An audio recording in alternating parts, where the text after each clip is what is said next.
This audio program is presented by Audible.com. Audible, audio that speaks to you wherever you are. This audiobook is distributed by Christian Audio. Please visit christianaudio.com to offer your impressions of this work and to explore additional titles.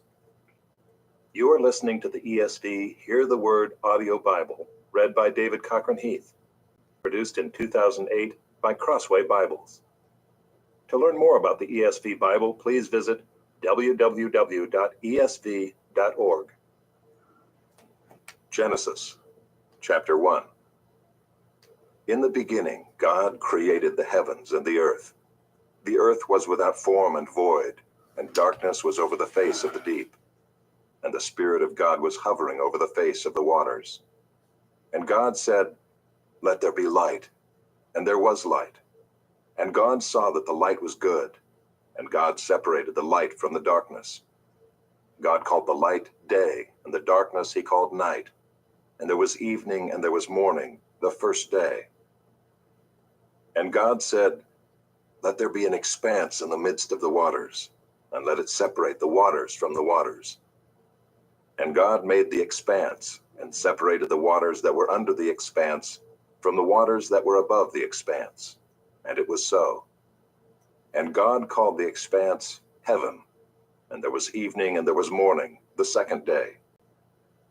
And God said, "Let the waters under the heavens be gathered together into one place, and let the dry land appear." And it was so.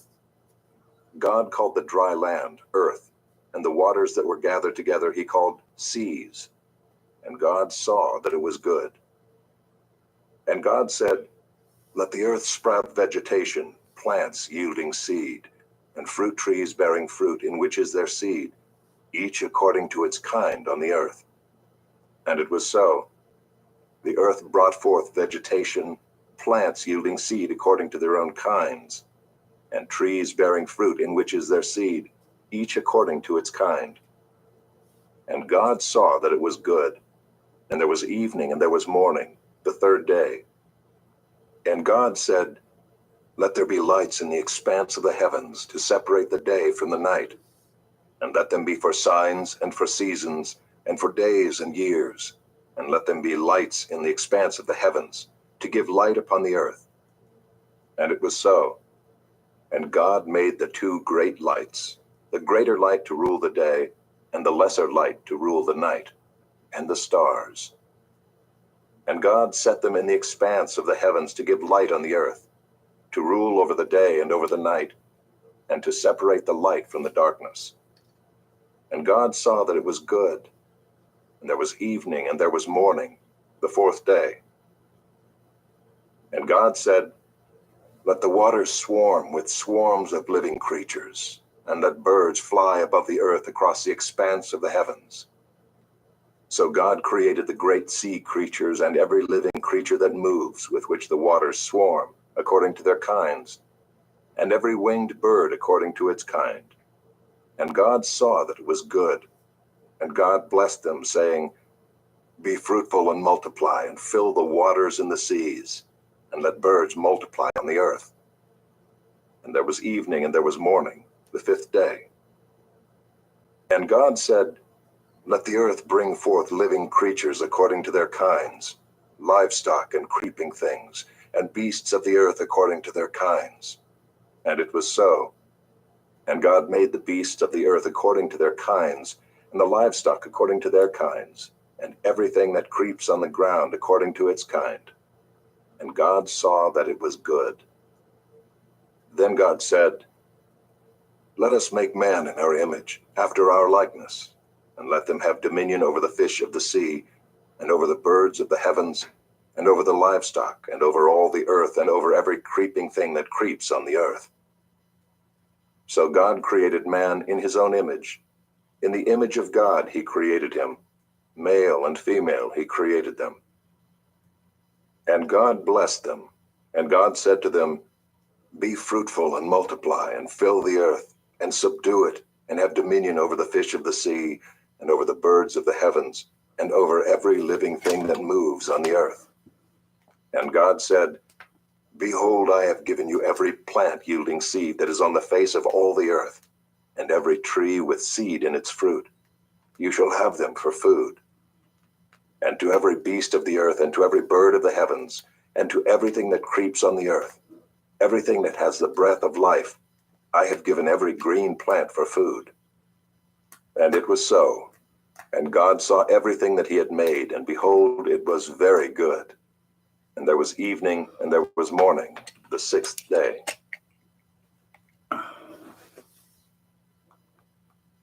Chapter 2. Thus the heavens and the earth were finished, and all the host of them. And on the seventh day God finished his work that he had done, and he rested on the seventh day from all his work that he had done. So God blessed the seventh day, and made it holy, because on it God rested from all his work that he had done in creation. These are the generations of the heavens and the earth when they were created, in the day that the Lord God made the earth and the heavens.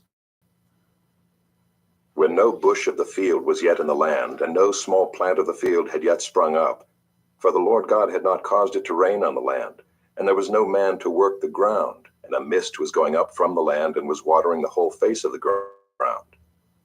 Then the Lord God formed the man of dust from the ground, and breathed into his nostrils the breath of life, and the man became a living creature. And the Lord God planted a garden in Eden in the east, and there he put the man whom he had formed. And out of the ground the Lord God made to spring up every tree that is pleasant to the sight, and good for food. The tree of life was in the midst of the garden, and the tree of the knowledge of good and evil. A river flowed out of Eden to water the garden, and it divided and became 4 rivers. The name of the first is the Pishon. It is the one that flows the whole land of Havilah, where there is gold. And the gold of that land is good. Bdellium and onyx stone are there. The name of the second river is the Gihon. It is the one that flowed around the whole land of Cush. And the name of the third river is the Tigris, which flows east of Assyria. And the fourth river is the Euphrates. The Lord God took the man and put him in the Garden of Eden to work it and keep it. And the Lord God commanded the man, saying, You may surely eat of every tree of the garden, but of the tree of the knowledge of good and evil you shall not eat, for in the day that you eat of it you shall surely die. Then the Lord God said, It is not good that the man should be alone. I will make for him a helper fit for him. Now out of the ground the Lord God had formed every beast of the field and every bird of the heavens, and brought them to the man to see what he would call them. And whatever the man called every living creature, that was its name. The man gave names to all livestock, and to the birds of the heavens, and to every beast of the field. But for Adam there was not found a helper fit for him. So the Lord God caused a deep sleep to fall upon the man, and while he slept, took one of his ribs, and closed up its place with flesh. And the rib that the Lord God had taken from the man, he made into a woman, and brought her to the man. Then the man said, This at last is bone of my bones, and flesh of my flesh. She shall be called woman, because she was taken out of man. Therefore a man shall leave his father and his mother, and hold fast to his wife, and they shall become one flesh.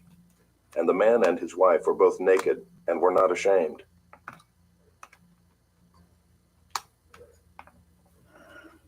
Chapter 3. Now the serpent was more crafty than any other beast of the field that the Lord God had made. He said to the woman, Did God actually say, You shall not eat of any tree in the garden? And the woman said to the serpent, We may eat of the fruit of the trees in the garden, but God said, You shall not eat of the fruit of the tree that is in the midst of the garden, neither shall you touch it, lest you die. But the serpent said to the woman, You will not surely die, for God knows that when you eat of it, your eyes will be opened, and you will be like God, knowing good and evil. So when the woman saw that the tree was good for food, and that it was a delight to the eyes, and that the tree was to be desired to make one wise, she took of its fruit and ate. And she also gave some to her husband who was with her, and he ate. Then the eyes of both were opened, and they knew that they were naked. And they sewed fig leaves together and made themselves loincloths. And they heard the sound of the Lord God walking in the garden in the cool of the day. And the man and his wife hid themselves from the presence of the Lord God among the trees of the garden. But the Lord God called to the man and said to him, "Where are you?" And he said, "I heard the sound of you in the garden, and I was afraid because I was naked, and I hid myself." He said, "Who told you that you were naked? Have you eaten of the tree of which I commanded you not to eat?" The man said, "Well, the woman whom you gave to be with me, she gave me fruit of the tree, and I ate." Then the Lord God said to the woman, "What is this that you have done?" The woman said, "Well, the serpent deceived me, and I ate." The Lord God said to the serpent, "Because you have done this, cursed are you above all livestock, and above all beasts of the field. On your belly you shall go, and dust you shall eat all the days of your life. I will put enmity between you and the woman, and between your offspring and her offspring. He shall bruise your head, and you shall bruise his heel." To the woman he said, "I will surely multiply your pain in childbearing. In pain you shall bring forth children. Your desire shall be for your husband, and he shall rule over you." And to Adam he said, "Because you have listened to the voice of your wife, and have eaten of the tree of which I commanded you, you shall not eat of it. Cursed is the ground because of you. In pain you shall eat of it all the days of your life. Thorns and thistles it shall bring forth for you, and you shall eat the plants of the field. By the sweat of your face you shall eat bread, till you return to the ground, for out of it you were taken. For you are dust, and to dust you shall return." The man called his wife's name Eve, because she was the mother of all living.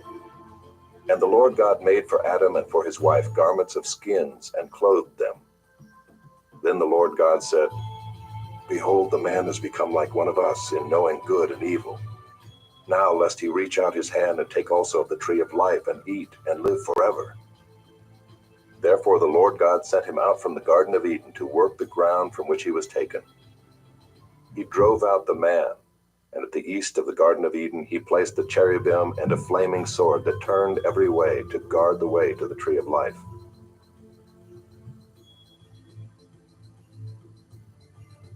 Chapter 4. Now Adam knew Eve his wife, and she conceived and bore Cain, saying, "I have gotten a man with the help of the Lord." And again she bore his brother Abel. Now Abel was a keeper of sheep, and Cain a worker of the ground. In the course of time Cain brought to the Lord an offering of the fruit of the ground. And Abel also brought of the firstborn of his flock and of their fat portions. And the Lord had regard for Abel and his offering, but for Cain and his offering he had no regard. So Cain was very angry, and his face fell. The Lord said to Cain, "Why are you angry? And why has your face fallen? If you do well, will you not be accepted? And if you do not do well, sin is crouching at the door. Its desire is for you, but you must rule over it." Cain spoke to Abel his brother, and when they were in the field, Cain rose up against his brother Abel and killed him. Then the Lord said to Cain, "Where is Abel your brother?" He said, "I do not know. Am I my brother's keeper?" And the Lord said, "What have you done? The voice of your brother's blood is crying to me from the ground. And now you are cursed from the ground, which has opened its mouth to receive your brother's blood from your hand. When you work the ground, it shall no longer yield to you its strength. You shall be a fugitive and a wanderer on the earth." Cain said to the Lord, "My punishment is greater than I can bear. Behold, you have driven me today away from the ground, and from your face I shall be hidden. I shall be a fugitive and a wanderer on the earth, and whoever finds me will kill me." Then the Lord said to him, "Not so. If anyone kills Cain, vengeance shall be taken on him sevenfold." And the Lord put a mark on Cain, lest any who found him should attack him. Then Cain went away from the presence of the Lord, and settled in the land of Nod, east of Eden. Cain knew his wife, and she conceived and bore Enoch. When he built a city, he called the name of the city after the name of his son, Enoch. To Enoch was born Irad, and Irad fathered Mehujael, and Mehujael fathered Methushael, and Methushael fathered Lamech. Lamech took 2 wives. The name of the one was Ida, and the name of the other Zillah. Ida bore Jabal. He was the father of those who dwell in tents and have livestock. His brother's name was Jubal. He was the father of all those who play the lyre and pipe. Zillah also bore Tubal-Cain. He was the forger of all instruments of bronze and iron. The sister of Tubal-Cain was Naamah. Lamech said to his wives, Ida and Zillah, hear my voice, you wives of Lamech, listen to what I say. I have killed a man for wounding me, a young man for striking me. If Cain's revenge is 7-fold, then Lamech's is 77-fold. And Adam knew his wife again, and she bore a son and called his name Seth. For she said, God has appointed for me another offspring instead of Abel, for Cain killed him. To Seth also a son was born, and he called his name Enosh. At that time people began to call upon the name of the Lord. Bring it up. 3 big rolls. Here we go. There's 1. Chapter To 5. the back. And 2. This is the book of the generations of Adam. When God created man, he made him in the likeness of God. Male and female he created them, and he blessed them and named them man when they were created. When Adam had lived 130 years, he fathered a son in his own likeness, after his image, and named him Seth. The days of Adam after he fathered Seth were 800 years, and he had other sons and daughters. Thus all the days that Adam lived were 930 years, and he died. When Seth had lived 105 years, he fathered Enosh. Seth lived after he fathered Enosh 807 years, and had other sons and daughters. Thus all the days of Seth were 912 years, and he died. When Enosh had lived 90 years, he fathered Kenan. Enosh lived after he fathered Kenan 815 years, and had other sons and daughters. Thus all the days of Enosh were 905 years, and he died.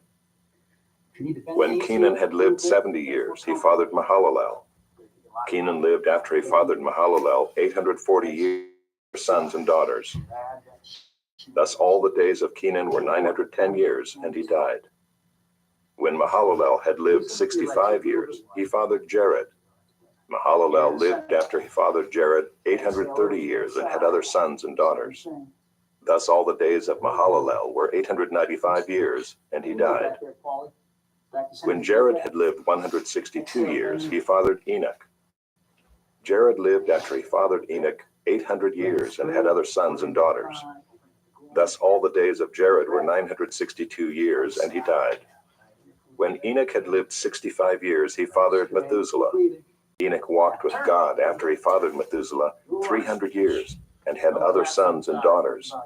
Thus all the days of Enoch were 365 years. Enoch walked with God, and he was not, for God took him. When Methuselah had lived 187 years, he fathered Lamech.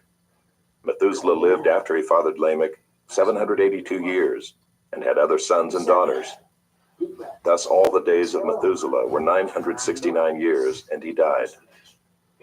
When Lamech had lived 182 years, he fathered a son and called his name Noah, saying, Out of the ground that the Lord has cursed, this one shall bring us relief from our work, and from the painful toil of our hands. Lamech lived after he fathered Noah 595 years, and had other sons and daughters. Thus all the days of Lamech were 777 years, and he died. After Noah was 500 years old, Noah fathered Shem, Ham, and Japheth.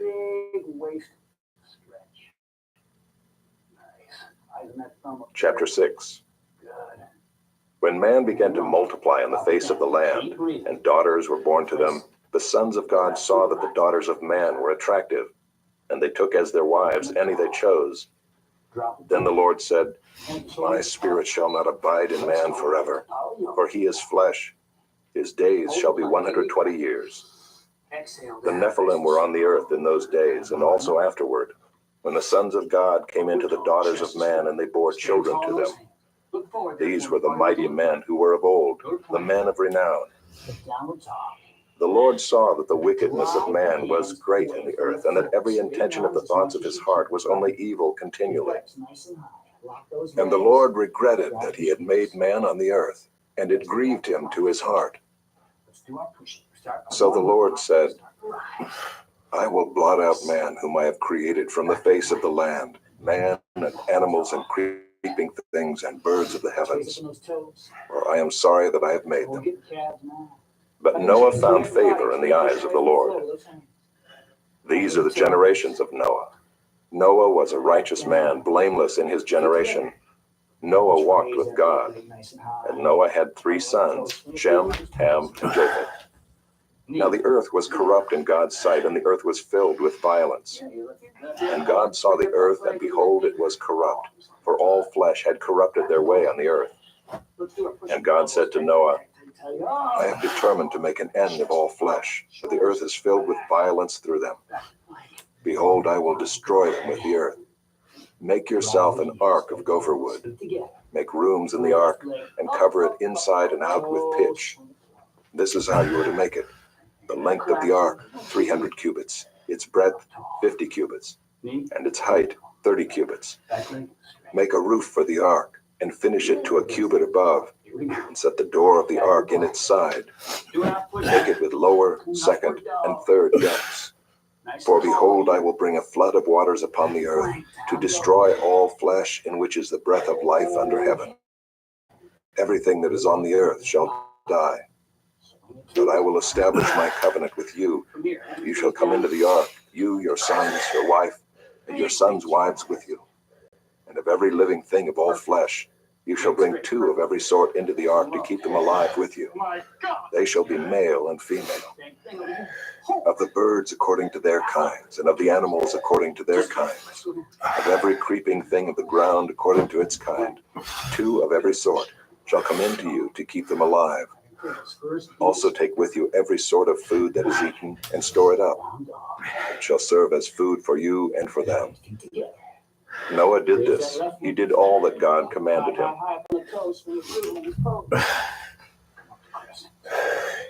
Chapter 7. Then the Lord said to Noah, Go into the ark, you and all your household, for I have seen that you are righteous before me in this generation. Take with you 7 pairs of all clean animals, the male and his mate, and a pair of the animals that are not clean, the male and his mate, and 7 pairs of the birds of the heavens also, male and female, to keep their offspring alive on the face of all the earth.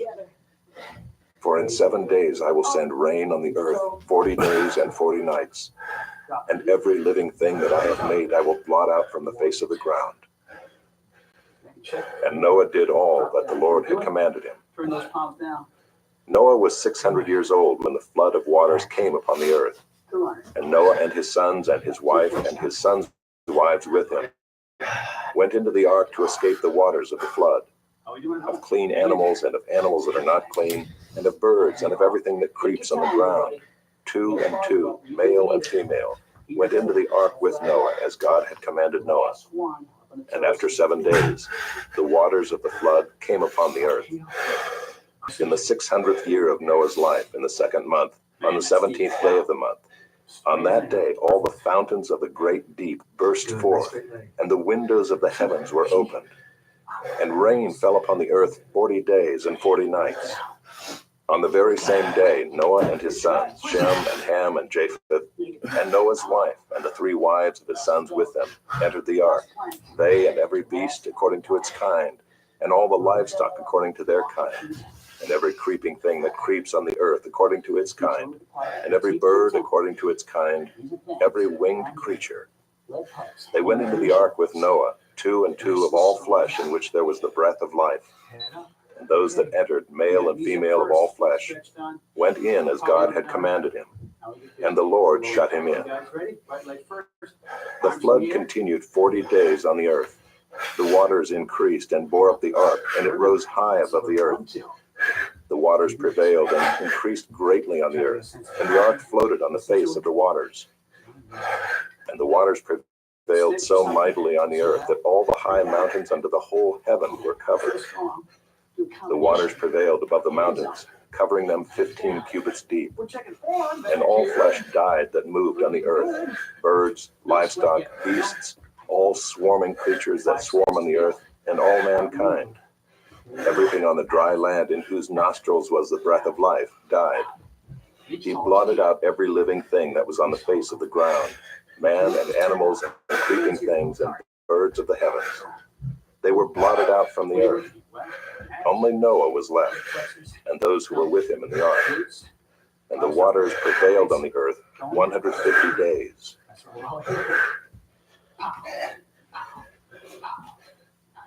Chapter 8. But God remembered Noah and all the beasts and all the livestock that were with him in the ark. And God made a wind blow over the earth, and the waters subsided. The fountains of the deep and the windows of the heavens were closed.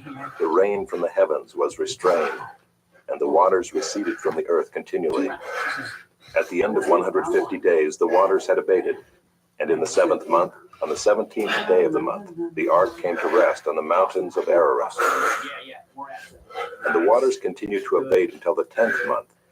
In the 10th month, on the 1st day of the month, the tops of the mountains were seen. At the end of 40 days, Noah opened the window of the ark that he had made and sent forth a raven. It went to and fro until the waters were dried up from the earth. Then he sent forth a dove from him to see if the waters had subsided from the face of the ground. But the dove found no place to set foot, and she returned to him to the ark, where the waters were still on the face of the whole earth. So he put out his hand and took her and brought her into the ark with him. He waited another 7 days, and again he sent forth a dove out of the ark. And the dove came back to him in the evening, and behold, in her mouth was a freshly plucked olive leaf. So Noah knew that the waters had subsided from the earth. Then he waited another 7 days and sent forth the dove, and she did not return to him any more. In the 601st year, in the 1st month, the 1st day of the month, the waters were dried from off the earth.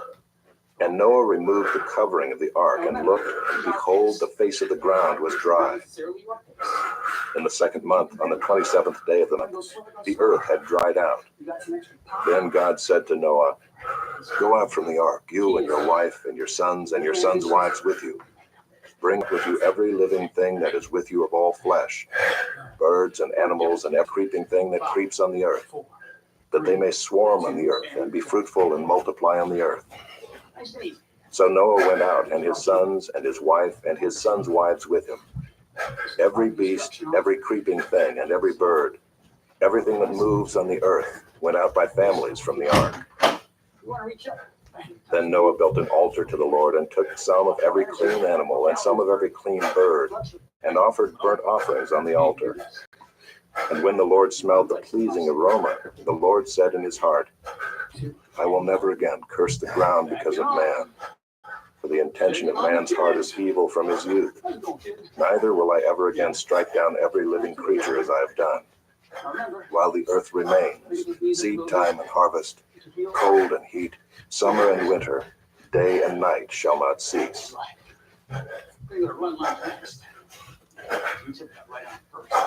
Chapter 9.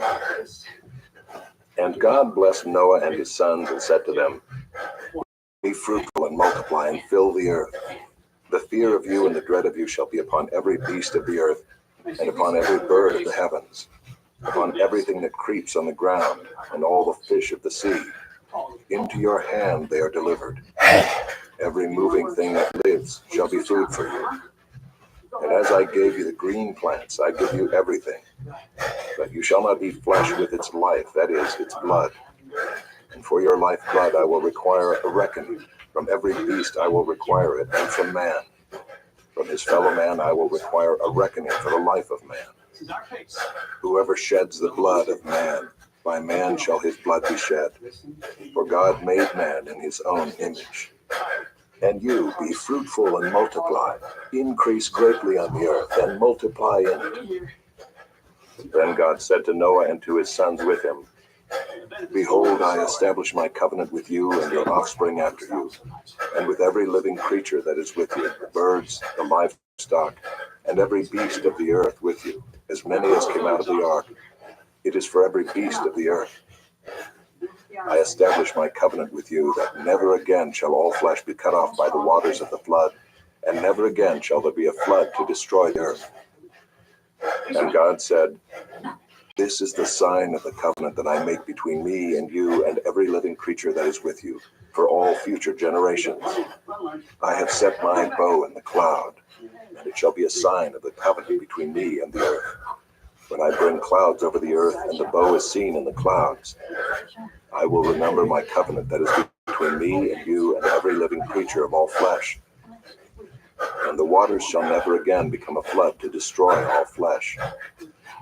When the bow is in the clouds, I will see it and remember the everlasting covenant between God and every living creature of all flesh that is on the earth. God said to Noah, this is the sign of the covenant that I have established between me and all flesh that is on the earth. The sons of Noah who went forth from the ark were Shem, Ham, and Japheth. Ham was the father of Canaan. These three were the sons of Noah, and from these the people of the whole earth were dispersed. Noah began to be a man of the soil, and he planted a vineyard. He drank of the wine and became drunk and lay uncovered in his tent. And Ham, the father of Canaan, saw the nakedness of his father and told his two brothers outside. Then Shem and Japheth took a garment, laid it on both their shoulders, and walked backward and covered the nakedness of their father. Their faces were turned backward, and they did not see their father's nakedness. When Noah awoke from his wine and knew what his youngest son had done to him, he said, cursed be Canaan, a servant of servants shall he be to his brothers. He also said, blessed be the Lord, the God of Shem, and let Canaan be his servant. May God enlarge Japheth, and let him dwell in the tents of Shem, and let Canaan be his servant. After the flood, Noah lived 350 years. All the days of Noah were 950 years, and he died.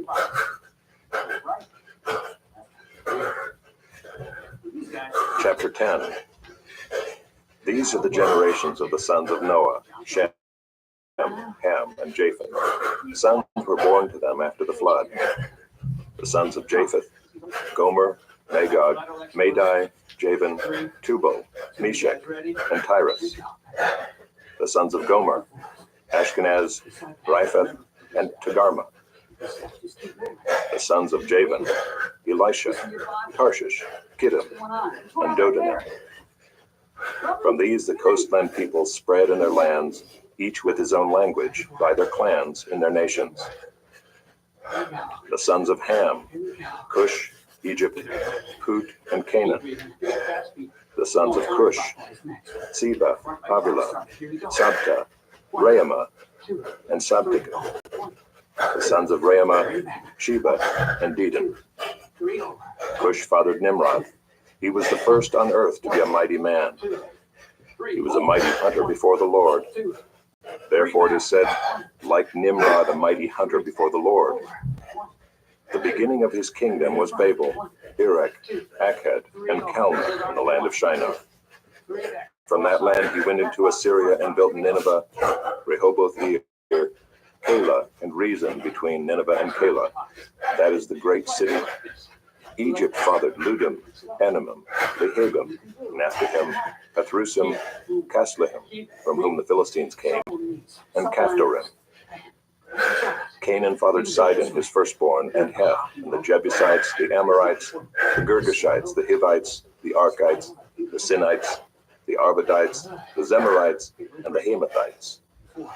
Afterward, the clans of the Canaanites dispersed, and the territory of the Canaanites extended from Sidon in the direction of Gerar as far as Gaza, and in the direction of Sodom, Gomorrah, Admah, and Zeboim as far as Lasha. These are the sons of Ham by their clans, their languages, their lands, and their nations. To Shem also, the father of all the children of Eber, the elder brother of Japheth, children were born. The sons of Shem, Elam, Asher, Arpachshad, Lud, and Aram. The sons of Aram, Uz, Ol, Gether, and Mash. Arpachshad fathered Shelah, and Shelah fathered Eber. To Eber were born two sons. The name of the one was Peleg, for in his days the earth was divided, and his brother's name was Joktan. Joktan fathered Almodad, Sheleph, Hazarmaveth, Jira, Adoram, Uzal, Dikla, Obal, Abimiel, Sheba, Ophir, Havilah, and Jobab. All these were the sons of Joktan. The territory in which they lived extended from Mesha in the direction of Sephar to the hill country of the east. These are the sons of Shem by their clans, their languages, their lands, and their nations. These are the clans of the sons of Noah according to their genealogies, in their nations. And from these the nations spread abroad on the earth after the flood.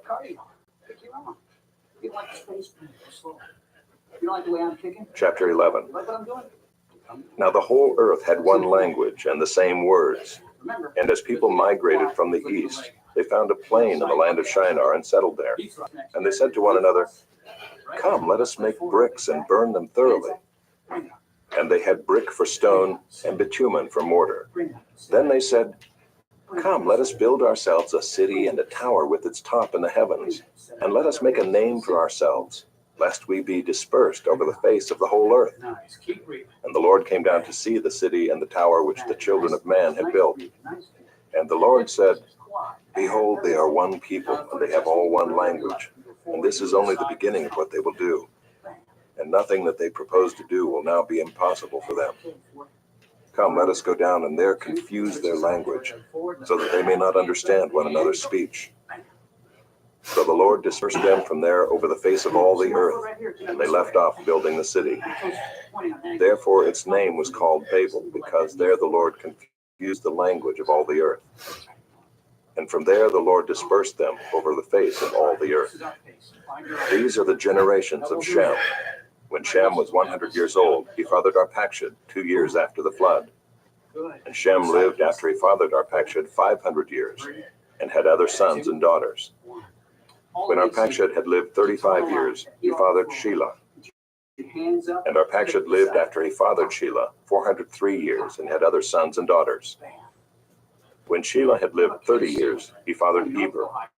And Shelah lived after he fathered Eber 403 years, and had other sons and daughters.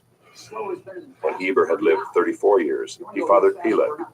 And Eber lived after he fathered Peleg 430 years, and had other sons and daughters. When Peleg had lived 30 years, he fathered Reu. And Peleg lived after he fathered Reu 209 years, and had other sons and daughters. When Reu had lived 32 years, he fathered Serug. And Reu lived after he fathered Serug 207 years, and had other sons and daughters. When Serug had lived 30 years, he fathered Nahor. And Serug lived after he fathered Nahor 200 years, and had other sons and daughters. When Nahor had lived 29 years, he fathered Terah. And Nahor lived after he fathered Terah 119 years, and had other sons and daughters. When Terah had lived 70 years, he fathered Abram, Nahor, and Haran. Now these are the generations of Terah. Terah fathered Abram, Nahor, and Haran fathered Lot. Haran died in the presence of his father Terah in the land of his kindred, in Ur of the Chaldeans. And Abram and Nahor took wives. The name of Abram's wife was Sarah, and the name of Nahor's wife Milcah, the daughter of Haran, the father of Milcah and Iscah. Now Sarai was barren, she had no child. Terah took Abram his son, and Lot the son of Haran his grandson, and Sarai his daughter-in-law, his son Abram's wife. And they went forth together from Ur of the Chaldeans, to go into the land of Canaan. But when they came to Haran, they settled there. The days of Terah were 205 years, and Terah died in Haran.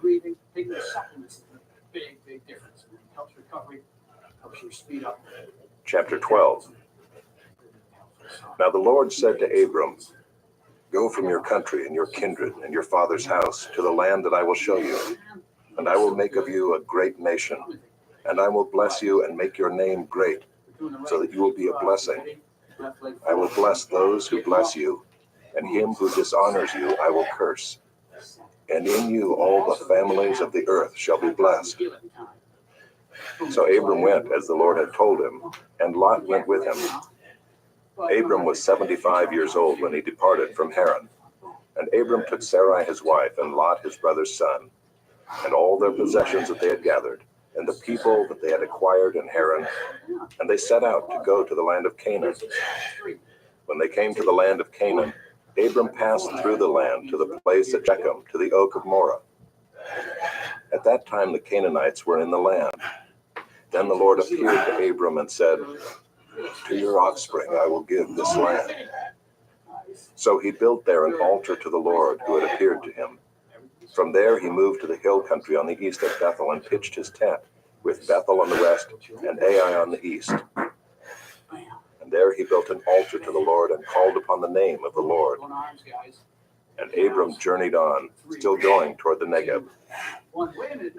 Now there was a famine in the land, so Abram went down to Egypt to sojourn there, for the famine was severe in the land.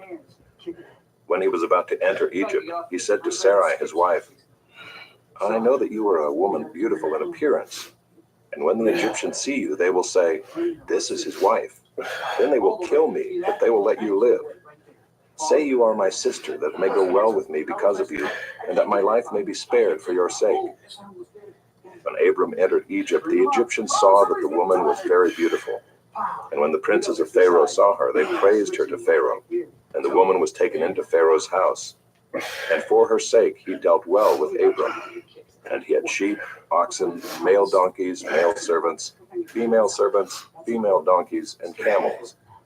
But the Lord afflicted Pharaoh and his house with great plagues because of Sarai, Abram's wife. So Pharaoh called Abram and said, "What is this you have done to me?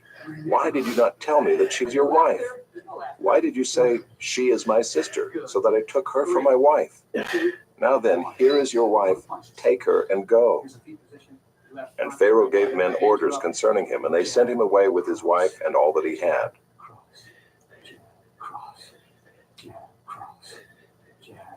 Chapter 13. So Abram went up from Egypt, he and his wife and all that he had, and Lot with him, into the Negeb. Now Abram was very rich in livestock, in silver, and in gold. And he journeyed on from the Negeb as far as Bethel, to the place where his tent had been at the beginning, between Bethel and Ai, to the place where he had made an altar at the first. And there Abram called upon the name of the Lord.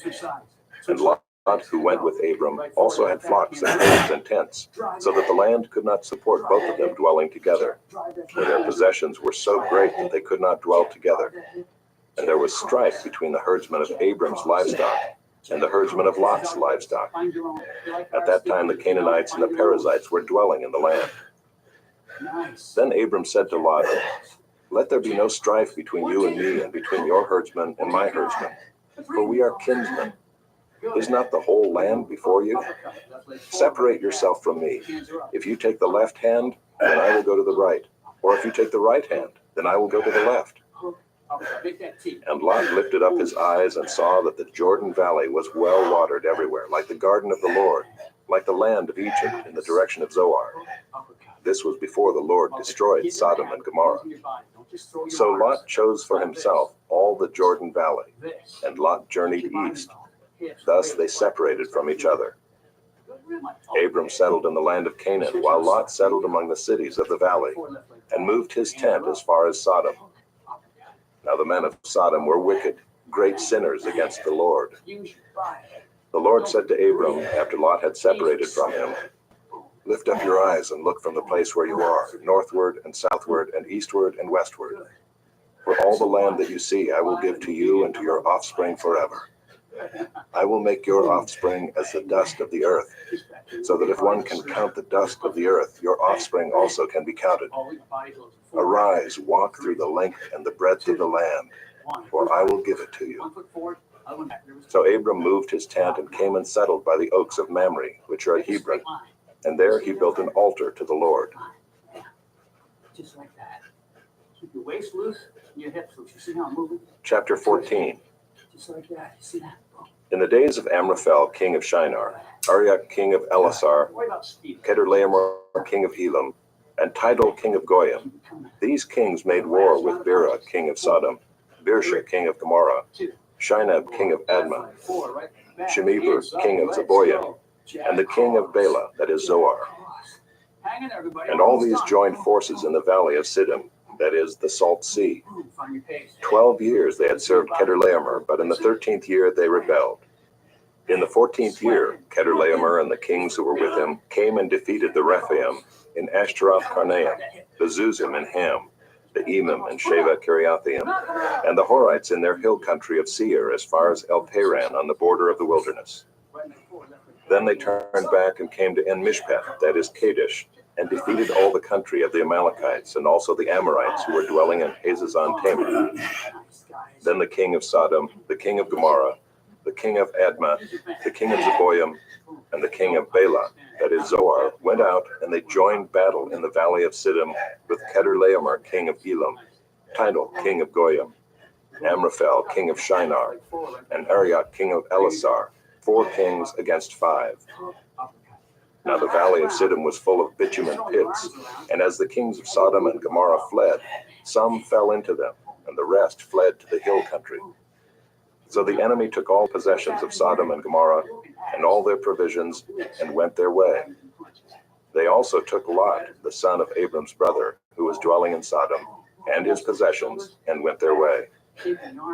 Then one who had escaped came and told Abram the Hebrew, who was living by the oaks of Mamre the Amorite, brother of Eshcol and of Aner.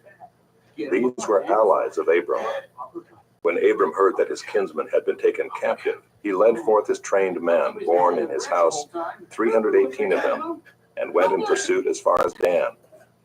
And he divided his forces against them by night, he and his servants, and defeated them and pursued them to Hobah, north of Damascus. Then he brought back all the possessions, and also brought back his kinsman Lot with his possessions, and the women and the people.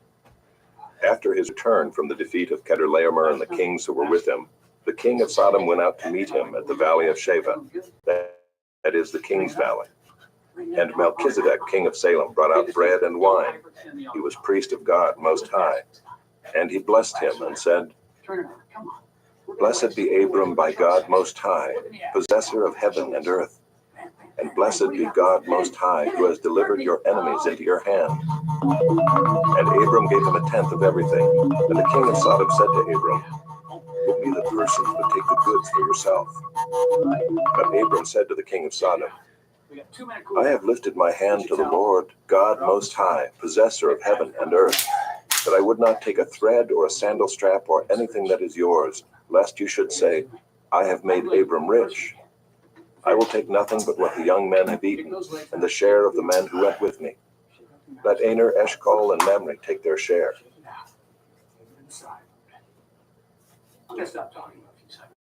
Chapter 15. After these things, the word of the Lord came to Abram in a vision. Fear not, Abram. I am your shield. Your reward shall be very great. But Abram said, O Lord God, what will you give me? For I continue childless, and the heir of my house is Eliezer of Damascus. And Abram said, Behold, you have given me no offspring, and a member of my household will be my heir. And behold, the word of the Lord came to him. This man shall not be your heir. Your very own son shall be your heir. And he brought him outside and said, Look toward heaven and number the stars if you are able to number them. Then he said to him, So shall your offspring be. And he believed the Lord, and he counted it to him as righteousness. And he said to him, I am the Lord who brought you out from Ur of the Chaldeans to give you this land to possess. But he said, O Lord God, how am I to know that I shall possess it? He said to him, Bring me a heifer 3 years old, a female goat 3 years old, a ram 3 years old, a turtle dove, and a young pigeon. And he brought him all these, cut them in half, and laid each half over against the other. But he did not cut the birds in half. And when birds of prey came down on the carcasses, Abram drove them away. As the sun was going down, a deep sleep fell on Abram. And behold, dreadful and great darkness fell upon him. Then the Lord said to Abram, Know for certain that your offspring will be sojourners in a land that is not theirs, and will be servants there, and they will be afflicted for 400 years. But I will bring judgment on the nation that they serve, and afterward they shall come out with great possessions. As for you, you shall go to your fathers in peace. You shall be buried in a good old age, and they shall come back here in the fourth generation. For the iniquity of the Amorites is not yet complete. When the sun had gone down and it was dark, behold, a smoking fire pot and a flaming torch passed between these pieces. On that day the Lord made a covenant with Abram, saying, To your offspring I give this land from the river of Egypt to the great river, the river Euphrates, the land of the Kenites, the Kenizzites, the Cadmonites, the Hittites, the Perizzites, the Rephaim, the Amorites, the Canaanites, the Girgashites, and the Jebusites. If you need a chair for support, grab one. Chapter 16. Now Now Sarai, Abram's wife, had borne him no children. She had a female Egyptian servant whose name was Hagar. And Sarai said to Abram, Behold, now the Lord has prevented me from bearing children. Go in to my servant. It may be that I shall obtain children by her. And Abram listened to the voice of Sarai. So after Abram had lived 10 years in the land of Canaan, Sarai, Abram's wife, took Hagar the Egyptian, her servant, and gave her to Abram her husband as a wife. And he went in to Hagar, and she conceived. And when she saw that she had conceived, she looked with contempt on her mistress. And Sarai said to Abram, May the wrong done to me be on you. I gave my servant to your embrace. And when she saw that she had conceived, she looked on me with contempt. May the Lord judge between you and me. But Abram said to Sarai, Behold, your servant is in your power. Do to her as you please. Then Sarai dealt harshly with her, and she fled from her. The angel of the Lord found her by a spring of water in the wilderness, the spring on the way to Shur. And he said, Hagar, servant of Sarai, where have you come from, and where are you going? She said, I am fleeing from my mistress Sarai. The angel of the Lord said to her, Return to your mistress and submit to her. The angel of the Lord also said to her, I will surely multiply your offspring, so that they cannot be numbered for multitude. And the angel of the Lord said to her, Behold, you are pregnant and shall bear a son. You shall call his name Ishmael, because the Lord has listened to your affliction. He shall be a wild donkey of a man, his hand against everyone, and everyone's hand against him, and he shall dwell over against all his kinsmen. So she called the name of the Lord who spoke to her, You are a God of seeing, for she said, Truly here I have seen him who looks after me. Therefore the well was named Beer Lahairoi. It lies between Kadesh and Bered. And Hagar bore Abram a son, and Abram called the name of his son, whom Hagar bore, Ishmael. Abram was 86 years old when Hagar bore Ishmael to Abram.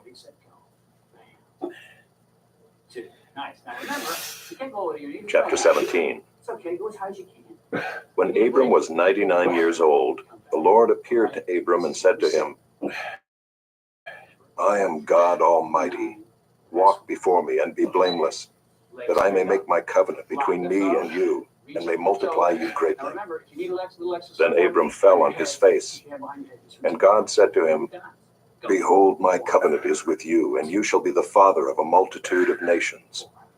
No longer shall your name be called Abram, but your name shall be Abraham, for I have made you the father of a multitude of nations. I will make you exceedingly fruitful, and I will make you into nations, and kings shall come from you. And I will establish my covenant between me and you and your offspring after you throughout their generations, for an everlasting covenant, to be God to you and to your offspring after you. And I will give to you and to your offspring after you the land of your sojournings, all the land of Canaan, for an everlasting possession, and I will be their God. And God said to Abraham, As for you, you shall keep my covenant, you and your offspring after you throughout their generations. This is my covenant, which you shall keep between me and you and your offspring after you. Every male among you shall be circumcised. You shall be circumcised in the flesh of your foreskins, and it shall be a sign of the covenant between me and you. He who is 8 days old among you shall be circumcised. Every male throughout your generations, whether born in your house or bought with your money from any foreigner who is not of your offspring. Both he who is born in your house and he who is bought with your money shall surely be circumcised. So shall my covenant be in your flesh, an everlasting covenant. Any uncircumcised male who is not circumcised in the flesh of his foreskin shall be cut off from his people. He has broken my covenant. And God said to Abraham, as for Sarai your wife, you shall not call her name Sarai, but Sarah shall be her name. I will bless her, and moreover, I will give you a son by her. I will bless her, and she shall become nations. Kings of peoples shall come from her. Then Abraham fell on his face and laughed and said to himself, shall a child be born to a man who is 100 years old? Shall Sarah, who is 90 years old, bear a child? And Abraham said to God, oh, that Ishmael might live before you. God said, no, but Sarah your wife shall bear you a son, and you shall call his name Isaac. I will establish my covenant with him as an everlasting covenant for his offspring after him. As for Ishmael, I have heard you. Behold, I have blessed him and will make him fruitful and multiply him greatly. He shall father 12 princes, and I will make him into a great nation. But I will establish my covenant with Isaac, and Sarah shall bear to you at this time next year. When he had finished talking with him, God went up from Abraham. Then Abraham took Ishmael his son and all those born in his house or bought with his money, every male among the men of Abraham's house. And he circumcised the flesh of their foreskins that very day, as God had said to him. Abraham was 99 years old when he was circumcised in the flesh of his foreskin. And Ishmael his son was 13 years old when he was circumcised in the flesh of his foreskin. That very day, Abraham and his son Ishmael were circumcised. And all the men of his house, those born in the house and those bought with money from a foreigner, were circumcised with him. Chapter 18. And the Lord appeared to him by the oaks of Mamre as he sat at the door of his tent in the heat of the day. He lifted up his eyes and looked, and behold, 3 men were standing in front of him. When he saw them, he ran from the tent door to meet them and bowed himself to the earth and said, O Lord, if I have found favor in your sight, do not pass by your servant. Let a little water be brought, and wash your feet, and rest yourselves under the tree, while I bring a morsel of bread, that you may refresh yourselves, and after that you may pass on, since you have come to your servant. So they said, do as you have said. And Abraham went quickly into the tent to Sarah and said, quick, 3 seahs of fine flour, knead it and make cakes. And Abraham ran to the herd and took a calf, tender and good, and gave it to a young man who prepared it quickly. Then he took curds and milk and the calf that he had prepared, and set it before them. And he stood by them under the tree while they ate. They said to him, where is Sarah your wife? And he said, she is in the tent. The Lord said, I will surely return to you about this time next year, and Sarah your wife shall have a son. And Sarah was listening at the tent door behind him. Now Abraham and Sarah were old, advanced in years. The way of women had ceased to be with Sarah. So Sarah laughed to herself, saying, after I am worn out, and my Lord is old, shall I have pleasure? The Lord said to Abraham, why did Sarah laugh and say, shall I indeed bear a child now that I am old? Is anything too hard for the Lord? At the appointed time I will return to you about this time next year, and Sarah shall have a son. But Sarah denied it, saying, I did not laugh, for she was afraid. He said, no, but you did laugh. Then the men set out from there, and they looked down toward Sodom, and Abraham went with them to set them on their way. The Lord said, shall I hide from Abraham what I am about to do, seeing that Abraham shall surely become a great and mighty nation, and all the nations of the earth shall be blessed in him? For I have chosen him, that he may command his children and his household after him, to keep the way of the Lord by doing righteousness and justice, so that the Lord may bring to Abraham what he has promised him. Then the Lord said, Because the outcry against Sodom and Gomorrah is great, and their sin is very grave, I will go down to see whether they have done altogether according to the outcry that has come to me. And if not, I will know. So the men turned from there and went toward Sodom. But Abraham still stood before the Lord. Then Abraham drew near and said, "Will you indeed sweep away the righteous with the wicked? Suppose there are 50 righteous within the city. Will you then sweep away the place and not spare it for the 50 righteous who are in it? Far be it from you to do such a thing, to put the righteous to death with the wicked, so that the righteous fare as the wicked. Far be that from you. Shall not the judge of all the earth do what is just?" And the Lord said, "If I find at Sodom 50 righteous in the city, I will spare the whole place for their sake." 3,000 times. Abraham answered and said, "Behold, I have undertaken to speak to the Lord, I who am but dust and ashes. Suppose 5 of the 50 righteous are lacking. Will you destroy the whole city for lack of 5? And he said, "I will not destroy it if I find 45 there." Again he spoke to him and said, "Suppose 40 are found there." He answered, "For the sake of 40 I will not do it." Then he said, "Oh, let not the Lord be angry, and I will speak. Suppose 30 are found there." Here's my quick He HR answered, tip of the day. "I will not Everything do is it not if I discrimination. find 30 there." I'm gonna say that one more time. Everything said, is not discrimination. "Behold, Your I have manager can in undertaken to fact speak tell to the you no. Lord. They can in Suppose fact say 20 you are can't work found from there." home. They can't. He answered, "For the sake of I will not destroy it." Chasing me around Then he all said, day yesterday. "Oh, let Little not the white Lord dude be with a little angry, and I will camera. speak With again, me. but this once. Suppose 10 are found there." He answered, To give you "For the sake of 10 I a will not destroy it." 35% profit baked And the into Lord went every his way when mile he had finished that you speaking drive to Abraham. on an order. When And you put this in Abraham your calculator, returned it's to going to his give you a place. number. We're going to call this B. Just add A and B. Chapter 19. Give you a The 35. 2 angels came to Sodom in the evening, and Lot was sitting at the gate of Sodom. When Lot saw them, he rose to meet them and bowed himself with his face to the earth and said, "My lord, please come aside to your servant's house and spend the night and wash your feet.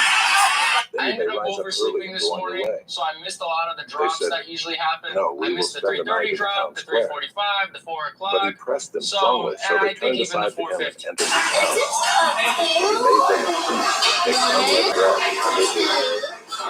But before they lay down, the men of the city, the men of Sodom, both young and old, all the people to the last man, surrounded the house. And they called for Lot. "Where are the men who came to you tonight? Bring them out to us, that we may know them." Lot went out to the men at the In entrance, places like shut St. the Louis, door after him, and said, "I beg you, my brothers, do not act so wickedly. Behold, I have 2 daughters who have not known any man. Let me bring them out to you, and do to them as you please. Only do nothing to these men, for they have come under the shelter of my roof." But they said, "Stand back." And they said, "This fellow came to sojourn, and he has become the judge. Now we will deal worse with you than with them." Then they pressed hard against the man Lot and drew near to break the door down. But the men reached out their hands and brought Lot into the house with them and shut the door. And they struck with blindness the men who were at the entrance of the house, both small and great, so that they wore themselves out groping for the door. Then the men said to Lot, "Have you anyone else here? Sons-in-law, sons, daughters, or anyone you have in the city, bring them out of the place, for we are about to destroy this place, because the outcry against its people has become great before the Lord, and the Lord has sent us to destroy it." So Lot went out and said to his sons-in-law who were to marry his daughters, "Up, get out of this place, for the Lord is about to destroy the city." But he seemed to his sons-in-law to be jesting. As morning dawned, the angels urged Lot, saying, "Up, take your wife and your 2 daughters who are here, lest you be swept away in the punishment of the city." But he lingered. So the men seized him and his wife and his 2 daughters by the hand, the Lord being merciful to him, and they brought him out and set him outside the city. And as they brought them out, one said, "Escape for your life. Do not look back or stop anywhere in the valley. Escape to the hills, lest you be swept away." And Lot said to them, "Oh no, my lords, Behold, your servant has found favor in your sight, and you have shown me great kindness in saving my life. But I cannot escape to the hills, lest the disaster overtake me and I die. Behold, this city is near enough to flee to, and it is a little one. Let me escape there. Is it not a little one? And my life will be saved. He said to him, Behold, I grant you this favor also, that I will not overthrow the city of which you have spoken. Escape there quickly, for I can do nothing till you arrive there. Therefore the name of the city was called Zoar. The sun had risen on the earth when Lot came to Zoar. Then the Lord rained on Sodom and Gomorrah sulfur and fire from the Lord out of heaven. And he overthrew those cities and all the valley and all the inhabitants of the cities and what grew on the ground. But Lot's wife behind him looked back, and she became a pillar of salt. And Abraham went early in the morning to the place where he had stood before the Lord. And he looked down toward Sodom and Gomorrah and toward all the land of the valley. And he looked, and behold, the smoke of the land went up like the smoke of a furnace. So it was that when God destroyed the cities of the valley, God remembered Abraham and sent Lot out of the midst of the overthrow when he overthrew the cities in which Lot had lived. Now Lot went up out of Zoar and lived in the hills with his 2 daughters, for he was afraid to live in Zoar. So he lived in a cave with his 2 daughters. And the firstborn said to the younger, Our father is old, and there's not a man on earth to come in to us after the manner of all the earth. Come, let us make our father drink wine, and we will lie with him, that we may preserve offspring from our father. So they made their father drink wine that night. And the firstborn went in and lay with her father. He did not know when she lay down or when she arose. The next day the firstborn said to the younger, Behold, I lay last night with my father. Let us make him drink wine tonight also. Then you go in and lie with him, that we may preserve offspring from our father. So they made their father drink wine that night also. And the younger arose and lay with him, and he did not know when she lay down or when she arose. Thus both the daughters of Lot became pregnant by their father. The firstborn bore a son and called his name Moab. He is the father of the Moabites to this day. The younger also bore a son and called his name Ben-Ammi. He is the father of the Ammonites to this day. Chapter 20. From there Abraham journeyed toward the territory of the Negev, and lived between Kadesh and Shur. And he sojourned in Gerar. And Abraham said of Sarah his wife, She is my sister. And Abimelech king of Gerar sent and took Sarah. But God came to Abimelech in a dream by night and said to him, Behold, you are a dead man because of the woman whom you have taken, for she is a man's wife. Now Abimelech had not approached her, so he said, Lord, will you kill an innocent people? Did he not himself say to me, She is my sister? And she herself said, He is my brother. In the integrity of my heart and the innocence of my hands I have done this. Then God said to him in the dream, Yes, I know that you have done this in the integrity of your heart, and it was I who kept you from sinning against me. Therefore I did not let you touch her. Now then, return the man's wife, for he is a prophet, so that he will pray for you, and you shall live. But if you do not return her, know that you shall surely die, you and all who are yours. So Abimelech rose early in the morning and called all his servants and told them all these things. And the men were very much afraid. Then Abimelech called Abraham and said to him, What have you done to us? And how have I sinned against you that you have brought on me and my kingdom a great sin? You have done to me things that ought not to be done. And Abimelech said to Abraham, What did you see that you did this thing? Abraham said, I did it because I thought, there is no fear of God at all in this place, and they will kill me because of my wife. Besides, she is indeed my sister, the daughter of my father, though not the daughter of my mother, and she became my wife. And when God caused me to wander from my father's house, I said to her, This is the kindness you must do me. At every place to which we come, say of me, He is my brother. Then Abimelech took sheep and oxen and male servants and female servants, and gave them to Abraham, and returned Sarah his wife to him. And Abimelech said, Behold, my land is before you, dwell where it pleases you. To Sarah he said, "Behold, I have given your brother 1,000 pieces of silver. It is a sign of your innocence in the eyes of all who are with you, and before everyone you are vindicated." Then Abraham prayed to God, and God healed Abimelech, and also healed his wife and female slaves, so that they bore children. For the Lord had closed all the wombs of the house of Abimelech because of Sarah, Abraham's wife.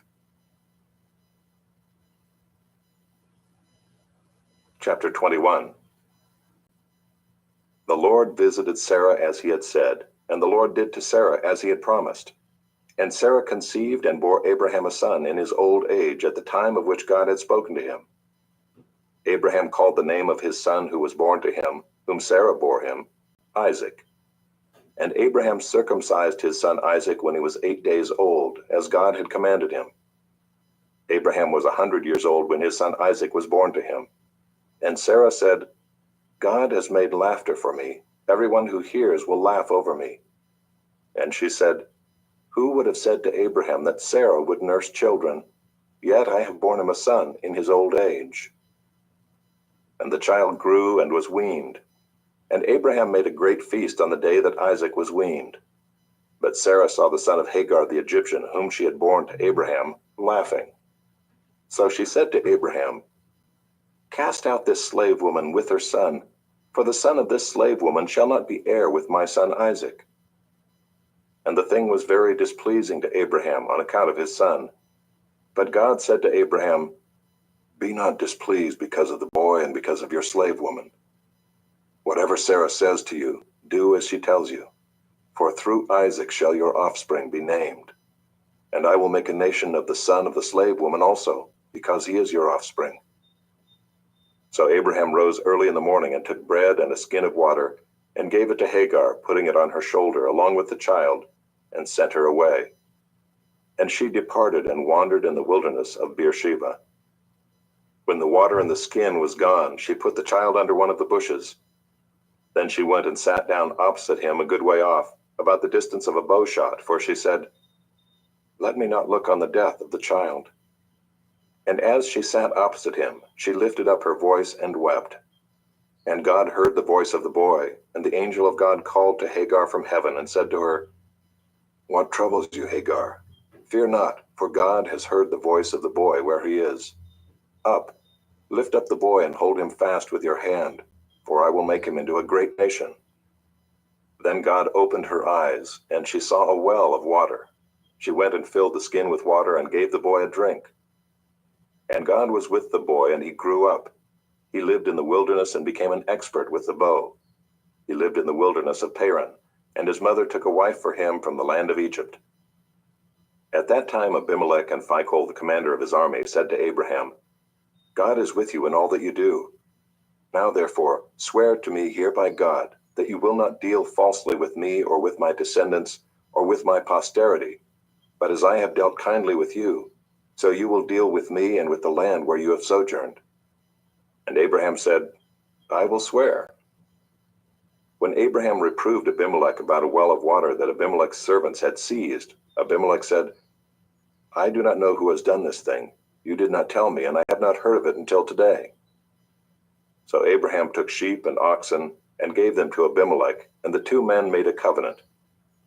Abraham set 7 ewe lambs of the flock apart, and Abimelech said to Abraham, "What is the meaning of these 7 ewe lambs that you have set apart?" He said, "These 7 ewe lambs you will take from my hand, that this may be a witness for me that I dug this well." Therefore that place was called Beersheba, because there both of them swore an oath. So they made a covenant at Beersheba. Then Abimelech and Phicol, the commander of his army, rose up and returned to the land of the Philistines. Abraham planted a tamarisk tree in Beersheba and called there on the name of the Lord, the everlasting God. And Abraham sojourned many days in the land of the Philistines.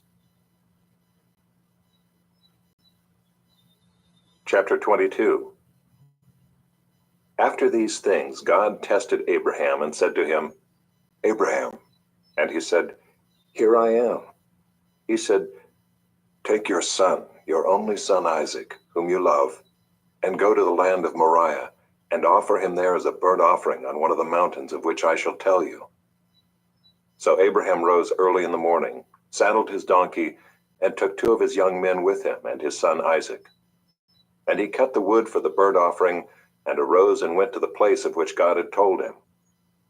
On the 3rd day Abraham lifted up his eyes and saw the place from afar. Then Abraham said to his young men, "Stay here with the donkey. I and the boy will go over there and worship and come again to you." And Abraham took the wood of the burnt offering and laid it on Isaac his son. And he took in his hand the fire and the knife. So they went both of them together. And Isaac said to his father Abraham, "My father." And he said, "Here I am, my son." He said, "Behold the fire and the wood, but where is the lamb for a burnt offering?" Abraham said, "God will provide for himself the lamb for a burnt offering, my son." So they went both of them together. When they came to the place of which God had told him, Abraham built the altar there and laid the wood in order and bound Isaac his son and laid him on the altar on top of the wood. Then Abraham reached out his hand and took the knife to slaughter his son. But the angel of the Lord called to him from heaven and said, "Abraham, Abraham." And he said, "Here I am." He said, "Do not lay your hand on the boy or do anything to him. For now I know that you fear God, seeing you have not withheld your son, your only son, from me."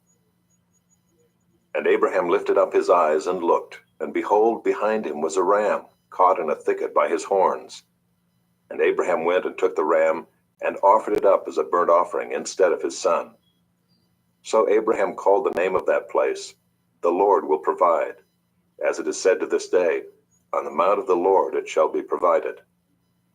And the angel of the Lord called to Abraham a second time from heaven, and said, "By myself I have sworn, declares the Lord, because you have done this and have not withheld your son, your only son, I will surely bless you, and I will surely multiply your offspring as the stars of heaven and as the sand that is on the seashore. And your offspring shall possess the gate of his enemies, and in your offspring shall all the nations of the earth be blessed, because you have obeyed my voice." So Abraham returned to his young men, and they arose and went together to Beersheba. And Abraham lived at Beersheba. Now after these things it was told to Abraham, "Behold, Milcah also has borne children to your brother Nahor, Uz his firstborn, Buz his brother, Kemuel the father of Aram, Kesed, Hazo, Hildash, Jidlaph, and Bethuel. Bethuel fathered Rebekah. These 8 Milcah bore to Nahor, Abraham's brother. Moreover, his concubine, whose name was Reumah, bore Tebah, Gaham, Tahash, and Maacah. Chapter 23. Sarah lived 127 years. These were the years of the life of Sarah. And Sarah died at Kiriath Arba, that is Hebron, in the land of Canaan. And Abraham went in to mourn for Sarah and to weep for her. And Abraham rose up from before his dead and said to the Hittites, "I am a sojourner and foreigner among you. Give me property among you for a burying place, that I may bury my dead out of my sight." The Hittites answered Abraham, "Hear us, my lord, you are a prince of God among us. Bury your dead in the choicest of our tombs. None of us will withhold from you his tomb to hinder you from burying your dead." Abraham rose and bowed to the Hittites, the people of the land. And he said to them, "If you are willing that I should bury my dead out of my sight, hear me and entreat for me Ephron the son of Zohar, that he may give me the cave of Machpelah which he owns. It is at the end of his field. For the full price let him give it to me in your presence as property for a burying place." Now Ephron was sitting among the Hittites, and Ephron the Hittite answered Abraham in the hearing of the Hittites, of all who went in at the gate of his city, "No, my lord, hear me. I give you the field, and I give you the cave that is in it. In the sight of the sons of my people I give it to you. Bury your dead." Then Abraham bowed down before the people of the land. And he said to Ephron in the hearing of the people of the land, "But if you will, hear me. I give the price of the field. Accept it from me, that I may bury my dead there." Ephron answered Abraham, "My lord, listen to me. A piece of land worth 400 shekels of silver, What is that between you and me? Bury your dead." Abraham listened to Ephron, and Abraham weighed out for Ephron the silver that he had named in the hearing of the Hittites, 400 shekels of silver, according to the weights current among the merchants. So the field of Ephron in Machpelah, which was to the east of Mamre, the field with the cave that was in it and all the trees that were in the field throughout its whole area, was made over to Abraham as a possession in the presence of the Hittites, before all who went in at the gate of his city. After this, Abraham buried Sarah his wife in the cave of the field of Machpelah east of Mamre, that is Hebron, in the land of Canaan. The field and the cave that is in it were made over to Abraham as property for a burying place by the Hittites. Chapter 24. Now Abraham was old, well advanced in years, and the Lord had blessed Abraham in all things. And Abraham said to his servant, the oldest of his household, who had charge of all that he had, "Put your hand under my thigh, that I may make you swear by the Lord, the God of heaven and God of the earth, that you will not take a wife for my son from the daughters of the Canaanites among whom I dwell, but will go to my country and to my kindred, and take a wife for my son Isaac." The servant said to him, "Perhaps the woman may not be willing to follow me to this land. Must I then take your son back to the land from which you came?" Abraham said to him, "See to it that you do not take my son back there. The Lord, the God of heaven, who took me from my father's house and from the land of my kindred, and who spoke to me and swore to me, 'To your offspring I will give this land,' he will send his angel before you, and you shall take a wife for my son from there. But if the woman is not willing to follow you, then you will be free from this oath of mine. Only you must not take my son back there." So the servant put his hand under the thigh of Abraham his master, and swore to him concerning this matter. Then the servant took 10 of his master's camels and departed, taking all sorts of choice gifts from his master, and he arose and went to Mesopotamia, to the city of Nahor. And he made the camels kneel down outside the city by the well of water at the time of evening, the time when women go out to draw water.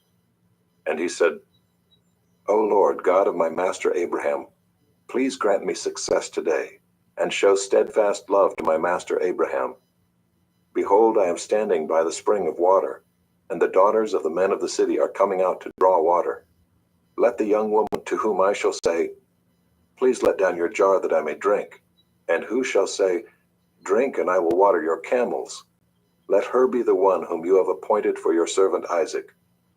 By this I shall know that you have shown steadfast love to my master." Before he had finished speaking, behold, Rebekah, who was born to Bethuel the son of Milcah, the wife of Nahor, Abraham's brother, came out with her water jar on her shoulder. The young woman was very attractive in appearance, a maiden whom no man had known. She went down to the spring and filled her jar and came up. Then the servant ran to meet her and said, "Please give me a little water to drink from your jar." She said, "Drink, my lord."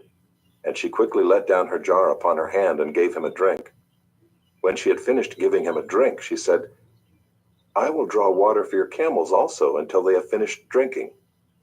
So she quickly emptied her jar into the trough and ran again to the well to draw water, and she drew for all his camels. The man gazed at her in silence to learn whether the Lord had prospered his journey or not. When the camels had finished drinking, the man took a gold ring weighing a half shekel and 2 bracelets for her arms weighing 10 gold shekels, and said, "Please tell me whose daughter you are. Is there room in your father's house for us to spend the night?" She said to him, "I am the daughter of Bethuel the son of Milcah, whom she bore to Nahor." She added, "We have plenty of both straw and fodder and room to spend the night." The man bowed his head and worshipped the Lord and said, "Blessed be the Lord, the God of my master Abraham, who has not forsaken his steadfast love and his faithfulness toward my master. As for me, the Lord has led me in the way to the house of my master's kinsman." Then the young woman ran and told her mother's household about these things. Rebekah had a brother whose name was Laban. Laban ran out toward the man to the spring.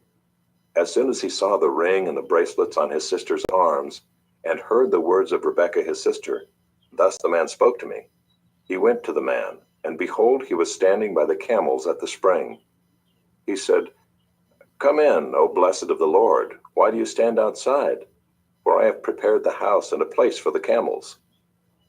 So the man came to the house and unharnessed the camels, and gave straw and fodder to the camels, and there was water to wash his feet and the feet of the men who were with him. Then food was set before him to eat, but he said, "I will not eat until I have said what I have to say." He said, "Speak on." So he said, "I am Abraham's servant. The Lord has greatly blessed my master, and he has become great. He has given him flocks and herds, silver and gold, male servants and female servants, camels and donkeys. And Sarah, my master's wife, bore a son to my master when she was old, and to him he has given all that he has. My master made me swear, saying, 'You shall not take a wife for my son from the daughters of the Canaanites in whose land I dwell, but you shall go to my father's house and to my clan, and take a wife for my son.' I said to my master, 'Perhaps the woman will not follow me.' But he said to me, 'The Lord before whom I have walked will send his angel with you and prosper your way. You shall take a wife for my son, from my clan and from my father's house. Then you will be free from my oath when you come to my clan. And if they will not give her to you, you will be free from my oath.' I came today to the spring and said, 'O Lord, the God of my master Abraham, if now you are prospering the way that I go, behold, I am standing by the spring of water. Let the virgin who comes out to draw water, to whom I shall say, "Please give me a little water from your jar to drink," and who will say to me, "Drink, and I will draw for your camels also," let her be the woman whom the Lord has appointed for my master's son.' Before I had finished speaking in my heart, behold, Rebekah came out with her water jar on her shoulder, and she went down to the spring and drew water. I said to her, 'Please let me drink.' She quickly let down her jar from her shoulder and said, 'Drink, and I will give your camels drink also.' So I drank, and she gave the camels drink also. Then I asked her, 'Whose daughter are you?' She said, 'The daughter of Bethuel, Nahor's son, whom Milcah bore to him.' So I put the ring on her nose and the bracelets on her arms. Then I bowed my head and worshipped the Lord, and blessed the Lord, the God of my master Abraham, who had led me by the right way to take the daughter of my master's kinsman for his son. Now then, if you are going to show steadfast love and faithfulness to my master, tell me, and if not, tell me, that I may turn to the right hand or to the left." Then Laban and Bethuel answered and said, "The thing has come from the Lord. We cannot speak to you bad or good. Behold, Rebekah is before you. Take her and go, and let her be the wife of your master's son, as the Lord has spoken." When Abraham's servant heard their words, he bowed himself to the earth before the Lord. And the servant brought out jewelry of silver and of gold and garments and gave them to Rebekah. He also gave to her brother and to her mother costly ornaments. And he and the men who were with him ate and drank, and they spent the night there. When they arose in the morning, he said, "Send me away to my master." Her brother and her mother said, "Let the young woman remain with us a while, at least 10 days. After that she may go." But he said to them, "Do not delay me, since the Lord has prospered my way. Send me away that I may go to my master." They said, "Well, let us call the young woman and ask her." And they called Rebekah and said to her, "Will you go with this man?" She said, "I will go." So they sent away Rebekah their sister and her nurse, and Abraham's servant and his men.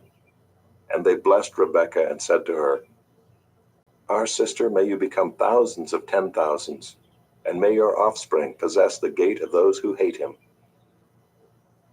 Then Rebekah and her young women arose and rode on the camels and followed the man. Thus the servant took Rebekah and went his way. Now Isaac had returned from Beer-lahai-roi and was dwelling in the Negeb. And Isaac went out to meditate in the field toward evening. And he lifted up his eyes and saw, and behold, there were camels coming. And Rebekah lifted up her eyes, and when she saw Isaac, she dismounted from the camel and said to the servant, "Who is that man walking in the field to meet us?" The servant said, "It is my master." So she took her veil and covered herself. And the servant told Isaac all the things that he had done. Then Isaac brought her into the tent of Sarah his mother, and took Rebekah, and she became his wife, and he loved her. So Isaac was comforted after his mother's death.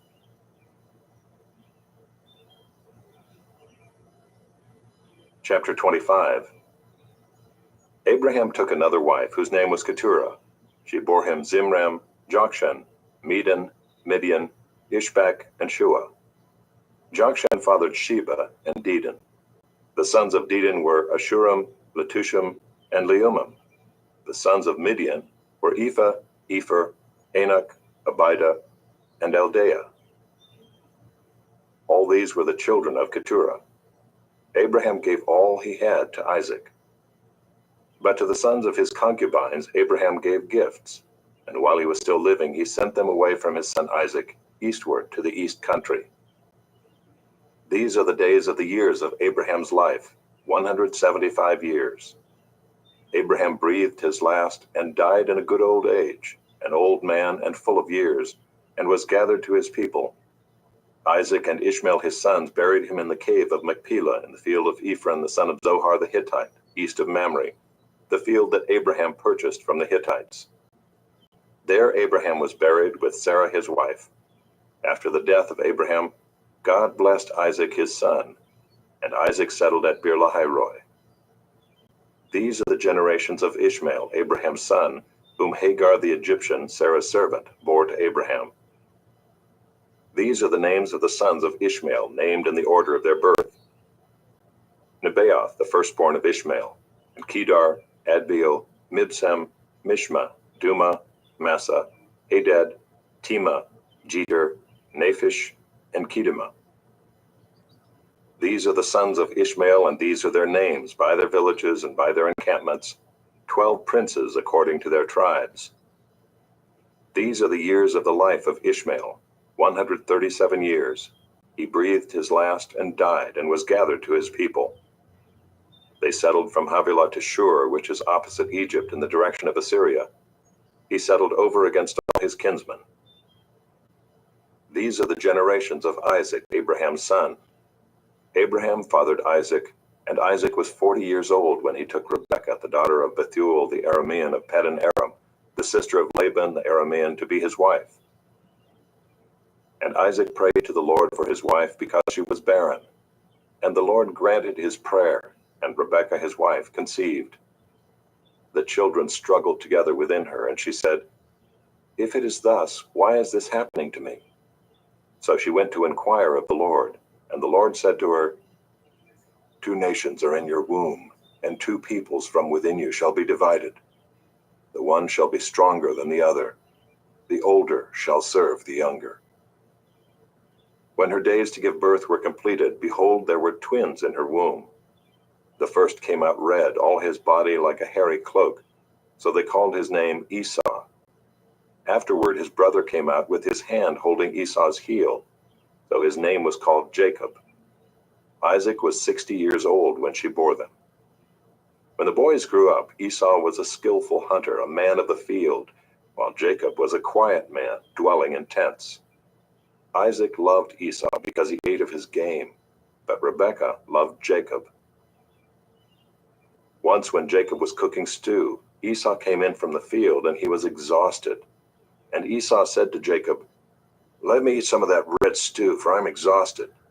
Therefore his name was called Edom. Jacob said, "Sell me your birthright now." Esau said, "I'm about to die. Of what use is a birthright to me?" Jacob said, "Swear to me now." So he swore to him and sold his birthright to Jacob. Then Jacob gave Esau bread and lentil stew, and he ate and drank and rose and went his way. Thus Esau despised his birthright.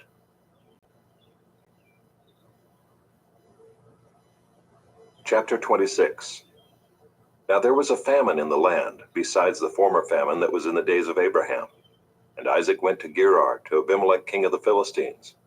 And the Lord appeared to him and said, "Do not go down to Egypt. Dwell in the land of which I shall tell you. Sojourn in this land, and I will be with you and will bless you. For to you and to your offspring I will give all these lands, and I will establish the oath that I swore to Abraham your father.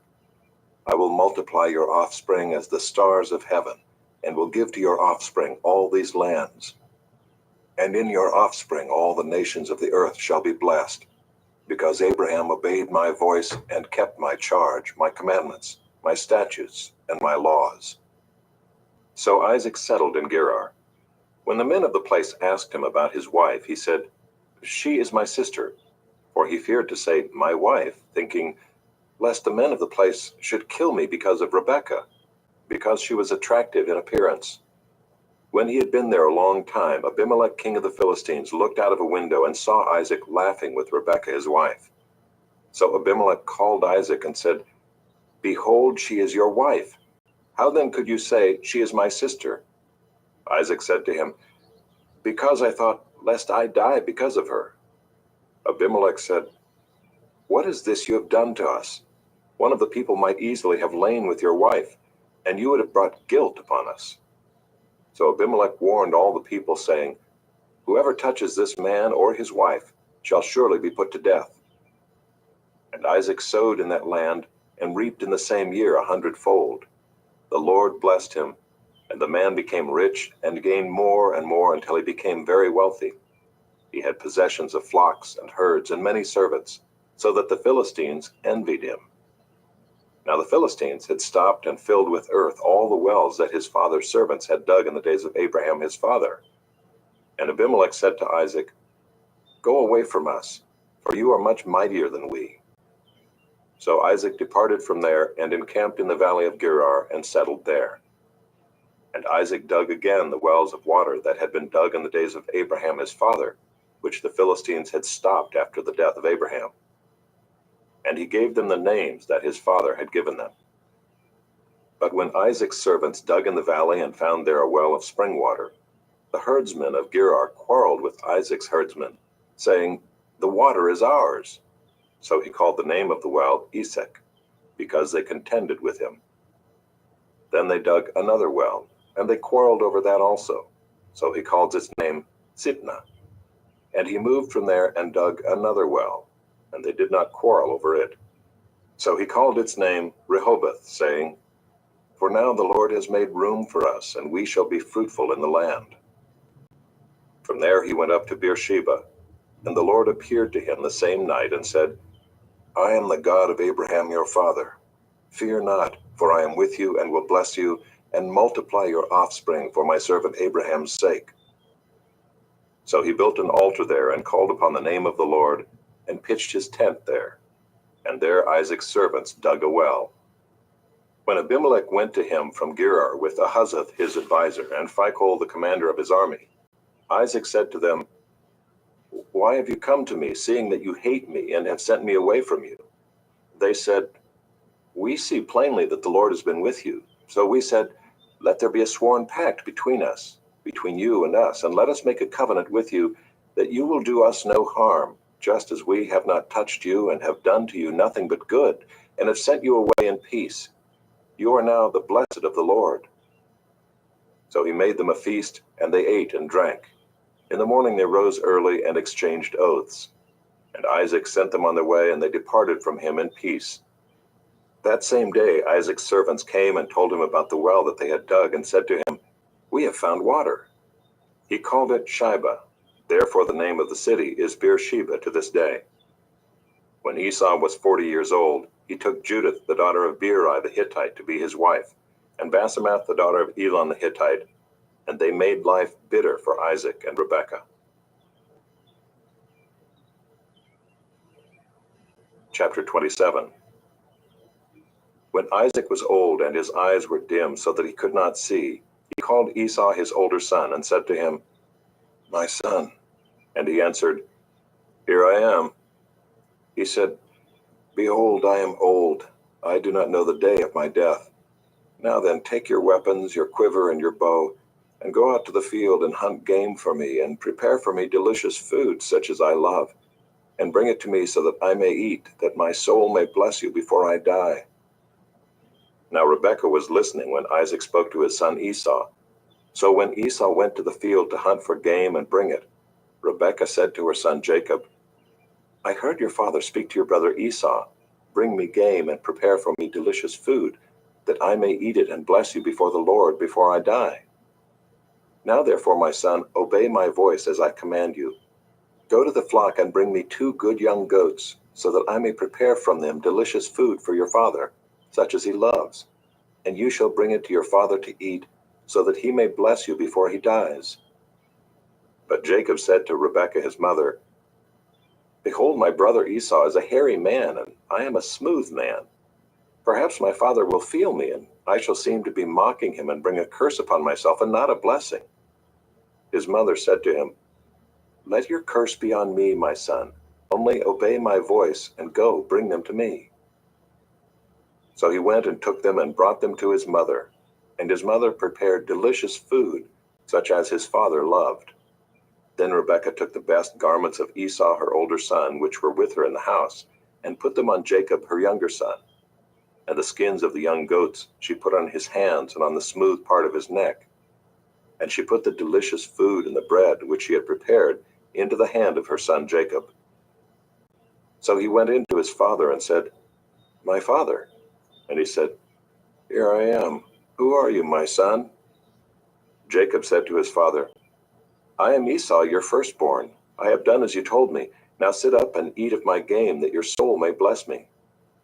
But Isaac said to his son, How is it that you have found it so quickly, my son?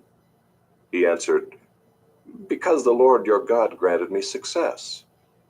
Then Isaac said to Jacob, Please come near, that I may feel you, my son, to know whether you are really my son Esau or not. So Jacob went near to Isaac his father, who felt him, and said, The voice is Jacob's voice, but the hands are the hands of Esau. And he did not recognize him, because his hands were hairy like his brother Esau's hands. So he blessed him. He said, Are you really my son Esau? He answered, I am. Then he said, Bring it near to me, that I may eat of my son's game and bless you. So he brought it near to him, and he ate. And he brought him wine, and he drank. Then his father Isaac said to him, Come near and kiss me, my son. So he came near and kissed him. And Isaac smelled the smell of his garments, and blessed him, and said, See, the smell of my son is as the smell of a field that the Lord has blessed. May God give you of the dew of heaven, and of the fatness of the earth, and plenty of grain and wine. Let people serve you, and nations bow down to you. Be Lord over your brothers, and may your mother's sons bow down to you. Cursed be everyone who curses you, and blessed be everyone who blesses you. As soon as Isaac had finished blessing Jacob, when Jacob had scarcely gone out from the presence of Isaac his father, Esau his brother came in from his hunting. He also prepared delicious food and brought it to his father. And he said to his father, Let my father arise and eat of his son's game, that you may bless me. His father Isaac said to him, Who are you? He answered, I am your son, your firstborn, Esau. Then Isaac trembled very violently and said, Who was it then that hunted game and brought it to me, and I ate it all before you came? And I have blessed him. Yes, and he shall be blessed. As soon as Esau heard the words of his father, he cried out with an exceedingly great and bitter cry, and said to his father, Bless me, even me also, O my father. But he said, Your brother came deceitfully, and he has taken away your blessing. Esau said, Is he not rightly named Jacob? For he has cheated me these 2 times. He took away my birthright, and behold, now he has taken away my blessing. Then he said, Have you not reserved a blessing for me? Isaac answered and said to Esau, Behold, I have made him lord over you, and all his brothers I have given to him for servants, and with grain and wine I have sustained him. What then can I do for you, my son? Esau said to his father, Have you but one blessing, my father? Bless me, even me also, O my father. And Esau lifted up his voice and wept.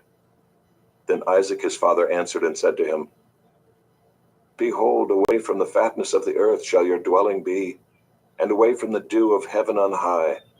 By your sword you shall live, and you shall serve your brother. But when you grow restless, you shall break his yoke from your neck. Now Esau hated Jacob because of the blessing with which his father had blessed him. And Esau said to himself, "The days of mourning for my father are approaching. Then I will kill my brother Jacob." But the words of Esau, her older son, were told to Rebekah. So she sent and called Jacob, her younger son, and said to him, "Behold, your brother Esau comforts himself about you by planning to kill you. Now therefore, my son, obey my voice. Arise, flee to Laban my brother in Haran, and stay with him a while until your brother's fury turns away, until your brother's anger turns away from you, and he forgets what you have done to him. Then I will send and bring you from there. Why should I be bereft of you both in one day?" Then Rebekah said to Isaac, "I loathe my life because of the Hittite women. If Jacob marries one of the Hittite women like these, one of the women of the land, what good will my life be to me?" Chapter 28. Then Isaac called Jacob and blessed him and directed him, "You must not take a wife from the Canaanite women. Arise, go to Paddan-aram to the house of Bethuel, your mother's father, and take as your wife from there one of the daughters of Laban, your mother's brother. God Almighty bless you and make you fruitful and multiply you, that you may become a company of peoples. May he give the blessing of Abraham to you and to your offspring with you, that you may take possession of the land of your sojournings that God gave to Abraham." Thus Isaac sent Jacob away, and he went to Paddan-aram, to Laban, the son of Bethuel the Aramean, the brother of Rebekah, Jacob's and Esau's mother. Now Esau saw that Isaac had blessed Jacob, and sent him away to Paddan-aram to take a wife from there, and that as he blessed him, he directed him, "You must not take a wife from the Canaanite women," and that Jacob had obeyed his father and his mother, and gone to Paddan-aram. So when Esau saw that the Canaanite women did not please Isaac his father, Esau went to Ishmael and took as his wife, besides the wives he had, Mahalath, the daughter of Ishmael, Abraham's son, the sister of Nebaioth. Jacob left Beersheba and went toward Haran, and he came to a certain place and stayed there that night, because the sun had set. Taking one of the stones of the place, he put it under his head and lay down in that place to sleep. And he dreamed, and behold, there was a ladder set up on the earth, and the top of it reached to heaven. And behold, the angels of God were ascending and descending on it. And behold, the Lord stood above it and said, "I am the Lord, the God of Abraham your father, and the God of Isaac.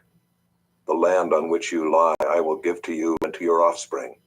Your offspring shall be like the dust of the earth, and you shall spread abroad to the west and to the east, and to the north and to the south. And in you and your offspring shall all the families of the earth be blessed. Behold, I am with you, and will keep you wherever you go, and will bring you back to this land.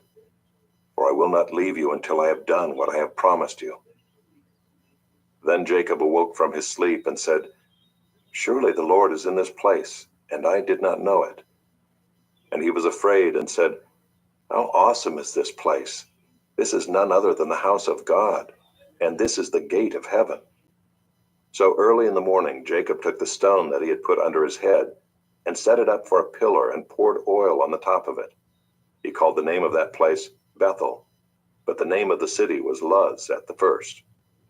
Then Jacob made a vow, saying, "If God will be with me and will keep me in this way that I go, and will give me bread to eat and clothing to wear, so that I come again to my father's house in peace, then the Lord shall be my God, and this stone which I have set up for a pillar shall be God's house. And of all that you give me, I will give a full tenth to you." Chapter 29. Then Jacob went on his journey, and came to the land of the people of the east. As he looked, he saw a well in the field, and behold, 3 flocks of sheep lying beside it, for out of that well the flocks were watered. The stone on the well's mouth was large, and when all the flocks were gathered there, the shepherds would roll the stone from the mouth of the well, and water the sheep, and put the stone back in its place over the mouth of the well. Jacob said to them, "My brothers, where do you come from?" They said, "We are from Haran." He said to them, "Do you know Laban the son of Nahor?" They said, "We know him."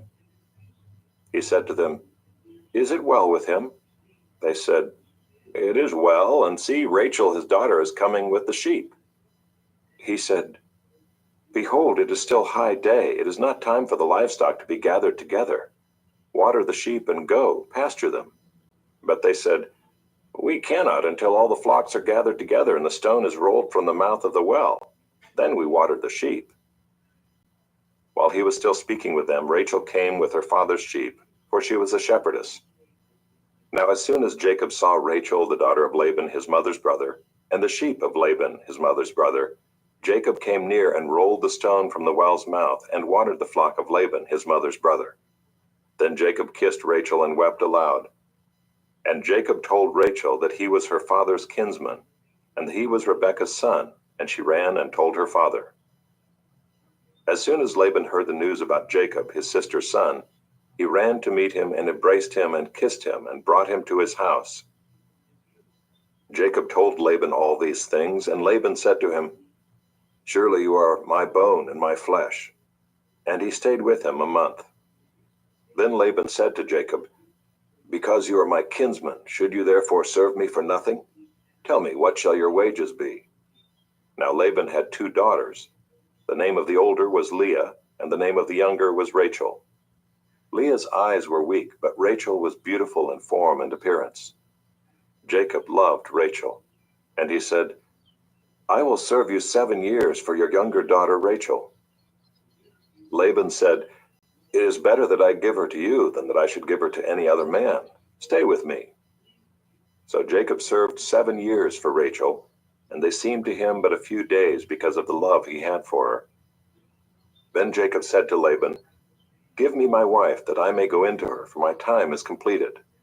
So Laban gathered together all the people of the place and made a feast. But in the evening he took his daughter Leah and brought her to Jacob, and he went into her. Laban gave his female servant Zilpah to his daughter Leah to be her servant. And in the morning, behold, it was Leah. And Jacob said to Laban, "What is this you have done to me? Did I not serve with you for Rachel? Why then have you deceived me?" Laban said, "It is not so done in our country to give the younger before the firstborn. Complete the week of this one, and we will give you the other also in return for serving me another 7 years." Jacob did so and completed her week. Then Laban gave him his daughter Rachel to be his wife.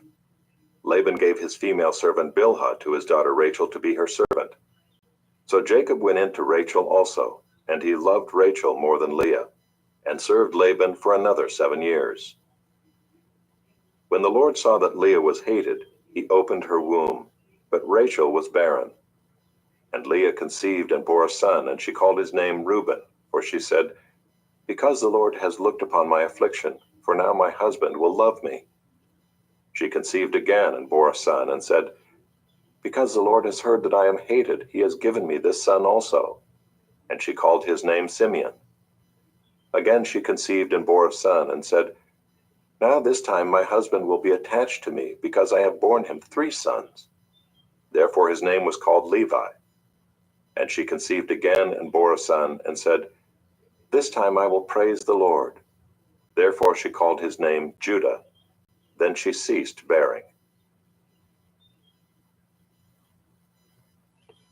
Chapter 30. When Rachel saw that she bore Jacob no children, she envied her sister. She said to Jacob, "Give me children, or I shall die." Jacob's anger was kindled against Rachel, and he said, "Am I in the place of God, who has withheld from you the fruit of the womb?" Then she said, "Here is my servant Bilhah. Go in to her, so that she may give birth on my behalf, that even I may have children through her." So she gave him her servant Bilhah as a wife, and Jacob went in to her. And Bilhah conceived and bore Jacob a son. Then Rachel said, "God has judged me, and has also heard my voice and given me a son." Therefore she called his name Dan. Rachel's servant Bilhah conceived again and bore Jacob a second son. Then Rachel said, "With mighty wrestlings I have wrestled with my sister, and have prevailed." So she called his name Naphtali. When Leah saw that she had ceased bearing children, she took her servant Zilpah and gave her to Jacob as a wife. Then Leah's servant Zilpah bore Jacob a son. And Leah said, Good fortune has come. So she called his name Gad. Leah's servant Zilpah bore Jacob a second son. And Leah said, Happy am I, for women have called me happy. So she called his name Asher. In the days of wheat harvest, Reuben went and found mandrakes in the field and brought them to his mother Leah. Then Rachel said to Leah, Please give me some of your son's mandrakes. But she said to her, Is it a small matter that you have taken away my husband? Would you take away my son's mandrakes also? Rachel said, Then he may lie with you tonight in exchange for your son's mandrakes. When Jacob came from the field in the evening, Leah went out to meet him and said, You must come in to me, for I have hired you with my son's mandrakes. So he lay with her that night. And God listened to Leah, and she conceived and bore Jacob a fifth son. Leah said, God has given me my wages because I gave my servant to my husband. So she called his name Issachar. And Leah conceived again, and she bore Jacob a sixth son. Then Leah said, God has endowed me with a good endowment. Now my husband will honor me because I have borne him 6 sons. So she called his name Zebulun. Afterward she bore a daughter and called her name Dinah. Then God remembered Rachel, and God listened to her and opened her womb. She conceived and bore a son, and said, God has taken away my reproach. And she called his name Joseph, saying, May the Lord add to me another son. As soon as Rachel had borne Joseph, Jacob said to Laban, Send me away that I may go to my own home and country. Give me my wives and my children for whom I have served you, that I may go, for you know the service that I have given you. But Laban said to him, If I have found favor in your sight, I have learned by divination that the Lord has blessed me because of you. Name your wages, and I will give it. Jacob said to him, You yourself know how I have served you, and how your livestock has fared with me. For you had little before I came, and it has increased abundantly, and the Lord has blessed you wherever I turned. But now when shall I provide for my own household also? He said, What shall I give you? Jacob said, You shall not give me anything. If you will do this for me, I will again pasture your flock and keep it. Let me pass through all your flock today, removing from it every speckled and spotted sheep, and every black lamb, and the spotted and speckled among the goats, and they shall be my wages. So my honesty will answer for me later when you come to look into my wages with you. Every one that is not speckled and spotted among the goats and black among the lambs, if found with me, shall be counted stolen. Laban said, Good, let it be as you have said. But that day Laban removed the male goats that were striped and spotted, and all the female goats that were speckled and spotted, every one that had white on it, and every lamb that was black, and put them in the charge of his sons.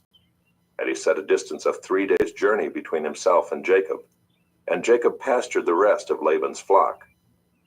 Then Jacob took fresh sticks of poplar and almond and plane trees, and peeled white streaks in them, exposing the white of the sticks.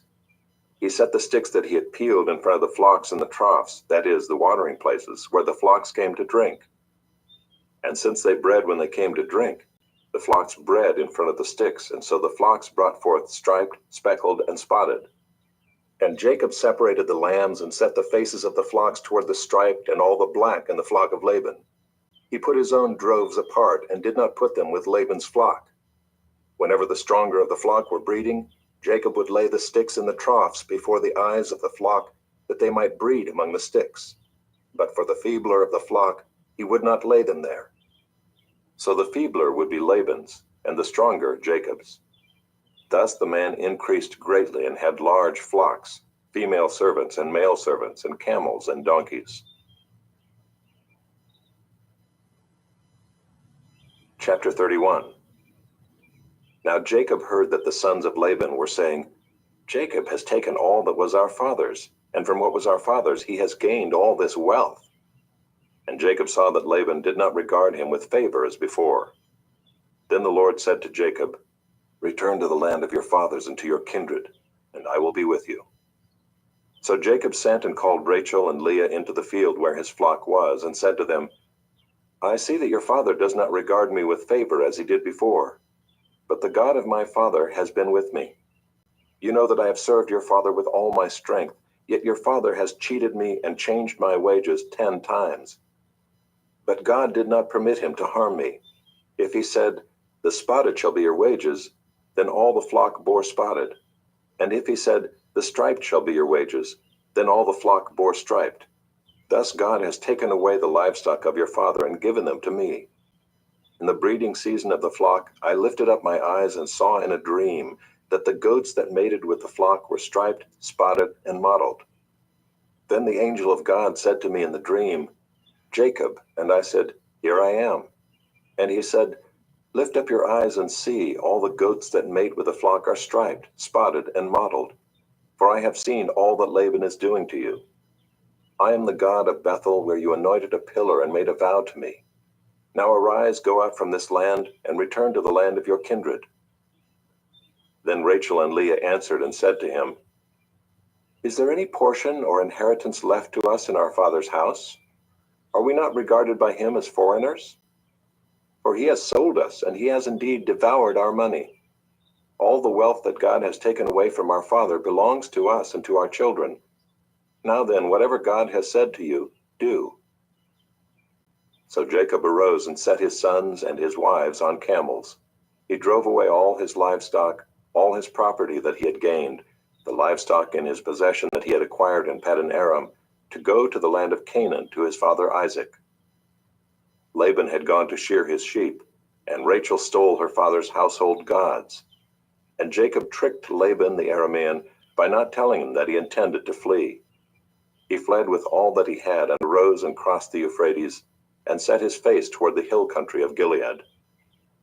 When it was told Laban on the third day that Jacob had fled, he took his kinsman with him and pursued him for 7 days and followed close after him into the hill country of Gilead. But God came to Laban the Aramean in a dream by night and said to him, Be careful not to say anything to Jacob, either good or bad. And Laban overtook Jacob. Now Jacob had pitched his tent in the hill country, and Laban with his kinsmen pitched tents in the hill country of Gilead. And Laban said to Jacob, What have you done that you have tricked me and driven away my daughters like captives of the sword? Why did you flee secretly and trick me and did not tell me, so that I might have sent you away with mirth and songs, with tambourine and lyre? And why did you not permit me to kiss my sons and my daughters farewell? Now you have done foolishly. It is in my power to do you harm. But the God of your father spoke to me last night, saying, Be careful not to say anything to Jacob, either good or bad. And now you have gone away because you longed greatly for your father's house. But why did you steal my gods? Jacob answered and said to Laban, Because I was afraid, for I thought that you would take your daughters from me by force. Anyone with whom you find your gods shall not live. In the presence of our kinsmen, point out what I have that is yours and take it.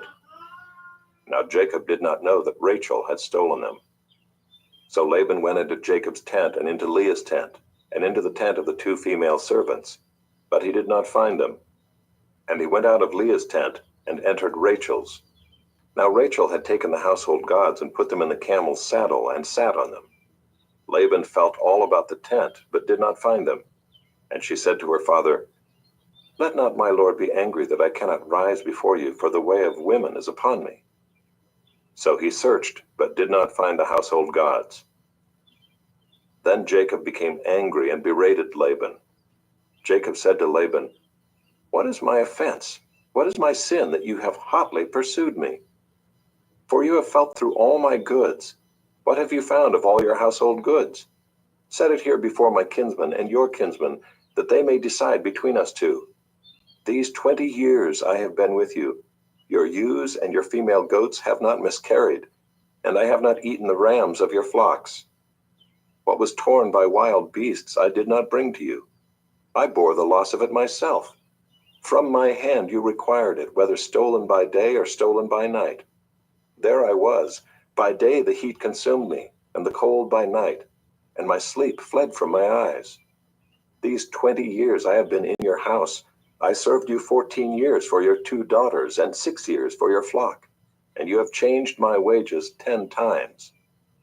If the God of my father, the God of Abraham and the fear of Isaac, had not been on my side, surely now you would have sent me away empty-handed.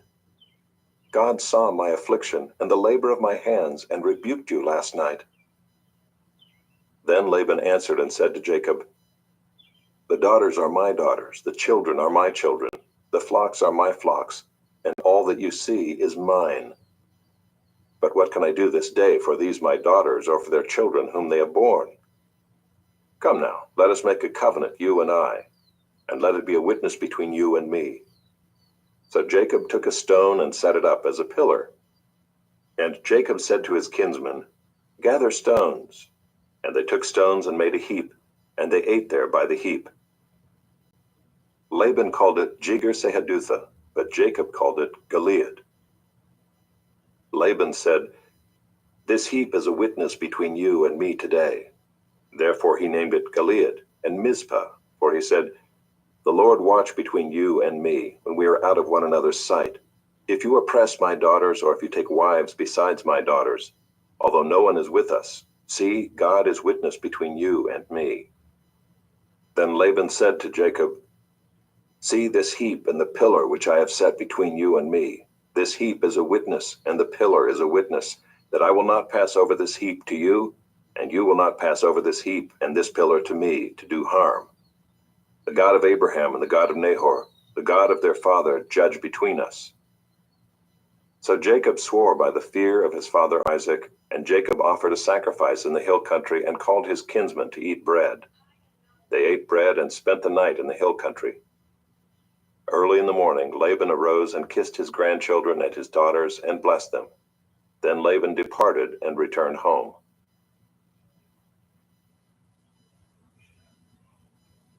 Chapter 32. Jacob went on his way, and the angels of God met him. And when Jacob saw them, he said, "This is God's camp." So he called the name of that place Mahanaim.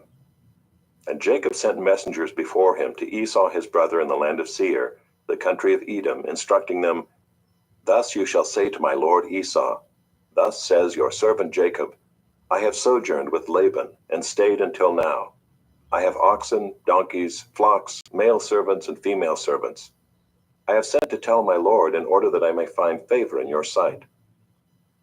And the messengers returned to Jacob, saying, "We came to your brother Esau, and he is coming to meet you, and there are 400 men with him." Then Jacob was greatly afraid and distressed. He divided the people who were with him and the flocks and herds and camels into 2 camps, thinking, "If Esau comes to the one camp and attacks it, then the camp that is left will escape." And Jacob said, "O God of my father Abraham, and God of my father Isaac, O Lord, who said to me, Return to your country and to your kindred, that I may do you good. I am not worthy of the least of all the deeds of steadfast love and all the faithfulness that you have shown to your servant. For with only my staff I crossed this Jordan, and now I have become 2 camps.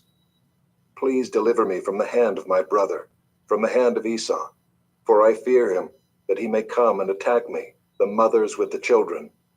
But you said, I will surely do you good, and make your offspring as the sand of the sea, which cannot be numbered for multitude."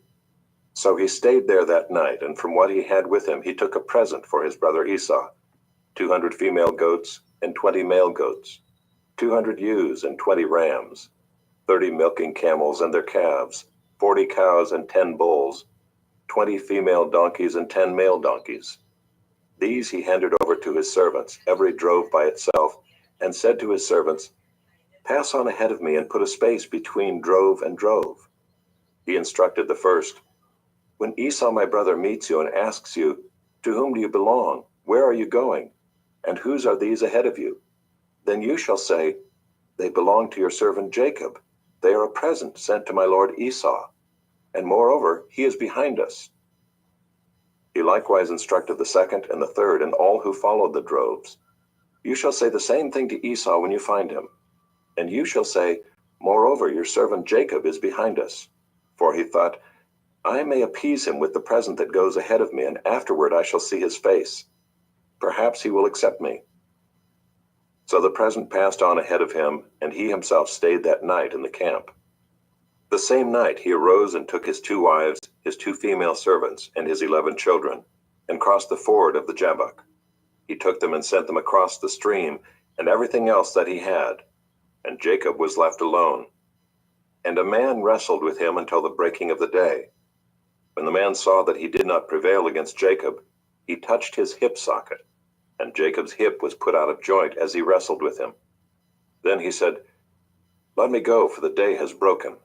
But Jacob said, "I will not let you go unless you bless me." And he said to him, "What is your name?" And he said, "Jacob." Then he said, "Your name shall no longer be called Jacob, but Israel, for you have striven with God and with men, and have prevailed." Then Jacob asked him, "Please tell me your name." But he said, "Why is it that you ask my name?" And there he blessed him. So Jacob called the name of the place Peniel, saying, "For I have seen God face to face, and yet my life has been delivered." The sun rose upon him as he passed Penuel, limping because of his hip. Therefore to this day the people of Israel do not eat the sinew of the thigh that is on the hip socket, because he touched the socket of Jacob's hip on the sinew of the thigh. Chapter 33. And Jacob lifted up his eyes and looked, and behold, Esau was coming, and 400 men with him. So he divided the children among Leah and Rachel and the 2 female servants. And he put the servants with their children in front, then Leah with her children, and Rachel and Joseph last of all. He himself went on before them, bowing himself to the ground 7 times until he came near to his brother. But Esau ran to meet him and embraced him and fell upon his neck and kissed him, and they wept. And when Esau lifted up his eyes and saw the women and children, he said, "Who are these with you?" Jacob said, "The children whom God has graciously given your servant." Then the servants drew near, they and their children, and bowed down. Leah likewise and her children drew near and bowed down. And last Joseph and Rachel drew near, and they bowed down. Esau said, "What do you mean by all this company that I met?" Jacob answered, "To find favor in the sight of my Lord." But Esau said, "I have enough, my brother. Keep what you have for yourself." Jacob said, "No, please, if I have found favor in your sight, then accept my present from my hand. For I have seen your face, which is like seeing the face of God, and you have accepted me. Please accept my blessing that is brought to you, because God has dealt graciously with me, and because I have enough." Thus he urged him, and he took it. Then Esau said, "Let us journey on our way, and I will go ahead of you." But Jacob said to him, "My Lord knows that the children are frail, and that the nursing flocks and herds are a care to me. If they are driven hard for one day, all the flocks will die. Let my Lord pass on ahead of his servant, and I will lead on slowly at the pace of the livestock that are ahead of me, and at the pace of the children, until I come to my Lord and Seir." So Esau said, "Let me leave with you some of the people who are with me." But he said, "What need is there? Let me find favor in the sight of my Lord." So Esau returned that day on his way to Seir. But Jacob journeyed to Succoth, and built himself a house and made booths for his livestock. Therefore the name of the place is called Succoth. And Jacob came safely to the land of Shechem, which is in the land of Canaan, on his way to Paddan Aram, and he camped before the city. And from the sons of Hamor, Shechem's father, he bought for 100 pieces of money the piece of land on which he had pitched his tent. There he erected an altar and called it El Elohe Israel. Chapter 34. Now Dinah the daughter of Leah, whom she had borne to Jacob, went out to see the women of the land. And when Shechem the son of Hamor the Hivite, the prince of the land, saw her, he seized her and lay with her and humiliated her. And his soul was drawn to Dinah the daughter of Jacob. He loved the young woman and spoke tenderly to her. So Shechem spoke to his father Hamor, saying, "Get me this girl for my wife." Now Jacob heard that he had defiled his daughter Dinah, but his sons were with his livestock in the field, so Jacob held his peace until they came. And Hamor the father of Shechem went out to Jacob to speak with him. The sons of Jacob had come in from the field as soon as they heard of it, And the men were indignant and very angry because he had done an outrageous thing in Israel by lying with Jacob's daughter, for such a thing must not be done. But Hamor spoke with them, saying, "The soul of my son Shechem longs for your daughter. Please give her to him to be his wife. Make marriages with us. Give your daughters to us, and take our daughters for yourselves. You shall dwell with us, and the land shall be open to you. Dwell and trade in it, and get property in it." Shechem also said to her father and to her brothers, "Let me find favor in your eyes, and whatever you say to me I will give. Ask me for as great a bride price and gift as you will, and I will give whatever you say to me. Only give me the young woman to be my wife." The sons of Jacob answered Shechem and his father Hamor deceitfully, because he had defiled their sister Dinah. They said to them, "We cannot do this thing to give our sister to one who is uncircumcised, for that would be a disgrace to us. Only on this condition will we agree with you, that you will become as we are by every male among you being circumcised. Then we will give our daughters to you, and we will take your daughters to ourselves, and we will dwell with you and become one people. But if you will not listen to us and be circumcised, then we will take our daughter and we will be gone." Their words pleased Hamor and Hamor's son Shechem, and the young man did not delay to do the thing because he delighted in Jacob's daughter. Now he was the most honored of all his father's house. So Hamor and his son Shechem came to the gate of their city and spoke to the men of their city, saying, "These men are at peace with us. Let them dwell in the land and trade in it, for behold, the land is large enough for them. Let us take their daughters as wives, and let us give them our daughters. Only on this condition will the men agree to dwell with us to become one people, when every male among us is circumcised as they are circumcised. Will not their livestock, their property, and all their beasts be ours? Only let us agree with them, and they will dwell with us." And all who went out of the gate of his city listened to Hamor and his son Shechem, and every male was circumcised, all who went out of the gate of his city. On the third day, when they were sore, two of the sons of Jacob, Simeon and Levi, Dinah's brothers, took their swords and came against the city while it felt secure, and killed all the males. They killed Hamor and his son Shechem with the sword, and took Dinah out of Shechem's house and went away. The sons of Jacob came upon the slain and plundered the city, because they had defiled their sister. They took their flocks and their herds, their donkeys, and whatever was in the city and in the field, all their wealth, all their little ones and their wives, all that was in the houses they captured and plundered. Then Jacob said to Simeon and Levi, "You have brought trouble on me by making me stink to the inhabitants of the land, the Canaanites and the Perizzites. My numbers are few, and if they gather themselves against me and attack me, I shall be destroyed, both I and my household." But they said, "Should he treat our sister like a prostitute?"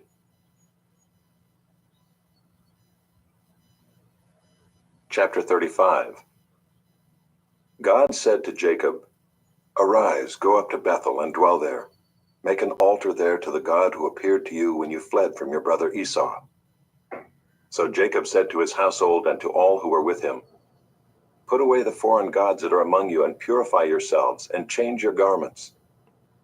Then let us arise and go up to Bethel, so that I may make there an altar to the God who answers me in the day of my distress and has been with me wherever I have gone." So they gave to Jacob all the foreign gods that they had, and the rings that were in their ears.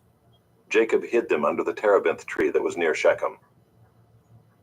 And as they journeyed, a terror from God fell upon the cities that were around them, so that they did not pursue the sons of Jacob. And Jacob came to Luz, that is Bethel, which is in the land of Canaan, he and all the people who were with him, and there he built an altar and called the place El Bethel, because there God had revealed himself to him when he fled from his brother. And Deborah, Rebekah's nurse, died, and she was buried under an oak below Bethel. So he called its name Allon-Bachuth. God appeared to Jacob again when he came to Paddan Aram, and blessed him. And God said to him, "Your name is Jacob. No longer shall your name be called Jacob, but Israel shall be your name." So he called his name Israel. And God said to him, "I am God Almighty. Be fruitful and multiply. A nation and a company of nations shall come from you, and kings shall come from your own body. The land that I gave to Abraham and Isaac, I will give to you, and I will give the land to your offspring after you." Then God went up from him in the place where he had spoken with him, and Jacob set up a pillar in the place where he had spoken with him, a pillar of stone. He poured out a drink offering on it and poured oil on it. So Jacob called the name of the place where God had spoken with him Bethel. Then they journeyed from Bethel. When they were still some distance from Ephrath, Rachel went into labor, and she had hard labor. And when her labor was at its hardest, the midwife said to her, "Do not fear, for you have another son." And as her soul was departing, for she was dying, she called his name Ben-Oni, but his father called him Benjamin. So Rachel died, and she was buried on the way to Ephrath, that is Bethlehem. And Jacob set up a pillar over her tomb. It is the pillar of Rachel's tomb, which is there to this day. Israel journeyed on and pitched his tent beyond the Tower of Eder. While Israel lived in that land, Reuben went and lay with Bilhah, his father's concubine, and Israel heard of it. Now the sons of Jacob were 12. The sons of Leah, Reuben, Jacob's firstborn, Simeon, Levi, Judah, Issachar, and Zebulun. The sons of Rachel, Joseph and Benjamin. The sons of Bilhah, Rachel's servant, Dan and Naphtali. The sons of Zilpah, Leah's servant, Gad and Asher. These were the sons of Jacob who were born to him in Padanaram. And Jacob came to his father Isaac at Mamre, or Kiriath Arba, that is Hebron, where Abraham and Isaac had sojourned. Now the days of Isaac were 180 years, and Isaac breathed his last, and he died and was gathered to his people, old and full of days. And his sons Esau and Jacob buried him.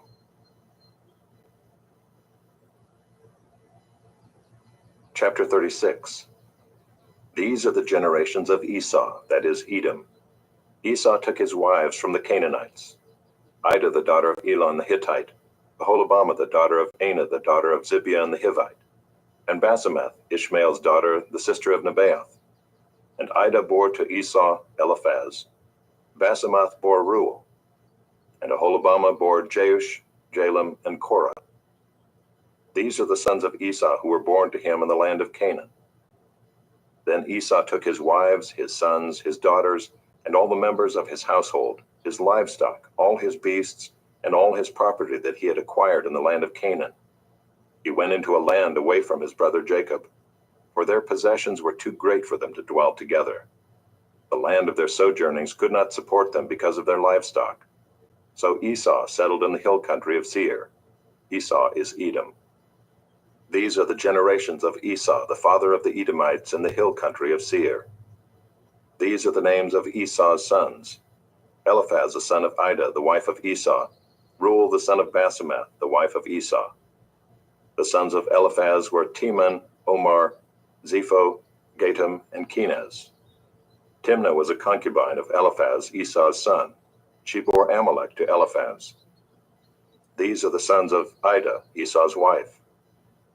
These are the sons of Reuel, Nahath, Zerah, Shammah, and Mizah. These are the sons of Basemath, Esau's wife. These are the sons of Aholibamah, the daughter of Anah, the daughter of Zibeon, Esau's wife. She bore to Esau Jeush, Jalam, and Korah. These are the chiefs of the sons of Esau, the sons of Eliphaz, the firstborn of Esau, the chiefs: Teman, Omar, Zepho, Kenaz, Korah, Gatam, and Amalek. These are the chiefs of Eliphaz in the land of Edom. These are the sons of Ida. These are the sons of Reuel, Esau's son, the chiefs Nahath, Zerah, Shammah, and Mizah. These are the chiefs of Reuel in the land of Edom. These are the sons of Basemath, Esau's wife. These are the sons of Aholibamah, Esau's wife, the chiefs Jeush, Jalam, and Korah. These are the chiefs born of Aholibamah, the daughter of Anah, Esau's wife. These are the sons of Esau, that is Edom, and these are their chiefs. These are the sons of Seir the Horite, the inhabitants of the land: Lotan, Shobal, Zibeon, Anah, Dishan, Ezer, and Dishan. These are the chiefs of the Horites, the sons of Seir in the land of Edom. The sons of Lotan were Hori and Hemam, and Lotan's sister was Timnah. These are the sons of Shobal, Alvan, Manahath, Ebal, Shepho, and Onam. These are the sons of Zibeon, Aya and Anah. He is the Anah who found the hot springs in the wilderness, as he pastured the donkeys of Zibeon his father. These are the children of Anah, Dishon and Aholibamah the daughter of Anah. These are the sons of Dishon, Himdan, Eshban, Ithran, and Kiran. These are the sons of Ezer, Bilhan, Zaavan, and Achan. These are the sons of Dishan, Uz, and Aaron. These are the chiefs of the Horites, the chiefs Lotan, Shobal, Zibeon, Anah, Dishon, Ezer, and Dishan. These are the chiefs of the Horites, chief by chief in the land of Seir. These are the kings who reigned in the land of Edom before any king reigned over the Israelites. Bela the son of Beor reigned in Edom, the name of his city being Dinhabah. Bela died, and Jobab the son of Zerah of Bozrah reigned in his place. Jobab died, and Husham of the land of the Temanites reigned in his place. Husham died, and Hadad the son of Bedad, who defeated Midian in the country of Moab, reigned in his place, the name of his city being Avith. Hadad died, and Samlah of Masrekah reigned in his place. Samlah died, and Shaul of Rehoboth on the Euphrates reigned in his place. Shaul died, and Baal-Hanan the son of Achbor reigned in his place. Baal-Hanan the son of Achbor died, and Hadar reigned in his place, the name of his city being Pau. His wife's name was Mehetabel, the daughter of Matred, daughter of Mezahab. These are the names of the chiefs of Esau according to their clans and their dwelling places by their names. The chiefs Timnah, Alva, Jetheth, Aholibamah, Elah, Pinon, Kenaz, Teman, Mibzar, Magdiel, and Iram. These are the chiefs of Edom, that is, Esau, the father of Edom, according to their dwelling places in the land of their possession. Chapter 37. Jacob lived in the land of his father's sojournings in the land of Canaan. These are the generations of Jacob. Joseph, being 17 years old, was pasturing the flock with his brothers. He was a boy with the sons of Bilhah and Zilpah, his father's wives, and Joseph brought a bad report of them to their father. Now Israel loved Joseph more than any other of his sons, because he was the son of his old age, and he made him a robe of many colors. But when his brothers saw that their father loved him more than all his brothers, they hated him and could not speak peacefully to him. Now Joseph had a dream, and when he told it to his brothers, they hated him even more. He said to them, "Hear this dream that I have dreamed. Behold, we were binding sheaves in the field, and behold, my sheaf arose and stood upright. And behold, your sheaves gathered around it and bowed down to my sheaf." His brothers said to him, "Are you indeed to reign over us? Or are you indeed to rule over us?" So they hated him even more for his dreams and for his words. Then he dreamed another dream and told it to his brothers and said, "Behold, I have dreamed another dream. Behold, the sun, the moon, and 11 stars were bowing down to me." But when he told it to his father and to his brothers, his father rebuked him and said to him, "What is this dream that you have dreamed? Shall I and your mother and your brothers indeed come to bow ourselves to the ground before you?" And his brothers were jealous of him, but his father kept the saying in mind. Now his brothers went to pasture their father's flock near Shechem, and Israel said to Joseph, "Are not your brothers pasturing the flock at Shechem? Come, I will send you to them." And he said to him, "Here I am." So he said to him, "Go now, see if it is well with your brothers and with the flock, and bring me word." So he sent him from the valley of Hebron, and he came to Shechem. And a man found him wandering in the fields, and the man asked him, "What are you seeking?" "I am seeking my brothers," he said.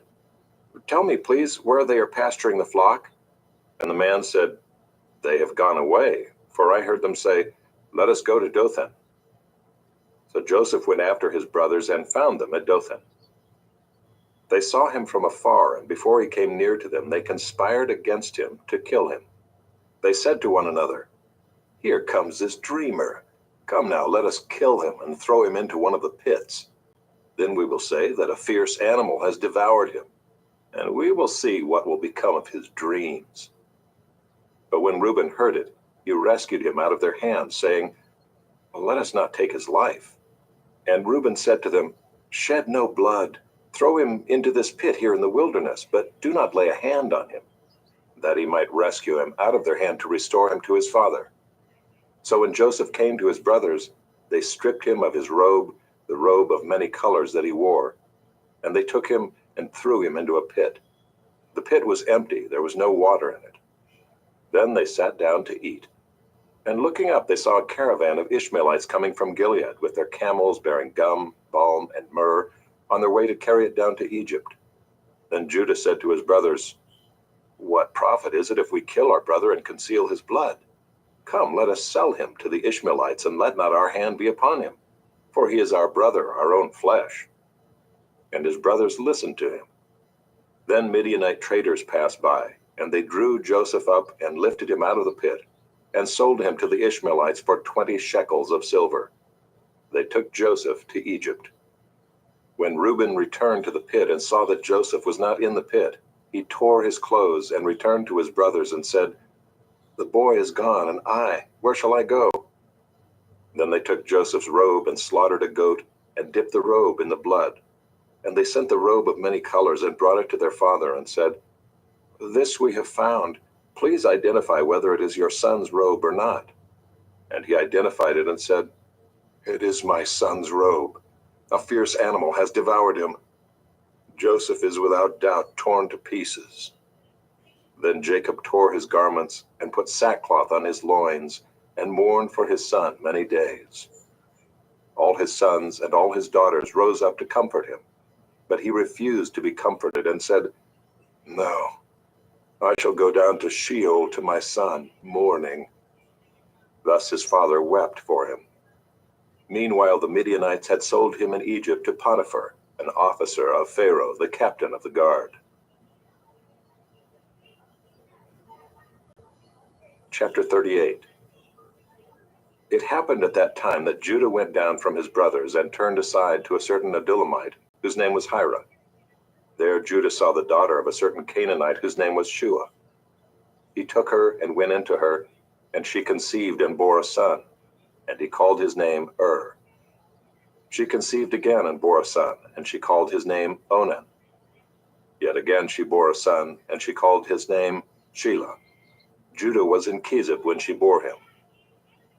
And Judah took a wife for his firstborn, and her name was Tamar. But Judah's firstborn, was wicked in the sight of the Lord, and the Lord put him to death. Then Judah said to Onan, "Go into your brother's wife and perform the duty of a brother-in-law to her, and raise up offspring for your brother." But Onan knew that the offspring would not be his, so whenever he went into his brother's wife, he would waste the semen on the ground, so as not to give offspring to his brother. And what he did was wicked in the sight of the Lord, and he put him to death also. Then Judah said to Tamar his daughter-in-law, "Remain a widow in your father's house, till Shelah my son grows up," for he feared that he would die like his brothers. So Tamar went and remained in her father's house. In the course of time, the wife of Judah, Shua's daughter, died. When Judah was comforted, he went up to Timnah to his sheep shearers, he and his friend Hira the Adullamite. And when Tamar was told, "Your father-in-law is going up to Timnah to shear his sheep," she took off her widow's garments and covered herself with a veil, wrapping herself up, and sat at the entrance to Enaim, which is on the road to Timnah. For she saw that Shelah was grown up, and she had not been given to him in marriage. When Judah saw her, he thought she was a prostitute, for she had covered her face. He turned to her at the roadside and said, "Come, let me come into you," for he did not know that she was his daughter-in-law. She said, "What will you give me that you may come into me?" He answered, "I will send you a young goat from the flock." And she said, "If you give me a pledge until you send it." He said, "What pledge shall I give you?" She replied, "Your signet and your cord and your staff that is in your hand." So he gave them to her and went into her, and she conceived by him. Then she arose and went away, and taking off her veil, she put on the garments of her widowhood. When Judah sent the young goat by his friend the Adullamite to take back the pledge from the woman's hand, he did not find her. And he asked the men of the place, "Where is the cult prostitute who was at Enaim at the roadside?" And they said, "No cult prostitute has been here." So he returned to Judah and said, "I have not found her." Also the men of the place said, "No cult prostitute has been here." And Judah replied, "Well, let her keep the things as her own, or we shall be laughed at. You see, I sent this young goat, and you did not find her." About 3 months later, Judah was told, "Tamar, your daughter-in-law, has been immoral. Moreover, she is pregnant by immorality." And Judah said, "Bring her out and let her be burned." As she was being brought out, she sent word to her father-in-law, "By the man to whom these belong, I am pregnant." And she said, "Please identify whose these are, the signet and the cord and the staff." Then Judah identified them and said, "She is more righteous than I, since I did not give her to my son Shelah." And he did not know her again. When the time of her labor came, there were twins in her womb. And when she was in labor, one put out a hand, and the midwife took and tied a scarlet thread on his hand, saying, "This one came out first." But as he drew back his hand, behold, his brother came out. And she said, "What a breach you have made for yourself." Therefore his name was called Perez. Afterward his brother came out with the scarlet thread on his hand, and his name was called Zerah.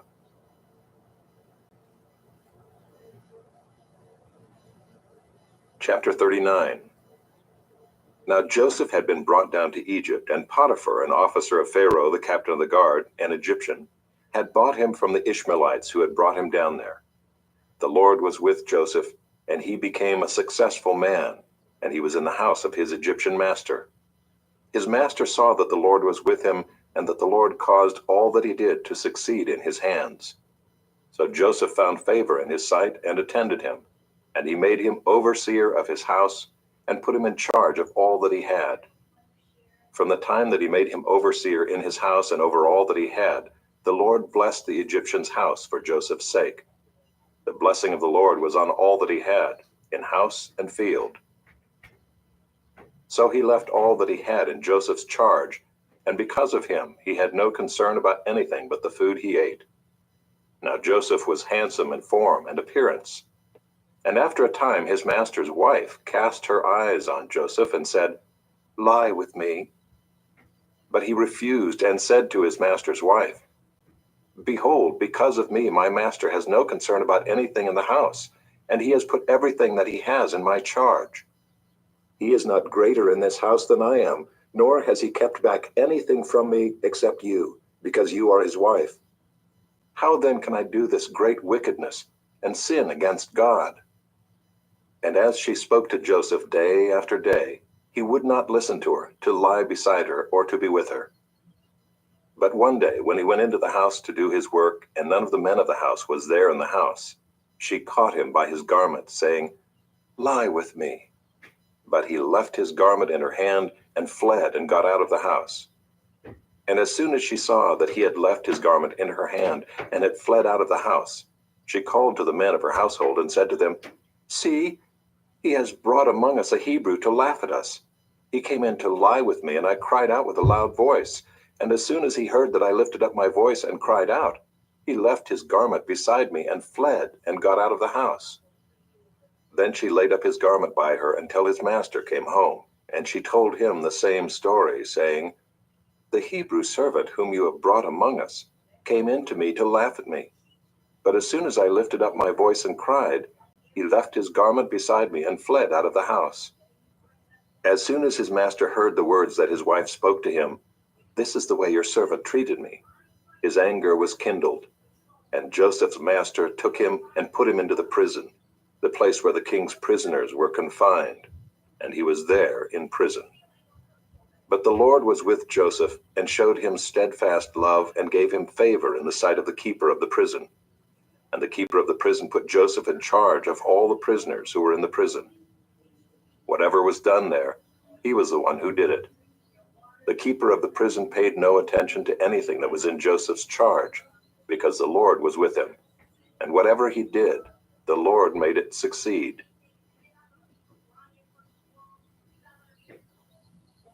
Chapter 40. Sometime after this, the cupbearer of the king of Egypt and his baker committed an offense against their lord the king of Egypt.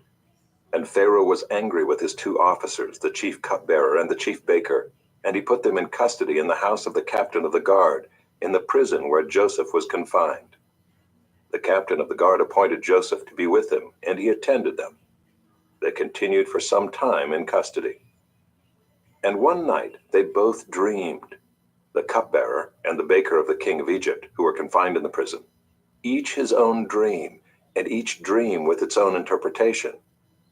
When Joseph came to them in the morning, he saw that they were troubled. So he asked Pharaoh's officers who were with him in custody in his master's house, "Why are your faces downcast today?" They said to him, "We have had dreams, and there is no one to interpret them." And Joseph said to them, "Do not interpretations belong to God? Please tell them to me." So the chief cupbearer told his dream to Joseph and said to him, "In my dream there was a vine before me, and on the vine there were 3 branches. As soon as it budded, its blossoms shot forth, and the clusters ripened into grapes. Pharaoh's cup was in my hand, and I took the grapes and pressed them into Pharaoh's cup, and placed the cup in Pharaoh's hand." Then Joseph said to him, "This is its interpretation. The 3 branches are 3 days. In 3 days Pharaoh will lift up your head and restore you to your office, and you shall place Pharaoh's cup in his hand as formerly, when you were his cupbearer. Only remember me when it is well with you, and please do me the kindness to mention me to Pharaoh, and so get me out of this house. For I was indeed stolen out of the land of the Hebrews, and here also I have done nothing that they should put me into the pit." When the chief baker saw that the interpretation was favorable, he said to Joseph, "I also had a dream. There were 3 cake baskets on my head, and in the uppermost basket there were all sorts of baked food for Pharaoh, but the birds were eating it out of the basket on my head." And Joseph answered and said, "This is its interpretation. The 3 baskets are 3 days. In 3 days Pharaoh will lift up your head from you and hang you on a tree, and the birds will eat the flesh from you." On the 3rd day, which was Pharaoh's birthday, he made a feast for all his servants, and lifted up the head of the chief cupbearer and the head of the chief baker among his servants. He restored the chief cupbearer to his position, and he placed the cup in Pharaoh's hand. But he hanged the chief baker as Joseph had interpreted to them. Yet the chief cupbearer did not remember Joseph, but forgot him.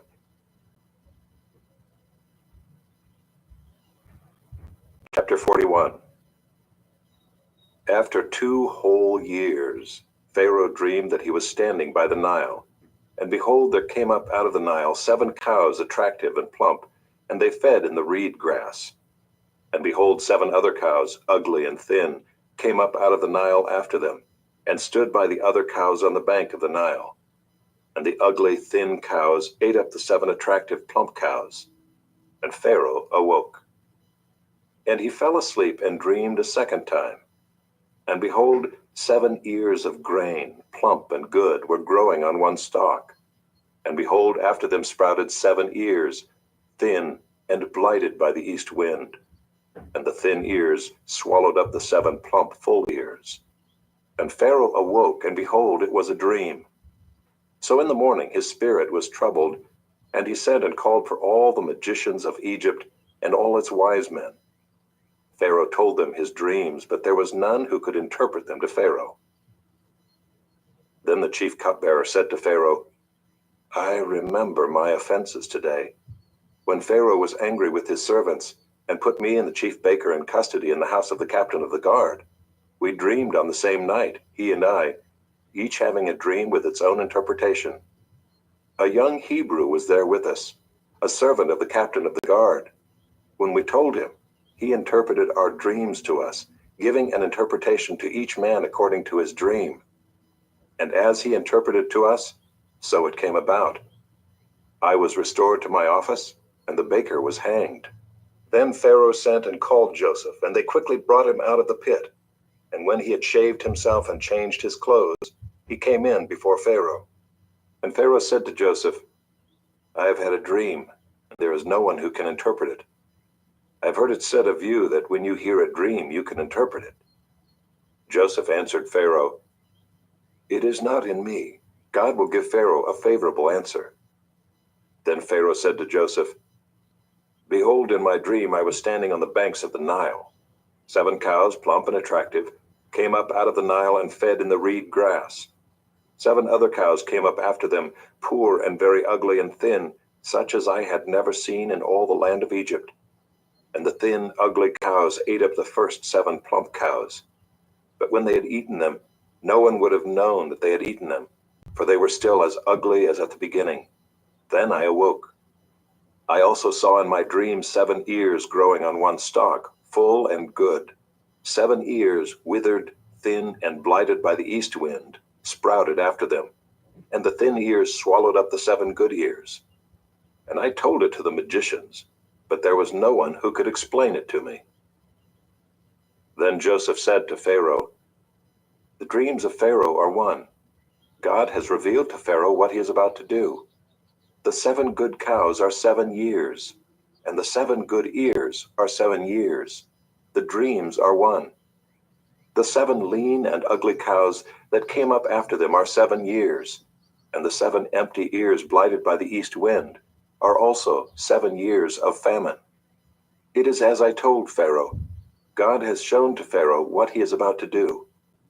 There will come 7 years of great plenty throughout all the land of Egypt. But after them there will arise 7 years of famine, and all the plenty will be forgotten in the land of Egypt. The famine will consume the land, and the plenty will be unknown in the land by reason of the famine that will follow, for it will be very severe. And the doubling of Pharaoh's dream means that the thing is fixed by God, and God will shortly bring it about. Now therefore let Pharaoh select a discerning and wise man, and set him over the land of Egypt. Let Pharaoh proceed to appoint overseers over the land and take 1/5 of the produce of the land of Egypt during the 7 plentiful years. And let them gather all the food of these good years that are coming, and store up grain under the authority of Pharaoh for food in the cities, and let them keep it. That food shall be a reserve for the land against the 7 years of famine that are to occur in the land of Egypt, so that the land may not perish through the famine. This proposal pleased Pharaoh and all his servants. And Pharaoh said to his servants, Can we find a man like this, in whom is the Spirit of God? Then Pharaoh said to Joseph, Since God has shown you all this, there is none so discerning and wise as you are. You shall be over my house, and all my people shall order themselves as you command. Only as regards the throne will I be greater than you. And Pharaoh said to Joseph, See, I have set you over all the land of Egypt. Then Pharaoh took his signet ring from his hand and put it on Joseph's hand, and clothed him in garments of fine linen, and put a gold chain about his neck. And he made him ride in his 2nd chariot. And they called out before him, Bow the knee. Thus he set him over all the land of Egypt. Moreover, Pharaoh said to Joseph, I am Pharaoh, and without your consent no one shall lift up hand or foot in all the land of Egypt. And Pharaoh called Joseph's name Zaphenath-Paneah, and he gave him in marriage Asenath, the daughter of Potiphera, priest of On. So Joseph went out over the land of Egypt. Joseph was 30 years old when he entered the service of Pharaoh, king of Egypt. And Joseph went out from the presence of Pharaoh, and went through all the land of Egypt. During the 7 plentiful years the earth produced abundantly, and he gathered up all the food of these 7 years which occurred in the land of Egypt, and put the food in the cities. He put in every city the food from the fields around it. And Joseph stored up grain in great abundance, like the sand of the sea, until he ceased to measure it, for it could not be measured. Before the year of famine came, 2 sons were born to Joseph. Asenath, the daughter of Potiphera, priest of On, bore them to him. Joseph called the name of the firstborn Manasseh, for he said, God has made me forget all my hardship and all my father's house. The name of the second he called Ephraim, for God has made me fruitful in the land of my affliction." The 7 years of plenty that occurred in the land of Egypt came to an end, and the 7 years of famine began to come, as Joseph had said. There was famine in all lands, but in all the land of Egypt there was bread. When all the land of Egypt was famished, the people cried to Pharaoh for bread. Pharaoh said to all the Egyptians, "Go to Joseph. What he says to you, do." So when the famine had spread over all the land, Joseph opened all the storehouses and sold to the Egyptians, for the famine was severe in the land of Egypt. Moreover, all the earth came to Egypt to Joseph to buy grain, because the famine was severe over all the earth. Chapter 42. When Jacob learned that there was grain for sale in Egypt, he said to his sons, "Why do you look at one another?" And he said, "Behold, I have heard that there is grain for sale in Egypt. Go down and buy grain for us there, that we may live and not die." So 10 of Joseph's brothers went down to buy grain in Egypt. But Jacob did not send Benjamin, Joseph's brother, with his brothers, for he feared that harm might happen to him. Thus the sons of Israel came to buy among the others who came, for the famine was in the land of Canaan. Now Joseph was governor over the land. He was the one who sold to all the people of the land. And Joseph's brothers came and bowed themselves before him with their faces to the ground. Joseph saw his brothers and recognized them, but he treated them like strangers and spoke roughly to them. "Where do you come from?" he said. They said, "From the land of Canaan to buy food." And Joseph recognized his brothers, but they did not recognize him. And Joseph remembered the dreams that he had dreamed of them. And he said to them, "You are spies. You have come to see the nakedness of the land." They said to him, "No, my lord, your servants have come to buy food. We are all sons of one man. We are honest men. Your servants have never been spies." He said to them, "No, it is the nakedness of the land that you have come to see." And they said, "We, your servants, are 12 brothers, the sons of one man in the land of Canaan, and behold, the youngest is this day with our father, and one is no more." But Joseph said to them, "It is as I said to you, you are spies. By this you shall be tested. By the life of Pharaoh you shall not go from this place unless your youngest brother comes here. Send one of you, and let him bring your brother while you remain confined, that your words may be tested, whether there is truth in you. Or else, by the life of Pharaoh, surely you are spies." And he put them all together in custody for 3 days. On the 3rd day Joseph said to them, "Do this and you will live, for I fear God. If you are honest men, let one of your brothers remain confined where you are in custody, and let the rest go and carry grain for the famine of your households. And bring your youngest brother to me. So your words will be verified, and you shall not die." And they did so.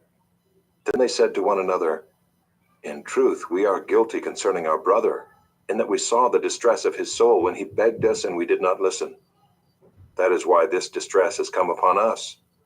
And Reuben answered them, "Did I not tell you not to sin against the boy? But you did not listen. So now there comes a reckoning for his blood."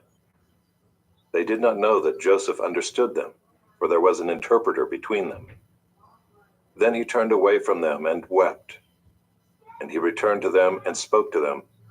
And he took Simeon from them and bound him before their eyes. And Joseph gave orders to fill their bags with grain, and to replace every man's money in his sack, and to give them provisions for the journey. This was done for them. Then they loaded their donkeys with their grain and departed. And as one of them opened his sack to give his donkey fodder at the lodging place, he saw his money in the mouth of his sack. He said to his brothers, "My money has been put back. Here it is in the mouth of my sack." At this their hearts failed them, and they turned trembling to one another, saying, "What is this that God has done to us?" When they came to Jacob their father in the land of Canaan, they told him all that had happened to them, saying, "The man, the lord of the land, spoke roughly to us and took us to be spies of the land. But we said to him, 'We are honest men. We have never been spies. We are 12 brothers, sons of our father. One is no more, and the youngest is this day with our father in the land of Canaan. Then the man, the Lord of the land, said to us, By this I shall know that you are honest men. Leave one of your brothers with me, and take grain for the famine of your households, and go your way. Bring your youngest brother to me. Then I shall know that you are not spies, but honest men, and I will deliver your brother to you, and you shall trade in the land. As they emptied their sacks, behold, every man's bundle of money was in his sack. And when they and their father saw their bundles of money, they were afraid. And Jacob their father said to them, You have bereaved me of my children. Joseph is no more, and Simeon is no more. And now you would take Benjamin? All this has come against me. Then Reuben said to his father, Kill my 2 sons if I do not bring him back to you. Put him in my hands, and I will bring him back to you. But he said, My son shall not go down with you, for his brother is dead, and he is the only one left. If harm should happen to him on the journey that you are to make, you would bring down my gray hairs with sorrow to Sheol. Chapter 43. Now the famine was severe in the land. And when they had eaten the grain that they had brought from Egypt, their father said to them, Go again, buy us a little food. But Judah said to him, The man solemnly warned us, saying, You shall not see my face unless your brother is with you. If you will send our brother with us, we will go down and buy you food. But if you will not send him, we will not go down, for the man said to us, You shall not see my face unless your brother is with you. Israel said, Why did you treat me so badly as to tell the man that you had another brother? They replied, The man questioned us carefully about ourselves and our kindred, saying, Is your father still alive? Do you have another brother? What we told him was in answer to these questions. Could we in any way know that he would say, Bring your brother down? And Judah said to Israel his father, Send the boy with me, and we will arise and go, that we may live and not die, both we and you and also our little ones. I will be a pledge of his safety. From my hand you shall require him. If I do not bring him back to you and set him before you, then let me bear the blame forever. If we had not delayed, we would now have returned twice. Then their father Israel said to them, If it must be so, then do this. Take some of the choice fruits of the land in your bags, and carry a present down to the man, a little balm and a little honey, gum, myrrh, pistachio nuts, and almonds. Take double the money with you. Carry back with you the money that was returned in the mouth of your sacks. Perhaps it was an oversight.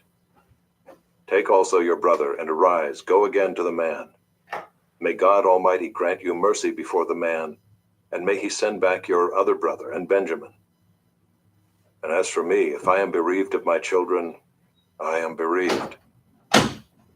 So the men took this present, and they took double the money with them, and Benjamin. They arose and went down to Egypt, and stood before Joseph. When Joseph saw Benjamin with them, he said to the steward of his house, Bring the men into the house, and slaughter an animal and make ready, for the men are to dine with me at noon. The man did as Joseph told him, and brought the men to Joseph's house. And the men were afraid because they were brought to Joseph's house. And they said, It is because of the money which was replaced in our sacks the first time that we are brought in, so that he may assault us and fall upon us to make us servants and seize our donkeys. So they went up to the steward of Joseph's house and spoke with him at the door of the house, and said, Oh, my lord, we came down the first time to buy food, and when we came to the lodging place, we opened our sacks, and there was each man's money in the mouth of his sack, our money in full weight. So we have brought it again with us, and we have brought other money down with us to buy food. We do not know who put our money in our sacks. He replied, Peace to you, do not be afraid. Your God and the God of your father has put treasure in your sacks for you. I received your money. Then he brought Simeon out to them. And when the man had brought the men into Joseph's house and given them water, and they had washed their feet, and when he had given their donkeys fodder, they prepared the present for Joseph's coming at noon, for they heard that they should eat bread there. When Joseph came home, they brought into the house to him the present that they had with them, and bowed down to him to the ground. And he inquired about their welfare and said, "Is your father well, the old man of whom you spoke? Is he still alive?" They said, "Your servant, our father, is well. He is still alive." And they bowed their heads and prostrated themselves. And he lifted up his eyes and saw his brother Benjamin, his mother's son, and said, "Is this your youngest brother of whom you spoke to me? God be gracious to you, my son." Then Joseph hurried out, for his compassion grew warm for his brother, and he sought a place to weep. And he entered his chamber and wept there. Then he washed his face and came out, and controlling himself, he said, "Serve the food." They served him by himself, and them by themselves, and the Egyptians who ate with him by themselves, because the Egyptians could not eat with the Hebrews, for that is an abomination to the Egyptians. And they sat before him, the firstborn according to his birthright, and the youngest according to his youth. And the men looked at one another in amazement. Portions were taken to them from Joseph's table, but Benjamin's portion was 5 times as much as any of theirs. And they drank and were merry with him. Chapter 44. Then he commanded the steward of his house, "Fill the men's sacks with food, as much as they can carry, and put each man's money in the mouth of his sack, and put my cup, the silver cup, in the mouth of the sack of the youngest, with his money for the grain." And he did as Joseph told him. As soon as the morning was light, the men were sent away with their donkeys. They had gone only a short distance from the city. Now Joseph said to his steward, "Up, follow after the men, and when you overtake them, say to them, 'Why have you repaid evil for good? Is it not from this that my Lord drinks, and by this that he practices divination? You have done evil in doing this.'" When he overtook them, he spoke to them these words. They said to him, "Why does my Lord speak such words as these? Far be it from your servants to do such a thing. Behold, the money that we found in the mouths of our sacks we brought back to you from the land of Canaan. How then could we steal silver or gold from your Lord's house? Whichever of your servants is found with it shall die, and we also will be my Lord's servants." He said, "Let it be as you say. He who is found with it shall be my servant, and the rest of you shall be innocent." Then each man quickly lowered his sack to the ground, and each man opened his sack. And he searched, beginning with the eldest and ending with the youngest. And the cup was found in Benjamin's sack. Then they tore their clothes, and every man loaded his donkey, and they returned to the city. When Judah and his brothers came to Joseph's house, he was still there. They fell before him to the ground. Joseph said to them, "What deed is this that you have done? Do you not know that a man like me can indeed practice divination?" And Judah said, "What shall we say to my Lord? What shall we speak? Or how can we clear ourselves? God has found out the guilt of your servants. Behold, we are my Lord's servants, both we and he also in whose hand the cup has been found." But he said, "Far be it from me that I should do so. Only the man in whose hand the cup was found shall be my servant. But as for you, go up in peace to your father." Then Judah went up to him and said, "Oh, my Lord, please let your servant speak a word in my Lord's ears, and let not your anger burn against your servant. For you are like Pharaoh himself. My Lord asked his servant, saying, 'Have you a father or a brother?' And we said to my Lord, 'We have a father, an old man, and a young brother, the child of his old age. His brother is dead, and he alone is left of his mother's children, and his father loves him.' Then you said to your servants, 'Bring him down to me, that I may set my eyes on him.' We said to my Lord, 'The boy cannot leave his father, for if he should leave his father would die.' Then you said to your servants, 'Unless your youngest brother comes down with you, you shall not see my face again.' When we went back to your servant my father, we told him the words of my Lord. And when our father said, 'Go again, buy us a little food,' we said, 'We cannot go down. If our youngest brother goes with us, Then we will go down, for we cannot see the man's face unless our youngest brother is with us. Then your servant my father said to us, You know that my wife bore me 2 sons. One left me, and I said, Surely he has been torn to pieces, and I have never seen him since. If you take this one also from me, and harm happens to him, you will bring down my gray hairs in evil to Sheol. Now therefore, as soon as I come to your servant my father, and the boy is not with us, then as his life is bound up in the boy's life, as soon as he sees that the boy is not with us, he will die, and your servants will bring down the gray hairs of your servant our father with sorrow to Sheol. For your servant became a pledge of safety for the boy to my father, saying, If I do not bring him back to you, then I shall bear the blame before my father all my life. Now therefore, please let your servant remain instead of the boy as a servant to my lord, and let the boy go back with his brothers. For how can I go back to my father if the boy is not with me? I fear to see the evil that would find my father. Chapter 45. Then Joseph could not control himself before all those who stood by him. He cried, Make everyone go out from me. So no one stayed with him when Joseph made himself known to his brothers. And he wept aloud, so that the Egyptians heard it, and the household of Pharaoh heard it. And Joseph said to his brothers, I am Joseph. Is my father still alive? But his brothers could not answer him, for they were dismayed at his presence. So Joseph said to his brothers, Come near to me, please. And they came near. And he said, I am your brother, Joseph, whom you sold into Egypt.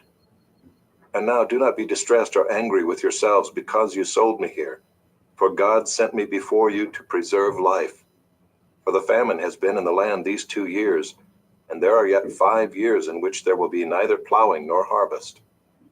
And God sent me before you to preserve for you a remnant on earth, and to keep alive for you many survivors. So it was not you who sent me here, but God.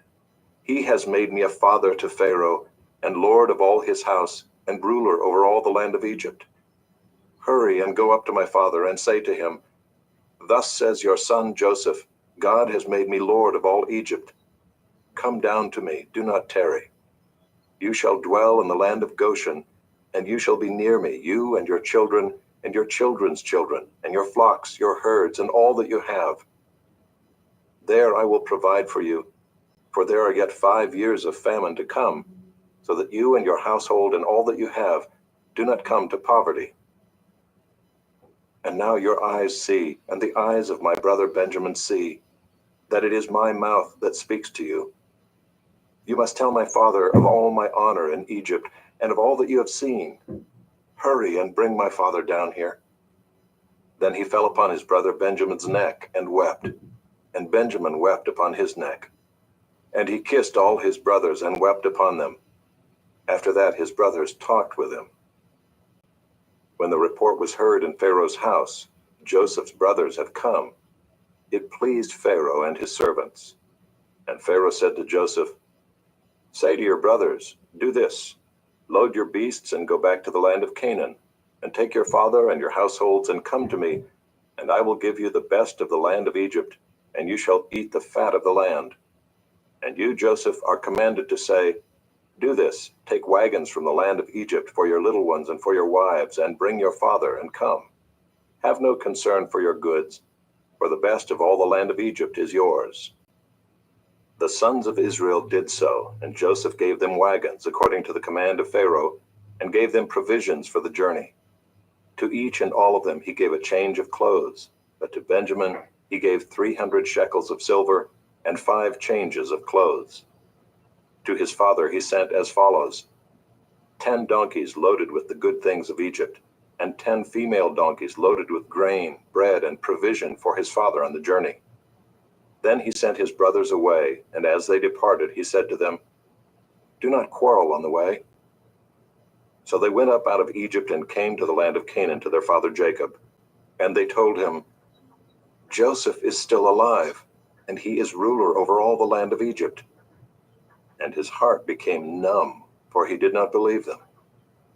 But when they told him all the words of Joseph which he had said to them, and when he saw the wagons that Joseph had sent to carry him, the spirit of their father Jacob revived.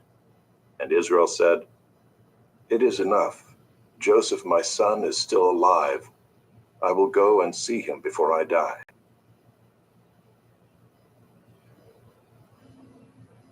Chapter 46.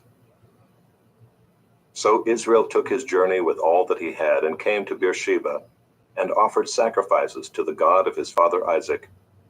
And God spoke to Israel in visions of the night and said, "Jacob, Jacob." And he said, "Here I am." Then he said, "I am God, the God of your father. Do not be afraid to go down to Egypt, for there I will make you into a great nation. I myself will go down with you to Egypt, and I will also bring you up again, and Joseph's hand shall close your eyes." Then Jacob set out from Beersheba. The sons of Israel carried Jacob their father, their little ones, and their wives in the wagons that Pharaoh had sent to carry him. They also took their livestock and their goods which they had gained in the land of Canaan, and came into Egypt, Jacob and all his offspring with him, his sons and his sons' sons with him, his daughters and his sons' daughters. All his offspring he brought with him into Egypt. Now these are the names of the descendants of Israel who came into Egypt, Jacob and his sons: Reuben, Jacob's firstborn, and the sons of Reuben, Hanok, Palu, Hezron, and Carmi. The sons of Simeon, Jemuel, Jamin, Ohad, Jachin, Zohar, and Shaul, the son of a Canaanite woman. The sons of Levi, Gershon, Kohath, and Merari. The sons of Judah, Onan, Shelah, Perez, and Zerah. But and Onan died in the land of Canaan. And the sons of Perez were Hezron and Hamul. The sons of Issachar, Tola, Puvah, Yob, and Shimron. The sons of Zebulun, Sirad, Elon, and Jaliel. These are the sons of Leah, whom she bore to Jacob in Padanaram, together with his daughter Dinah. Altogether his sons and his daughters numbered 33. The sons of Gad, Ziphion, Haggai, Shunai, Esban, Eri, Arodai, and Aralai.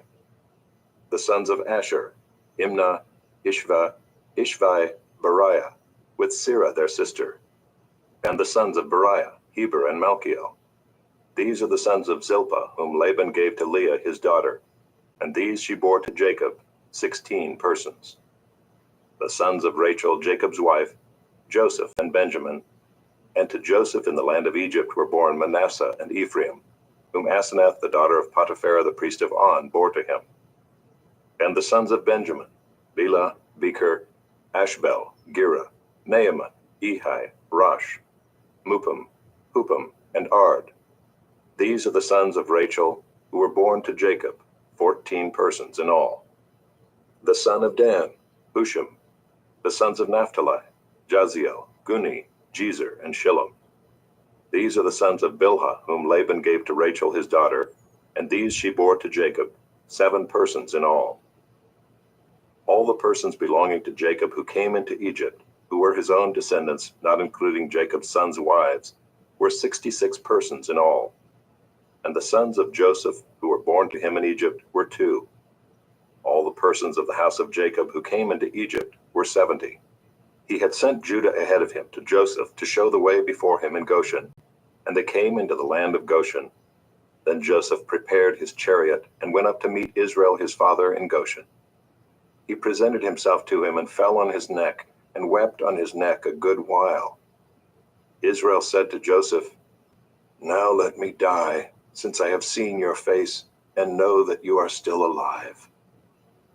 Joseph said to his brothers and to his father's household, "I will go up and tell Pharaoh, and will say to him, 'My brothers and my father's household, who are in the land of Canaan, have come to me.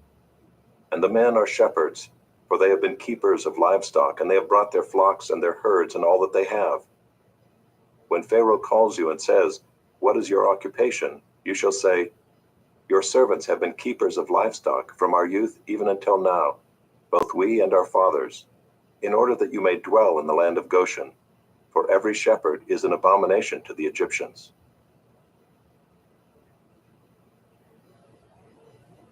Chapter 47. So Joseph went in and told Pharaoh, "My father and my brothers, with their flocks and herds and all that they possess, have come from the land of Canaan. They are now in the land of Goshen." And from among his brothers he took 5 men and presented them to Pharaoh. Pharaoh said to his brothers, "What is your occupation?" And they said to Pharaoh, "Your servants are shepherds, as our fathers were." They said to Pharaoh, "We have come to sojourn in the land, for there is no pasture for your servants' flocks, for the famine is severe in the land of Canaan. And now please let your servants dwell in the land of Goshen." Then Pharaoh said to Joseph, "Your father and your brothers have come to you. The land of Egypt is before you. Settle your father and your brothers in the best of the land. Let them settle in the land of Goshen. And if you know any able men among them, put them in charge of my livestock." Then Joseph brought in Jacob his father and stood him before Pharaoh. And Jacob blessed Pharaoh. And Pharaoh said to Jacob, "How many are the days of the years of your life?" And Jacob said to Pharaoh, "The days of the years of my sojourning are 130 years. Few and evil have been the days of the years of my life, and they have not attained to the days of the years of the life of my fathers in the days of their sojourning." And Jacob blessed Pharaoh and went out from the presence of Pharaoh. Then Joseph settled his father and his brothers and gave them a possession in the land of Egypt, in the best of the land, in the land of Ramesses, as Pharaoh had commanded. And Joseph provided his father, his brothers, and all his father's household with food, according to the number of their dependents. Now there was no food in all the land, for the famine was very severe, so that the land of Egypt and the land of Canaan languished by reason of the famine. And Joseph gathered up all the money that was found in the land of Egypt and in the land of Canaan in exchange for the grain that they bought. And Joseph brought the money into Pharaoh's house. And when the money was all spent in the land of Egypt and in the land of Canaan, all the Egyptians came to Joseph and said, "Give us food. Why should we die before your eyes? For our money is gone." And Joseph answered, "Give your livestock, and I will give you food in exchange for your livestock, if your money is gone."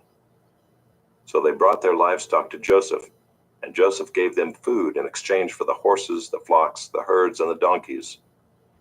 He supplied them with food in exchange for all their livestock that year. And when that year was ended, they came to him the following year and said to him, "We will not hide from my lord that our money is all spent. The herds of livestock are my lord's. There is nothing left in the sight of my lord but our bodies and our land.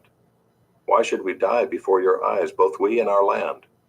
Buy us and our land for food, and we with our land will be servants to Pharaoh. And give us seed that we may live and not die, and that the land may not be desolate."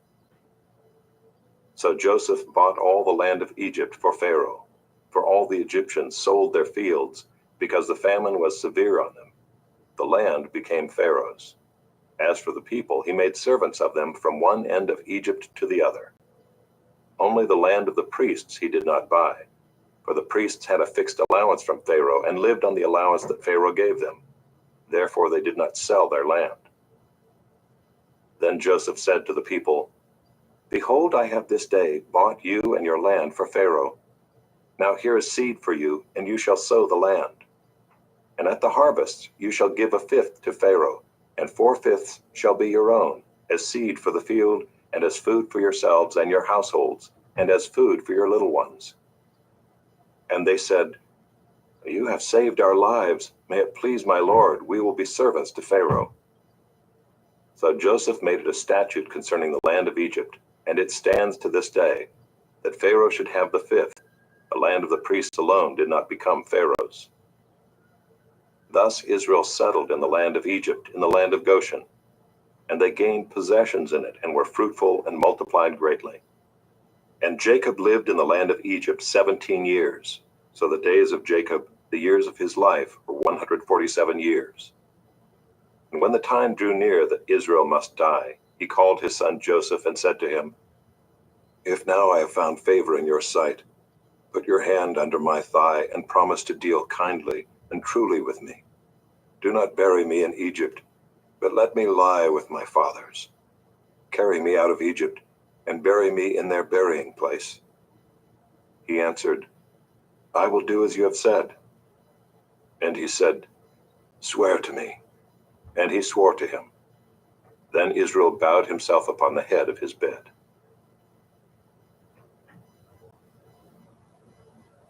Chapter 48. After this, Joseph was told, "Behold, your father is ill." So he took with him his 2 sons, Manasseh and Ephraim. And it was told to Jacob, "Your son Joseph has come to you." Then Israel summoned his strength and sat up in bed. And Jacob said to Joseph, "God Almighty appeared to me at Luz in the land of Canaan and blessed me and said to me, 'Behold, I will make you fruitful and multiply you, and I will make of you a company of peoples and will give this land to your offspring after you for an everlasting possession. And now your 2 sons, who were born to you in the land of Egypt before I came to you in Egypt, are mine. Ephraim and Manasseh shall be mine, as Reuben and Simeon are. And the children that you fathered after them shall be yours. They shall be called by the name of their brothers in their inheritance. As for me, when I came from Paddan, to my sorrow Rachel died in the land of Canaan on the way, when there was still some distance to go to Ephrath. And I buried her there on the way to Ephrath, that is Bethlehem." When Israel saw Joseph's sons, he said, "Who are these?" Joseph said to his father, "They are my sons, whom God has given me here." And he said, "Bring them to me, please, that I may bless them." Now the eyes of Israel were dim with age, so that he could not see. So Joseph brought them near him, and he kissed them and embraced them. And Israel said to Joseph, "I never expected to see your face, and behold, God has let me see your offspring also." Then Joseph removed them from his knees, and he bowed himself with his face to the earth. And Joseph took them both, Ephraim in his right hand toward Israel's left hand, and Manasseh in his left hand toward Israel's right hand, and brought them near him.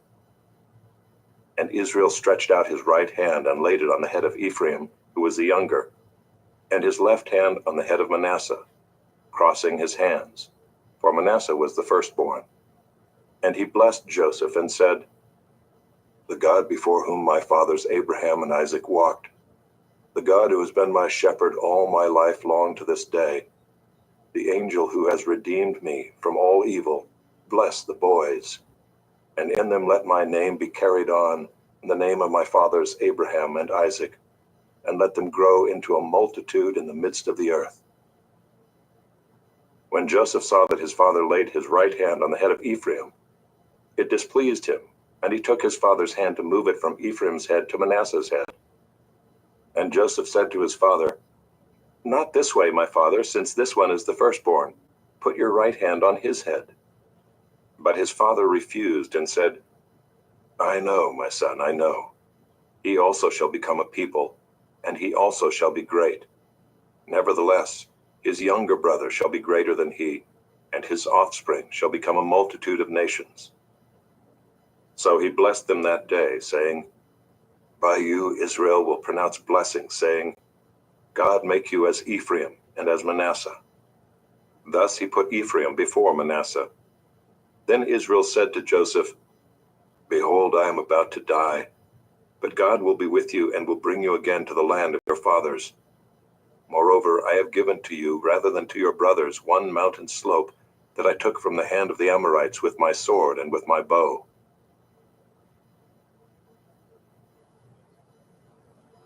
Chapter 49. Then Jacob called his sons and said, "Gather yourselves together, that I may tell you what shall happen to you in days to come. Assemble and listen, O sons of Jacob. Listen to Israel, your father. Reuben, you are my firstborn, my might, and the firstfruits of my strength. Preeminent in dignity and preeminent in power. Unstable as water, you shall not have preeminence. Because you went up to your father's bed, then you defiled it. You went up to my couch. Simeon and Levi are brothers. Weapons of violence are their swords. Let my soul come not into their counsel. O my glory, be not joined to their company. For in their anger they killed men, and in their willfulness they hamstrung oxen. Cursed be their anger, for it is fierce, and their wrath, for it is cruel. I will divide them in Jacob and scatter them in Israel. Judah, your brothers shall praise you.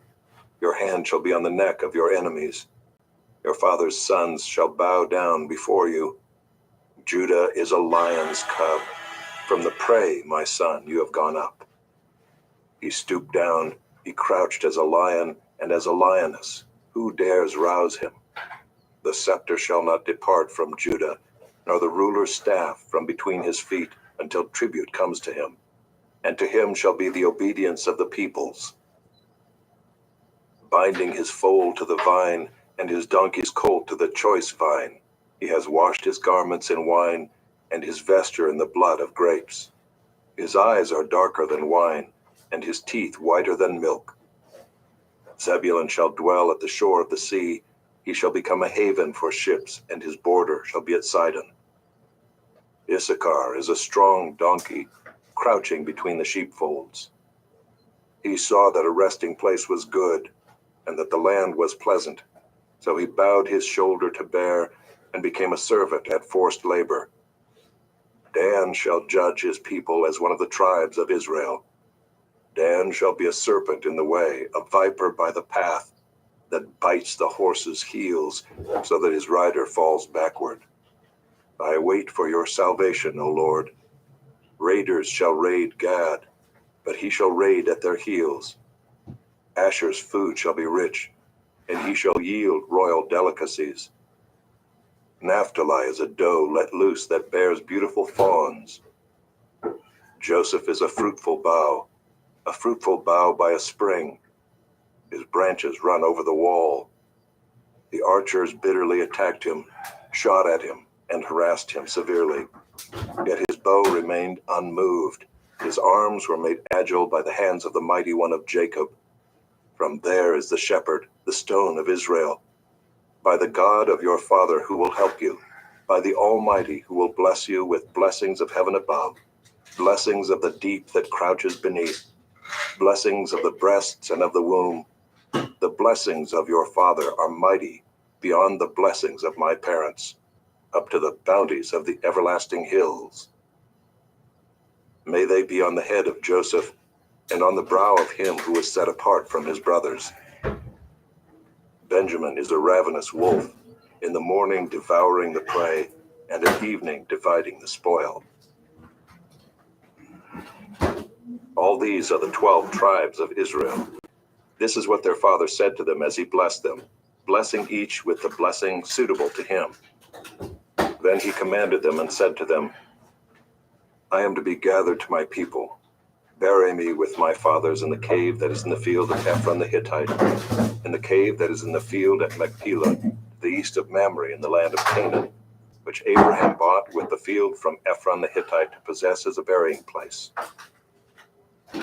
There they buried Abraham and Sarah his wife. There they buried Isaac and Rebekah his wife. And there I buried Leah. The field and the cave that is in it were bought from the Hittites. When Jacob finished commanding his sons, he drew up his feet into the bed and breathed his last, and was gathered to his people.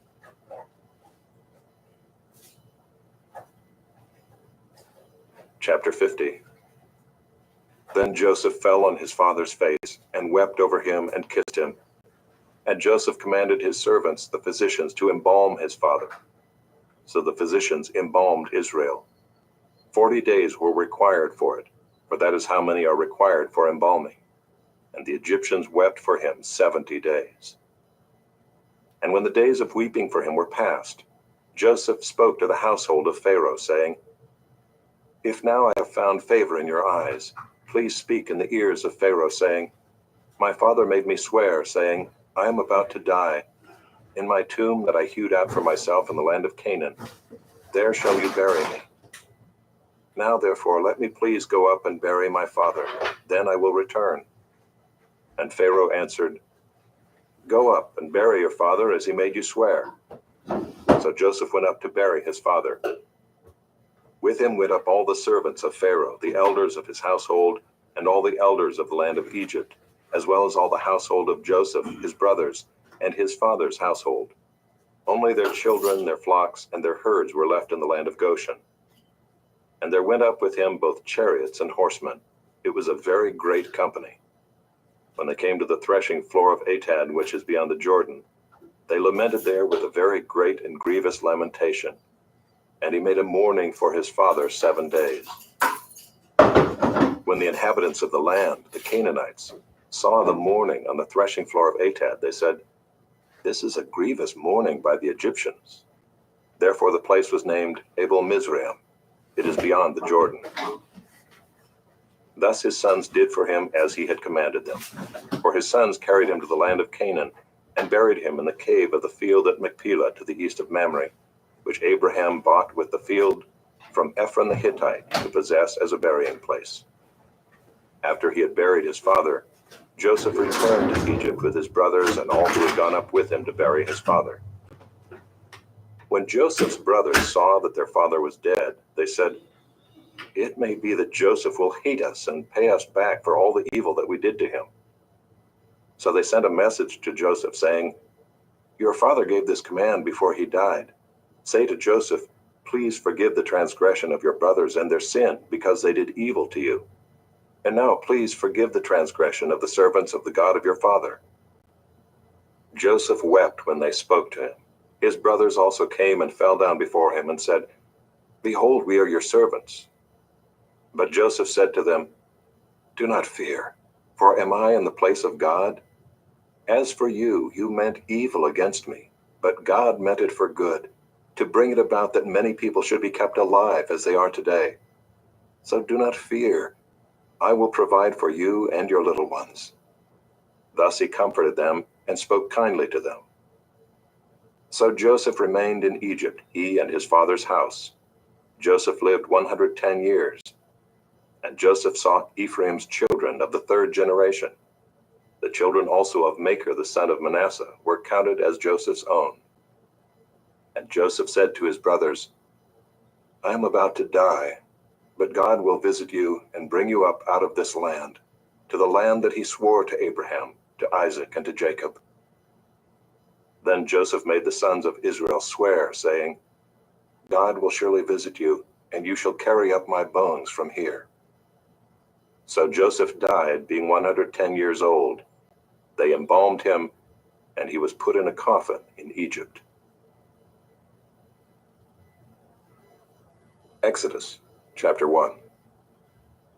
These are the names of the sons of Israel who came to Egypt with Jacob, each with his household: Reuben, Simeon, Levi and Judah, Issachar, Zebulun and Benjamin, Dan and Naphtali, Gad and Asher.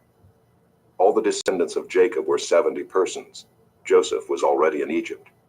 Then Joseph died, and all his brothers, and all that generation.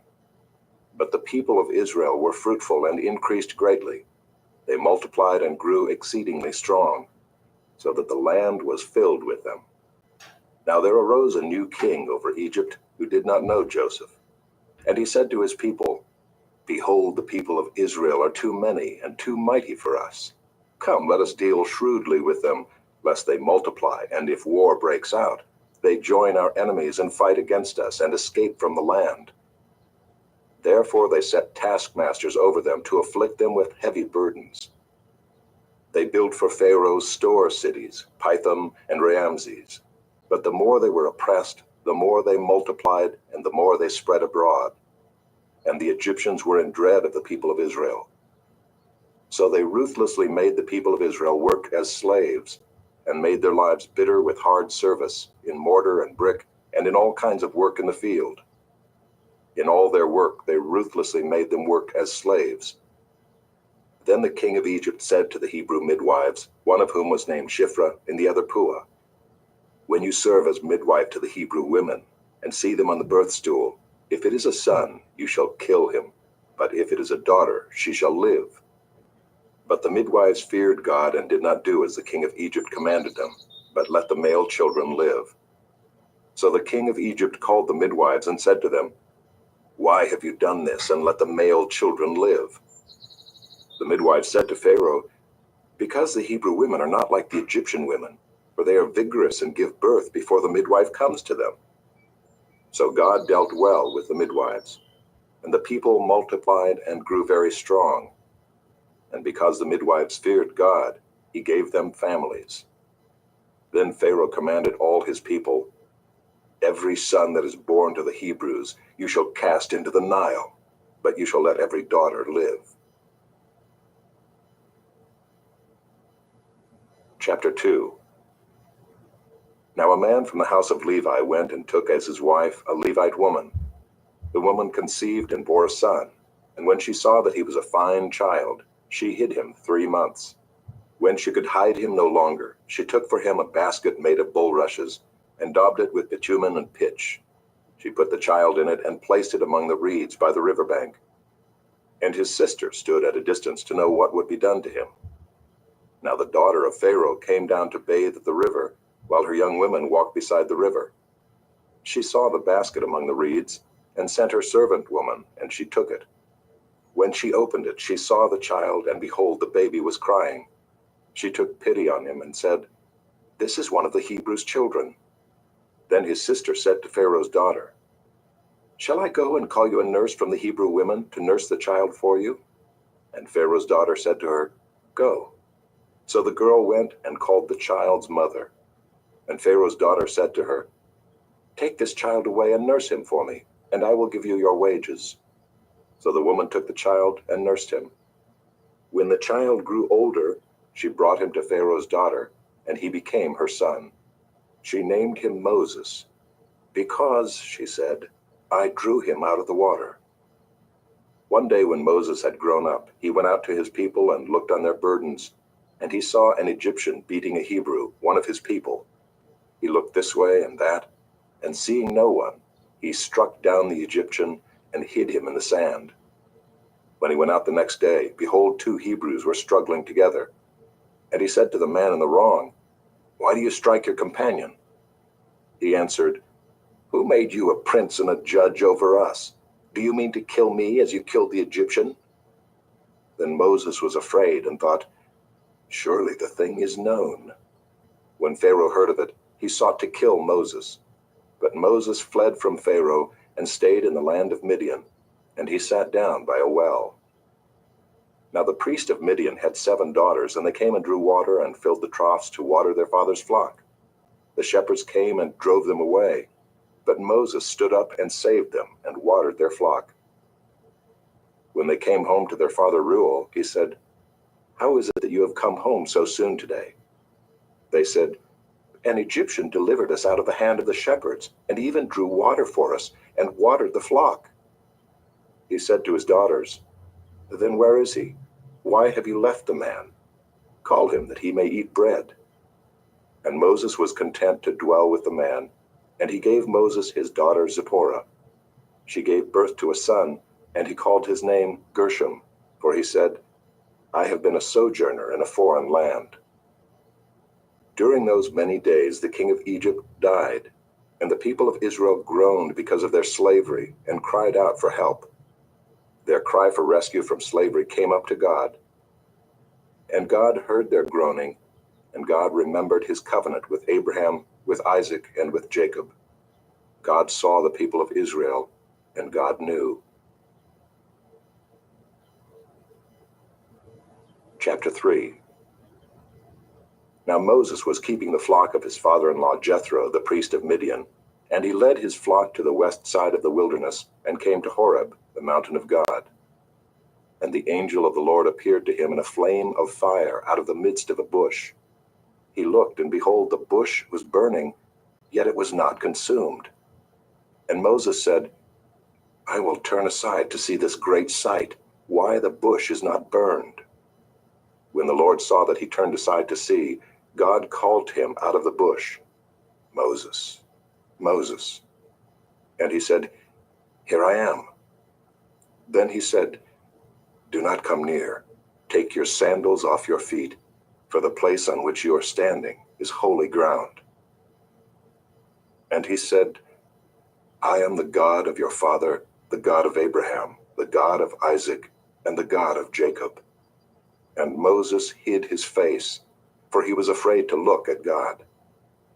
Then the Lord said, "I have surely seen the affliction of my people who are in Egypt, and have heard their cry because of their taskmasters.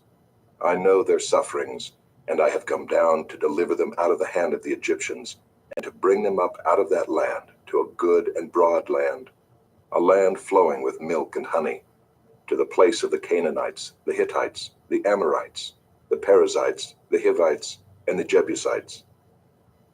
And now, behold, the cry of the people of Israel has come to me, and I have also seen the oppression with which the Egyptians oppress them. Come, I will send you to Pharaoh, that you may bring my people, the children of Israel, out of Egypt." But Moses said to God, "Who am I that I should go to Pharaoh and bring the children of Israel out of Egypt?" He said, "But I will be with you, and this shall be the sign for you that I have sent you.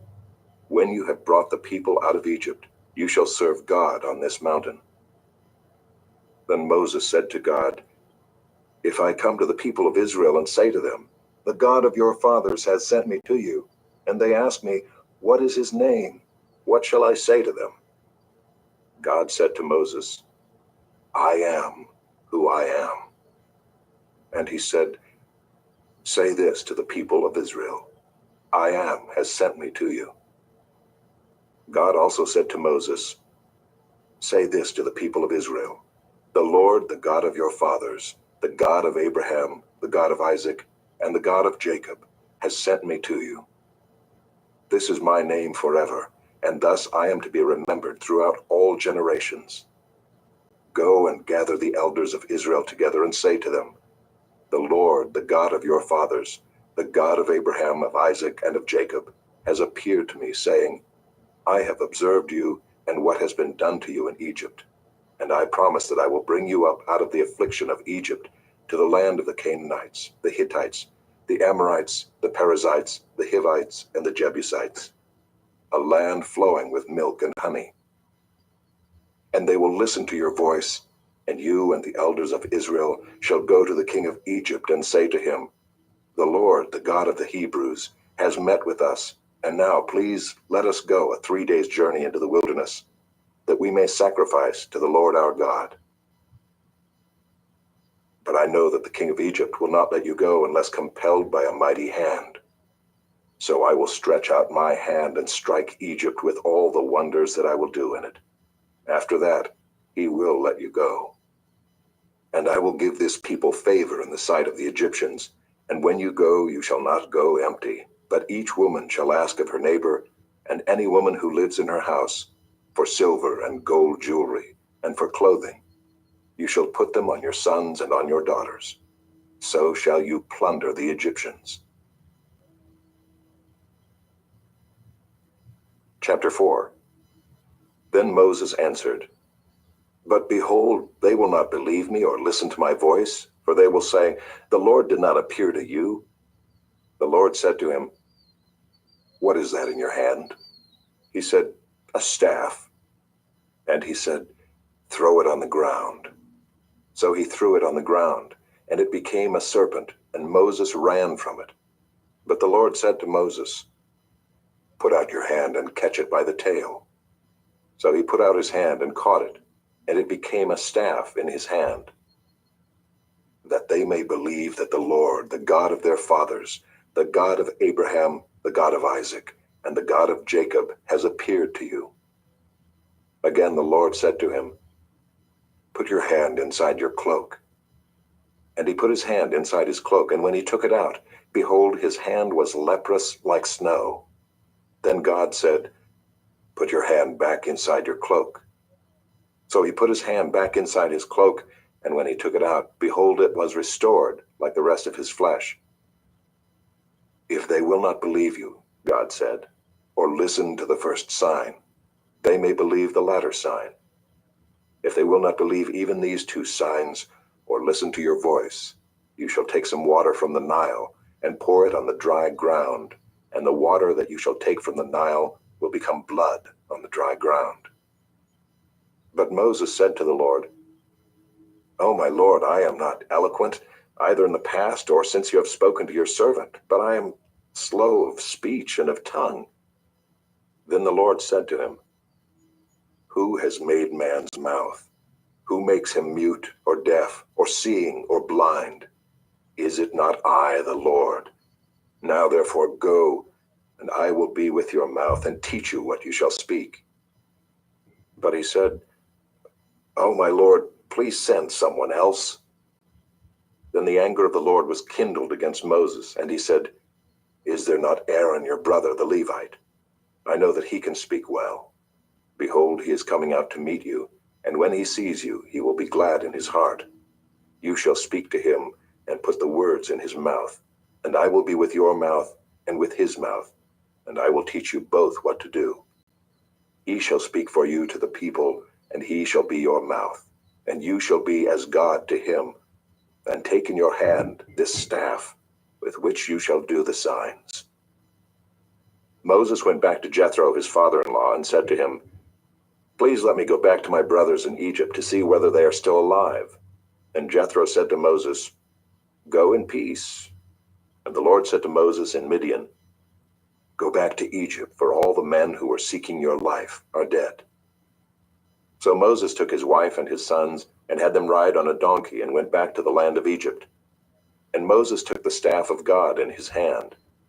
And the Lord said to Moses, "When you go back to Egypt, see that you do before Pharaoh all the miracles that I have put in your power. But I will harden his heart, so that he will not let the people go. Then you shall say to Pharaoh, 'Thus says the Lord, Israel is my firstborn son, and I say to you, let my son go that he may serve me. If you refuse to let him go, behold, I will kill your firstborn son.'" At a lodging place on the way, the Lord met him and sought to put him to death. Then Zipporah took a flint and cut off her son's foreskin and touched Moses' feet with it and said, "Surely you are a bridegroom of blood to me." So he let him alone. It was then that she said, "A bridegroom of blood," because of the circumcision. The Lord said to Aaron, "Go into the wilderness to meet Moses." So he went and met him at the mountain of God and kissed him. And Moses told Aaron all the words of the Lord with which he had sent him to speak, and all the signs that he had commanded him to do. Then Moses and Aaron went and gathered together all the elders of the people of Israel. Aaron spoke all the words that the Lord had spoken to Moses, and did the signs in the sight of the people. And the people believed, and when they heard that the Lord had visited the people of Israel, and that he had seen their affliction, they bowed their heads and worshipped.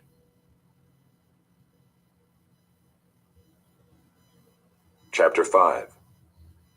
Afterward Moses and Aaron went and said to Pharaoh, "Thus says the Lord, the God of Israel, let my people go, that they may hold a feast to me in the wilderness." But Pharaoh said, "Who is the Lord that I should obey his voice and let Israel go? I do not know the Lord, and moreover I will not let Israel go." Then they said, "The God of the Hebrews has met with us. Please let us go a 3 days' journey into the wilderness, that we may sacrifice to the Lord our God, lest he fall upon us with pestilence or with the sword." But the king of Egypt said to them, "Moses and Aaron, why do you take the people away from their work? Get back to your burdens." And Pharaoh said, "Behold, the people of the land are now many, and you make them rest from their burdens."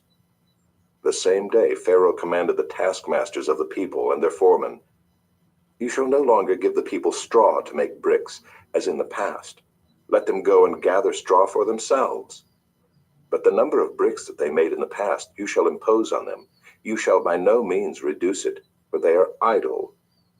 Therefore they cry, 'Let us go and offer sacrifice to our God.' Let heavier work be laid on the men, that they may labor at it and pay no regard to lying words." So the taskmasters and the foremen of the people went out and said to the people, "Thus says Pharaoh, I will not give you straw. Go and get your straw yourselves wherever you can find it. But your work will not be reduced in the least." So the people were scattered throughout all the land of Egypt to gather stubble for straw. The taskmasters were urgent, saying, "Complete your work, your daily task each day, as when there was straw.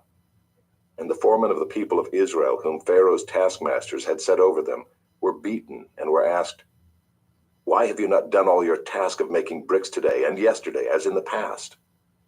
Then the foreman of the people of Israel came and cried to Pharaoh, "Why do you treat your servants like this? No straw is given to your servants, yet they say to us, 'Make bricks,' and behold, your servants are beaten, but the fault is in your own people." But he said, "You are idle, you are idle. That is why you say, 'Let us go and sacrifice to the Lord.' Go now and work. No straw will be given you, but you must still deliver the same number of bricks." The foremen of the people of Israel saw that they were in trouble when they said, "You shall by no means reduce your number of bricks, your daily task each day." They met Moses and Aaron, who were waiting for them as they came out from Pharaoh, and they said to them, "The Lord look on you and judge, because you have made us stink in the sight of Pharaoh and his servants, and have put a sword in their hand to kill us." Then Moses turned to the Lord and said, "O Lord, why have you done evil to this people? Why did you ever send me?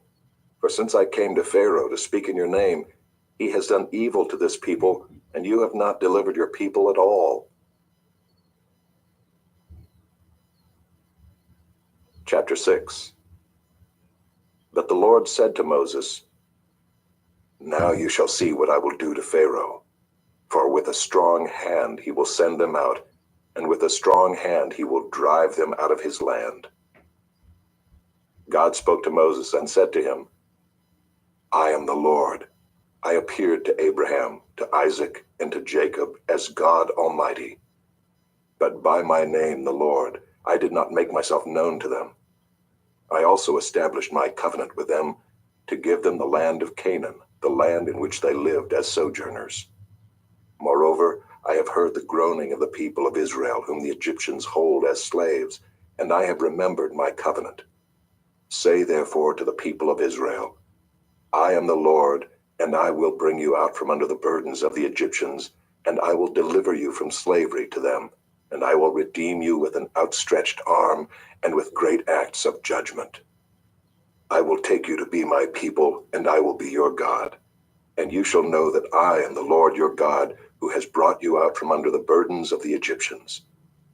I will bring you into the land that I swore to give to Abraham, to Isaac, and to Jacob. I will give it to you for a possession. I am the Lord." Moses spoke thus to the people of Israel, but they did not listen to Moses, because of their broken spirit and harsh slavery. So the Lord said to Moses, "Go in, tell Pharaoh, king of Egypt, to let the people of Israel go out of his land." But Moses said to the Lord, "Behold, the people of Israel have not listened to me. How then shall Pharaoh listen to me, for I am of uncircumcised lips?" But the Lord spoke to Moses and Aaron, and gave them a charge about the people of Israel and about Pharaoh, king of Egypt, to bring the people of Israel out of the land of Egypt. These are the heads of their fathers' houses, the sons of Reuben, the firstborn of Israel, Hanok, Palu, Hezron, and Carmi. These are the clans of Reuben, the sons of Simeon, Jemuel, Jamin, Ohad, Jachin, Zohar, and Shaul, the son of a Canaanite woman. These are the clans of Simeon. These are the names of the sons of Levi according to their generations: Gershon, Kohath, and Merari. The years of the life of Levi being 137 years. The sons of Gershon, Libni and Shimei by their clans. The sons of Kohath, Amram, Izhar, Hebron, and Uziel. The years of the life of Kohath being 133 years. The sons of Merari, Malai and Mushai. These are the clans of the Levites according to their generations. Amram took as his wife Jochebed, his father's sister, and she bore him Aaron and Moses, the years of the life of Amram being 137 years. The sons of Izhar, Korah, Nepheg, and Zikri. The sons of Uziel, Mishael, Elzaphan, and Sithri. Aaron took as his wife Elisheba, the daughter of Amminadab, and the sister of Nahshon, and she bore him Nadab, Abihu, Eleazar, and Ithamar. The sons of Korah, Aser, Elkanah, and Abiasaph. These are the clans of the Korahites. Eleazar, Aaron's son, took as his wife one of the daughters of Putiel, and she bore him Phinehas. These are the heads of the fathers' houses of the Levites by their clans. These are the Aaron and Moses to whom the Lord said, "Bring out the people of Israel from the land of Egypt by their hosts." It was they who spoke to Pharaoh, king of Egypt, about bringing out the people of Israel from Egypt, this Moses and this Aaron. On the day when the Lord spoke to Moses in the land of Egypt, the Lord said to Moses, "I am the Lord. Tell Pharaoh, king of Egypt, all that I say to you." But Moses said to the Lord, "Behold, I am of uncircumcised lips. How will Pharaoh listen to me?" Chapter 7.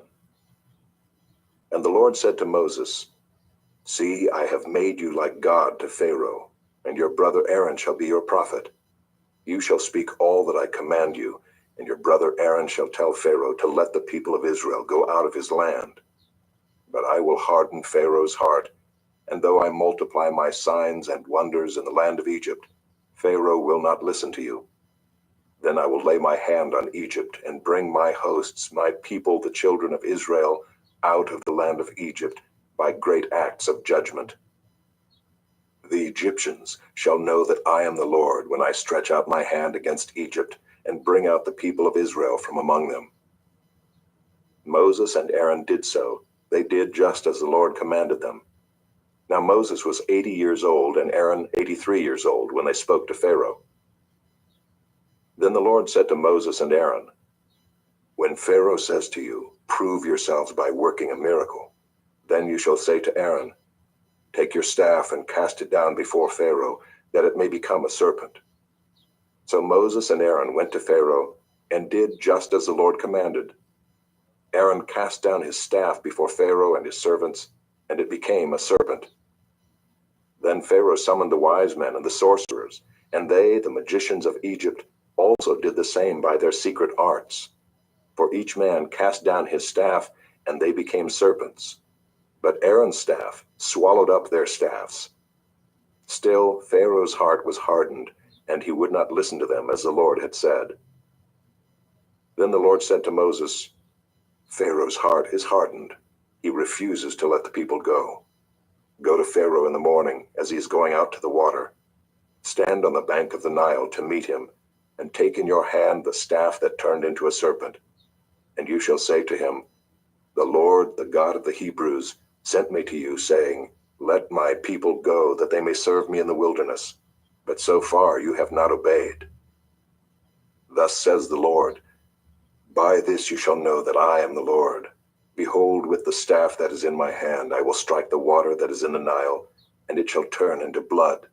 The fish in the Nile shall die, and the Nile will stink, and the Egyptians will grow weary of drinking water from the Nile." And the Lord said to Moses, "Say to Aaron, Take your staff and stretch out your hand over the waters of Egypt, over their rivers, their canals, and their ponds, and all their pools of water, so that they may become blood. And there shall be blood throughout all the land of Egypt, even in vessels of wood and in vessels of stone." Moses and Aaron did as the Lord commanded. In the sight of Pharaoh and in the sight of his servants, he lifted up the staff and struck the water in the Nile, and all the water in the Nile turned into blood. And the fish in the Nile died, and the Nile stank, so that the Egyptians could not drink water from the Nile. There was blood throughout all the land of Egypt. But the magicians of Egypt did the same by their secret arts. So Pharaoh's heart remained hardened, and he would not listen to them, as the Lord had said. Pharaoh turned and went into his house, and he did not take even this to heart. And all the Egyptians dug along the Nile for water to drink, for they could not drink the water of the Nile. 7 full days passed after the Lord had struck the Nile. Chapter 8. Then the Lord said to Moses, "Go into Pharaoh and say to him, Thus says the Lord, Let my people go, that they may serve me. But if you refuse to let them go, behold, I will plague all your country with frogs. The Nile shall swarm with frogs that shall come up into your house and into your bedroom and on your bed, and into the houses of your servants and your people, and into your ovens and your kneading bowls. The frogs shall come up on you and on your people, and on all your servants. And the Lord said to Moses, Say to Aaron, Stretch out your hand with your staff over the rivers, over the canals and over the pools, and make frogs come up on the land of Egypt. So Aaron stretched out his hand over the waters of Egypt, and the frogs came up and covered the land of Egypt. But the magicians did the same by their secret arts, and made frogs come up on the land of Egypt. Then Pharaoh called Moses and Aaron and said, Plead with the Lord to take away the frogs from me and from my people, and I will let the people go to sacrifice to the Lord. Moses said to Pharaoh, Be pleased to command me when I am to plead for you and for your servants and for your people, that the frogs be cut off from you and your houses, and be left only in the Nile. And he said, Tomorrow. Moses said, Be it as you say, so that you may know that there is no one like the Lord our God. The frogs shall go away from you and your houses and your servants and your people. They shall be left only in the Nile. So Moses and Aaron went out from Pharaoh, and Moses cried to the Lord about the frogs, as he had agreed with Pharaoh. And the Lord did according to the word of Moses.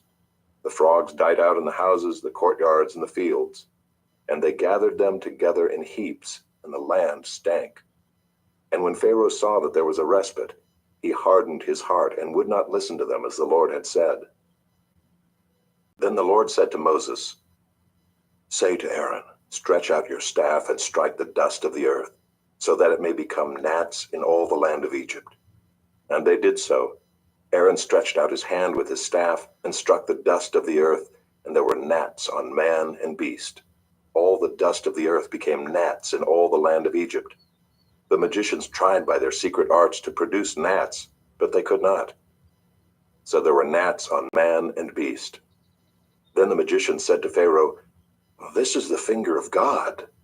But Pharaoh's heart was hardened, and he would not listen to them as the Lord had said. Then the Lord said to Moses, Rise up early in the morning and present yourself to Pharaoh as he goes out to the water, and say to him, Thus says the Lord, Let my people go, that they may serve me.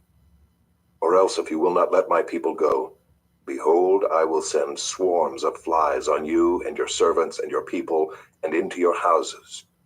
And the houses of the Egyptians shall be filled with swarms of flies, and also the ground on which they stand. But on that day I will set apart the land of Goshen, where my people dwell, so that no swarms of flies shall be there, that you may know that I am the Lord in the midst of the earth. Thus I will put a division between my people and your people. Tomorrow this sign shall happen. And the Lord did so. There came great swarms of flies into the house of Pharaoh and into his servants' houses. Throughout all the land of Egypt, the land was ruined by the swarms of flies.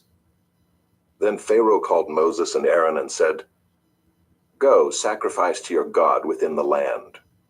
But Moses said, It would not be right to do so, for the offerings we shall sacrifice to the Lord our God are an abomination to the Egyptians. If we sacrifice offerings abominable to the Egyptians before their eyes, will they not stone us?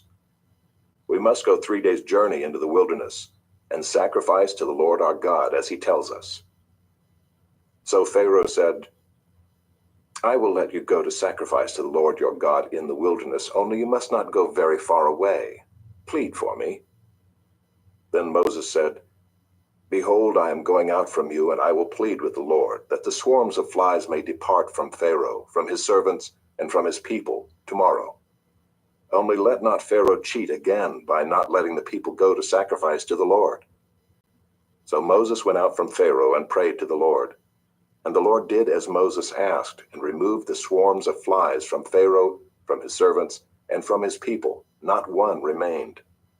But Pharaoh hardened his heart this time also, and did not let the people go. Chapter 9. Then the Lord said to Moses, Go into Pharaoh and say to him, Thus says the Lord, the God of the Hebrews, Let my people go, that they may serve me. For if you refuse to let them go, and still hold them, Behold, the hand of the Lord will fall with a very severe plague upon your livestock that are in the field, the horses, the donkeys, the camels, the herds, and the flocks. But the Lord will make a distinction between the livestock of Israel and the livestock of Egypt, so that nothing of all that belongs to the people of Israel shall die. And the Lord set a time, saying, Tomorrow the Lord will do this thing in the land. And the next day the Lord did this thing. All the livestock of the Egyptians died, but not one of the livestock of the people of Israel died. And Pharaoh sent, and behold, not one of the livestock of Israel was dead. But the heart of Pharaoh was hardened, and he did not let the people go. And the Lord said to Moses and Aaron, Take handfuls of soot from the kill, and let Moses throw them in the air in the sight of Pharaoh. It shall become fine dust over all the land of Egypt, and become boils breaking out in sores on man and beast throughout all the land of Egypt. So they took the soot from the kill and stood before Pharaoh. And Moses threw it in the air, and it became boils breaking out in sores on man and beast. And the magicians could not stand before Moses because of the boils, for the boils came upon the magicians and upon all the Egyptians. But the Lord hardened the heart of Pharaoh, and he did not listen to them, as the Lord had spoken to Moses. Then the Lord said to Moses, Rise up early in the morning and present yourself before Pharaoh, and say to him, Thus says the Lord, the God of the Hebrews, Let my people go, that they may serve me. For this time I will send all my plagues on you yourself, and on your servants, and your people, so that you may know that there is none like me in all the earth. For by now I could have put out my hand and struck you and your people with pestilence, and you would have been cut off from the earth. But for this purpose I have raised you up, to show you my power, so that my name may be proclaimed in all the earth. You are still exalting yourself against my people, and will not let them go. Behold, about this time tomorrow, I will cause very heavy hail to fall, such as never has been in Egypt from the day it was founded until now. Now therefore send, get your livestock and all that you have in the field into safe shelter. For every man and beast that is in the field and is not brought home will die when the hail falls on them. Then whoever feared the word of the Lord among the servants of Pharaoh hurried his slaves and his livestock into the houses. But whoever did not pay attention to the word of the Lord left his slaves and his livestock in the field. Then the Lord said to Moses, Stretch out your hand toward heaven, so that there may be hail in all the land of Egypt, on man and beast, and every plant of the field in the land of Egypt. Then Moses stretched out his staff toward heaven, and the Lord sent thunder and hail, and fire ran down to the earth. And the Lord rained hail upon the land of Egypt. There was hail and fire flashing continually in the midst of the hail, very heavy hail, such as had never been in all the land of Egypt since it became a nation. The hail struck down everything that was in the field in all the land of Egypt, both man and beast. And the hail struck down every plant of the field, and broke every tree of the field. Only in the land of Goshen, where the people of Israel were, was there no hail. Then Pharaoh sent and called Moses and Aaron and said to them, This time I have sinned. The Lord is in the right, and I and my people are in the wrong. Plead with the Lord, for there has been enough of God's thunder and hail. I will let you go, and you shall stay no longer. Moses said to him, As soon as I have gone out of the city, I will stretch out my hands to the Lord. The thunder will cease, and there will be no more hail, so that you may know that the earth is the Lord's. But as for you and your servants, I know that you do not yet fear the Lord God. The flax and the barley were struck down, for the barley was in the ear, and the flax was in bud. But the wheat and the emmer were not struck down, for they are late in coming up. So Moses went out of the city from Pharaoh and stretched out his hands to the Lord, and the thunder and the hail ceased, and the rain no longer poured upon the earth. But when Pharaoh saw that the rain and the hail and the thunder had ceased, he sinned yet again, and hardened his heart, he and his servants. So the heart of Pharaoh was hardened, and he did not let the people of Israel go, just as the Lord had spoken through Moses. Chapter 10. Then the Lord said to Moses, "Go into Pharaoh, for I have hardened his heart and the heart of his servants, that I may show these signs of mine among them, and that you may tell in the hearing of your son and of your grandson how I have dealt harshly with the Egyptians, and what signs I have done among them, that you may know that I am the Lord." So Moses and Aaron went in to Pharaoh and said to him, "Thus says the Lord, the God of the Hebrews, how long will you refuse to humble yourself before me? Let my people go, that they may serve me. For if you refuse to let my people go, behold, tomorrow I will bring locusts into your country, and they shall cover the face of the land, so that no one can see the land. And they shall eat what is left to you after the hail, and they shall eat every tree of yours that grows in the field. And they shall fill your houses and the houses of all your servants and of all the Egyptians, as neither your fathers nor your grandfathers have seen, from the day they came on earth to this day." Then he turned and went out from Pharaoh.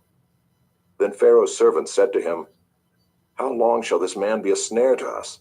Let the man go, that they may serve the Lord their God. Do you not yet understand that Egypt is ruined?" So Moses and Aaron were brought back to Pharaoh, and he said to them, "Go, serve the Lord your God. But which ones are to go?" Moses said, "We will go with our young and our old. We will go with our sons and daughters, and with our flocks and herds, for we must hold a feast to the Lord." But he said to them, "The Lord be with you if ever I let you and your little ones go. Look, you have some evil purpose in mind. No. Go, the men among you, and serve the Lord, for that is what you are asking." And they were driven out from Pharaoh's presence. Then the Lord said to Moses, "Stretch out your hand over the land of Egypt for the locusts, so that they may come upon the land of Egypt and eat every plant in the land, all that the hail has left." So Moses stretched out his staff over the land of Egypt, and the Lord brought an east wind upon the land all that day and all that night. When it was morning, the east wind had brought the locusts. The locusts came up over all the land of Egypt and settled on the whole country of Egypt, such a dense swarm of locusts as had never been before, nor ever will be again. They covered the face of the whole land, so that the land was darkened, and they ate all the plants in the land and all the fruit of the trees that the hail had left. Not a green thing remained, neither tree nor plant of the field, through all the land of Egypt. Then Pharaoh hastily called Moses and Aaron and said, "I have sinned against the Lord your God and against you. Now therefore forgive my sin, please, only this once, and plead with the Lord your God only to remove this death from me." So he went out from Pharaoh and pleaded with the Lord. And the Lord turned the wind into a very strong west wind, which lifted the locusts and drove them into the Red Sea. Not a single locust was left in all the country of Egypt. But the Lord hardened Pharaoh's heart, and he did not let the people of Israel go. Then the Lord said to Moses, "Stretch out your hand toward heaven, that there may be darkness over the land of Egypt, a darkness to be felt." So Moses stretched out his hand toward heaven, and there was pitch darkness in all the land of Egypt 3 days. They did not see one another, nor did anyone rise from his place for 3 days, but all the people of Israel had light where they lived.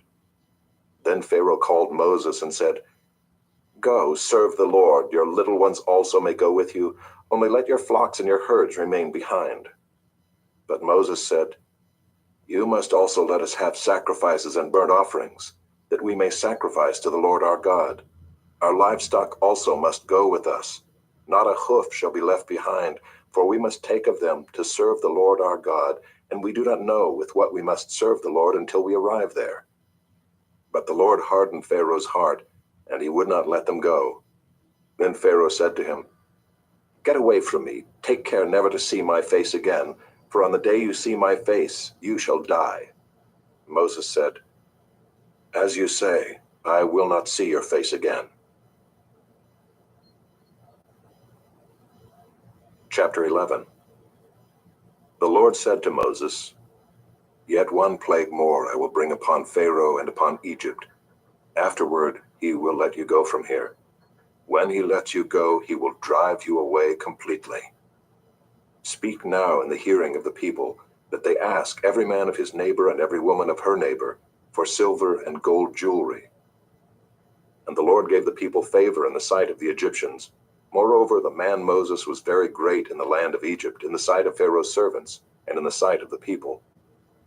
So Moses said, Thus says the Lord, about midnight I will go out in the midst of Egypt, and every firstborn in the land of Egypt shall die, from the firstborn of Pharaoh who sits on his throne, even to the firstborn of the slave girl who is behind the handmill, and all the firstborn of the cattle.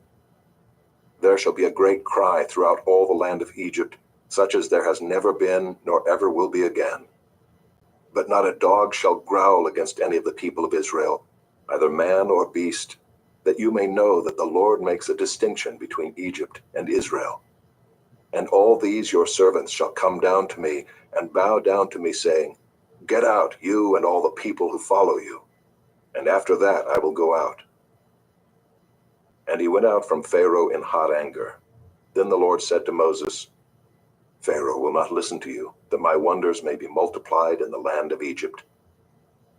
Moses and Aaron did all these wonders before Pharaoh, and the Lord hardened Pharaoh's heart, and he did not let the people of Israel go out of his land. Chapter 12. The Lord said to Moses and Aaron in the land of Egypt, This month shall be for you the beginning of months. It shall be the first month of the year for you. Tell all the congregation of Israel that on the 10th day of this month every man shall take a lamb according to their fathers' houses, a lamb for a household. And if the household is too small for a lamb, then he and his nearest neighbor shall take according to the number of persons. According to what each can eat, you shall make your count for the lamb. Your lamb shall be without blemish, a male a year old. You may take it from the sheep or from the goats, and you shall keep it until the 14th day of this month, when the whole assembly of the congregation of Israel shall kill their lambs at twilight. Then they shall take some of the blood and put it on the 2 doorposts and the lintel of the houses in which they eat it. They shall eat the flesh that night, roasted on the fire. With unleavened bread and bitter herbs they shall eat it. Do not eat any of it raw or boiled in water, but roasted, its head with its legs and its inner parts. And you shall let none of it remain until the morning. Anything that remains until the morning you shall burn. In this manner you shall eat it, with your belt fastened, your sandals on your feet, and your staff in your hand. And you shall eat it in haste. It is the Lord's Passover. For I will pass through the land of Egypt that night, and I will strike all the firstborn in the land of Egypt, both man and beast. And on all the gods of Egypt I will execute judgments. I am the Lord. The blood shall be a sign for you on the houses where you are. And when I see the blood, I will pass over you, and no plague will befall you to destroy you when I strike the land of Egypt. This day shall be for you a memorial day, and you shall keep it as a feast to the Lord throughout your generations, as a statute forever. You shall keep it as a feast. 7 days you shall eat unleavened bread. On the first day you shall remove leaven out of your houses. For if anyone eats what is leavened from the first day until the 7th day, that person shall be cut off from Israel. On the first day you shall hold a holy assembly, and on the 7th day a holy assembly. No work shall be done on those days. But what everyone needs to eat, that alone may be prepared by you. And you shall observe the feast of unleavened bread, for on this very day I brought your hosts out of the land of Egypt. Therefore you shall observe this day throughout your generations as a statute forever. In the first month, from the 14th day of the month at evening, you shall eat unleavened bread until the 21st day of the month at evening. For 7 days no leaven is to be found in your houses. If anyone eats what is leavened, that person will be cut off from the congregation of Israel, whether he is a sojourner or a native of the land. You shall eat nothing leavened. In all your dwelling places you shall eat unleavened bread.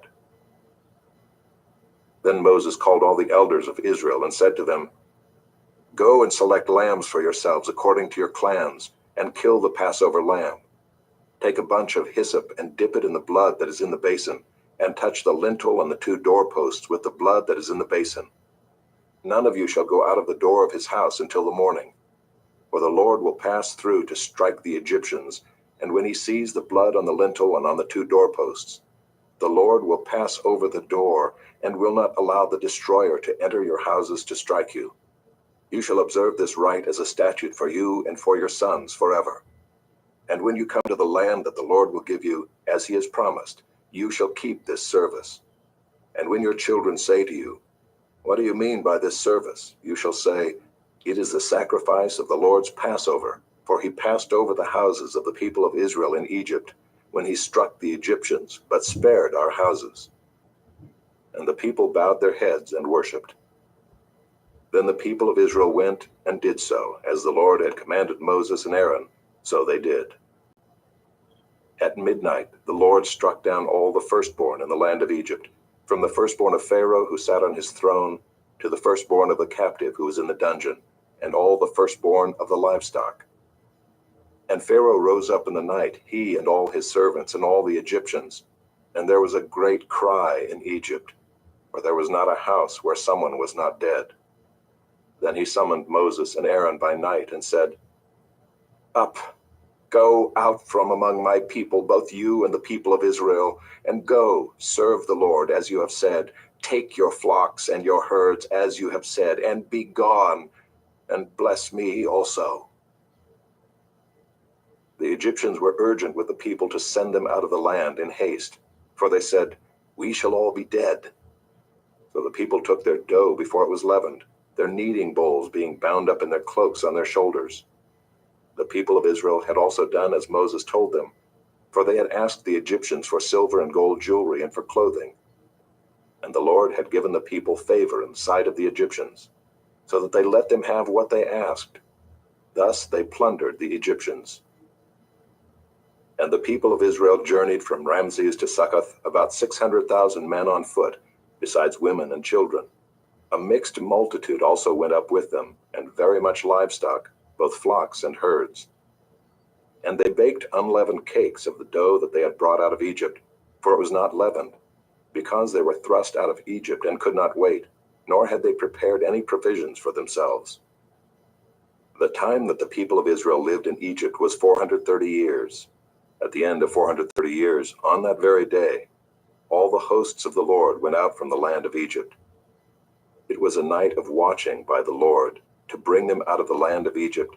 So this same night is a night of watching kept to the Lord by all the people of Israel throughout their generations. And the Lord said to Moses and Aaron, "This is the statute of the Passover. No foreigner shall eat of it, but every slave that is bought for money may eat of it after you have circumcised him. No foreigner or hired worker may eat of it. It shall be eaten in one house. You shall not take any of the flesh outside the house, and you shall not break any of its bones. All the congregation of Israel shall keep it. If a stranger shall sojourn with you and would keep the Passover to the Lord, let all his males be circumcised. Then he may come near and keep it. He shall be as a native of the land.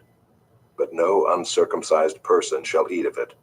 There shall be one law for the native and for the stranger who sojourns among you." All the people of Israel did just as the Lord commanded Moses and Aaron, and on that very day the Lord brought the people of Israel out of the land of Egypt by their hosts. Chapter 13. The Lord said to Moses, "Consecrate to me all the firstborn, whatever is the first to open the womb among the people of Israel, both of man and of beast, is mine." Then Moses said to the people, "Remember this day in which you came out from Egypt, out of the house of slavery, for by a strong hand the Lord brought you out from this place. No leavened bread shall be eaten. Today, in the month of Abib, you are going out. And when the Lord brings you into the land of the Canaanites, the Hittites, the Amorites, the Hivites, and the Jebusites, which he swore to your fathers to give you, a land flowing with milk and honey, you shall keep this service in this month. 7 days you shall eat unleavened bread, and on the 7th day there shall be a feast to the Lord. Unleavened bread shall be eaten for 7 days. No leavened bread shall be seen with you, and no leaven shall be seen with you in all your territory. You shall tell your son on that day, It is because of what the Lord did for me when I came out of Egypt. And it shall be to you as a sign on your hand, and as a memorial between your eyes, that the law of the Lord may be in your mouth. For with a strong hand the Lord has brought you out of Egypt. You shall therefore keep this statute at its appointed time from year to year. When the Lord brings you into the land of the Canaanites, as he swore to you and your fathers, and shall give it to you, you shall set apart to the Lord all that first opens the womb. All the firstborn of your animals that are males shall be the Lord's. Every firstborn of a donkey you shall redeem with a lamb, or if you will not redeem it, you shall break its neck. Every firstborn of man among your sons you shall redeem. And when in time to come your son asks you, "What does this mean?" you shall say to him, "By a strong hand the Lord brought us out of Egypt from the house of slavery. For when Pharaoh stubbornly refused to let us go, the Lord killed all the firstborn in the land of Egypt, both the firstborn of man and the firstborn of animals. Therefore I sacrifice to the Lord all the males that first open the womb, but all the firstborn of my sons I redeem. It shall be as a mark on your hand or frontlets between your eyes, for by a strong hand the Lord brought us out of Egypt." When Pharaoh let the people go, God did not lead them by way of the land of the Philistines, although that was near. For God said, "Lest the people change their minds when they see war and return to Egypt." But God led the people around by the way of the wilderness toward the Red Sea, and the people of Israel went up out of the land of Egypt equipped for battle. Moses took the bones of Joseph with him, for Joseph had made the sons of Israel solemnly swear, saying, "God will surely visit you, and you shall carry up my bones with you from here." And they moved on from Succoth and encamped at Etham on the edge of the wilderness. And the Lord went before them by day in a pillar of cloud to lead them along the way, and by night in a pillar of fire to give them light, that they might travel by day and by night. The pillar of cloud by day and the pillar of fire by night did not depart from before the people. Chapter 14.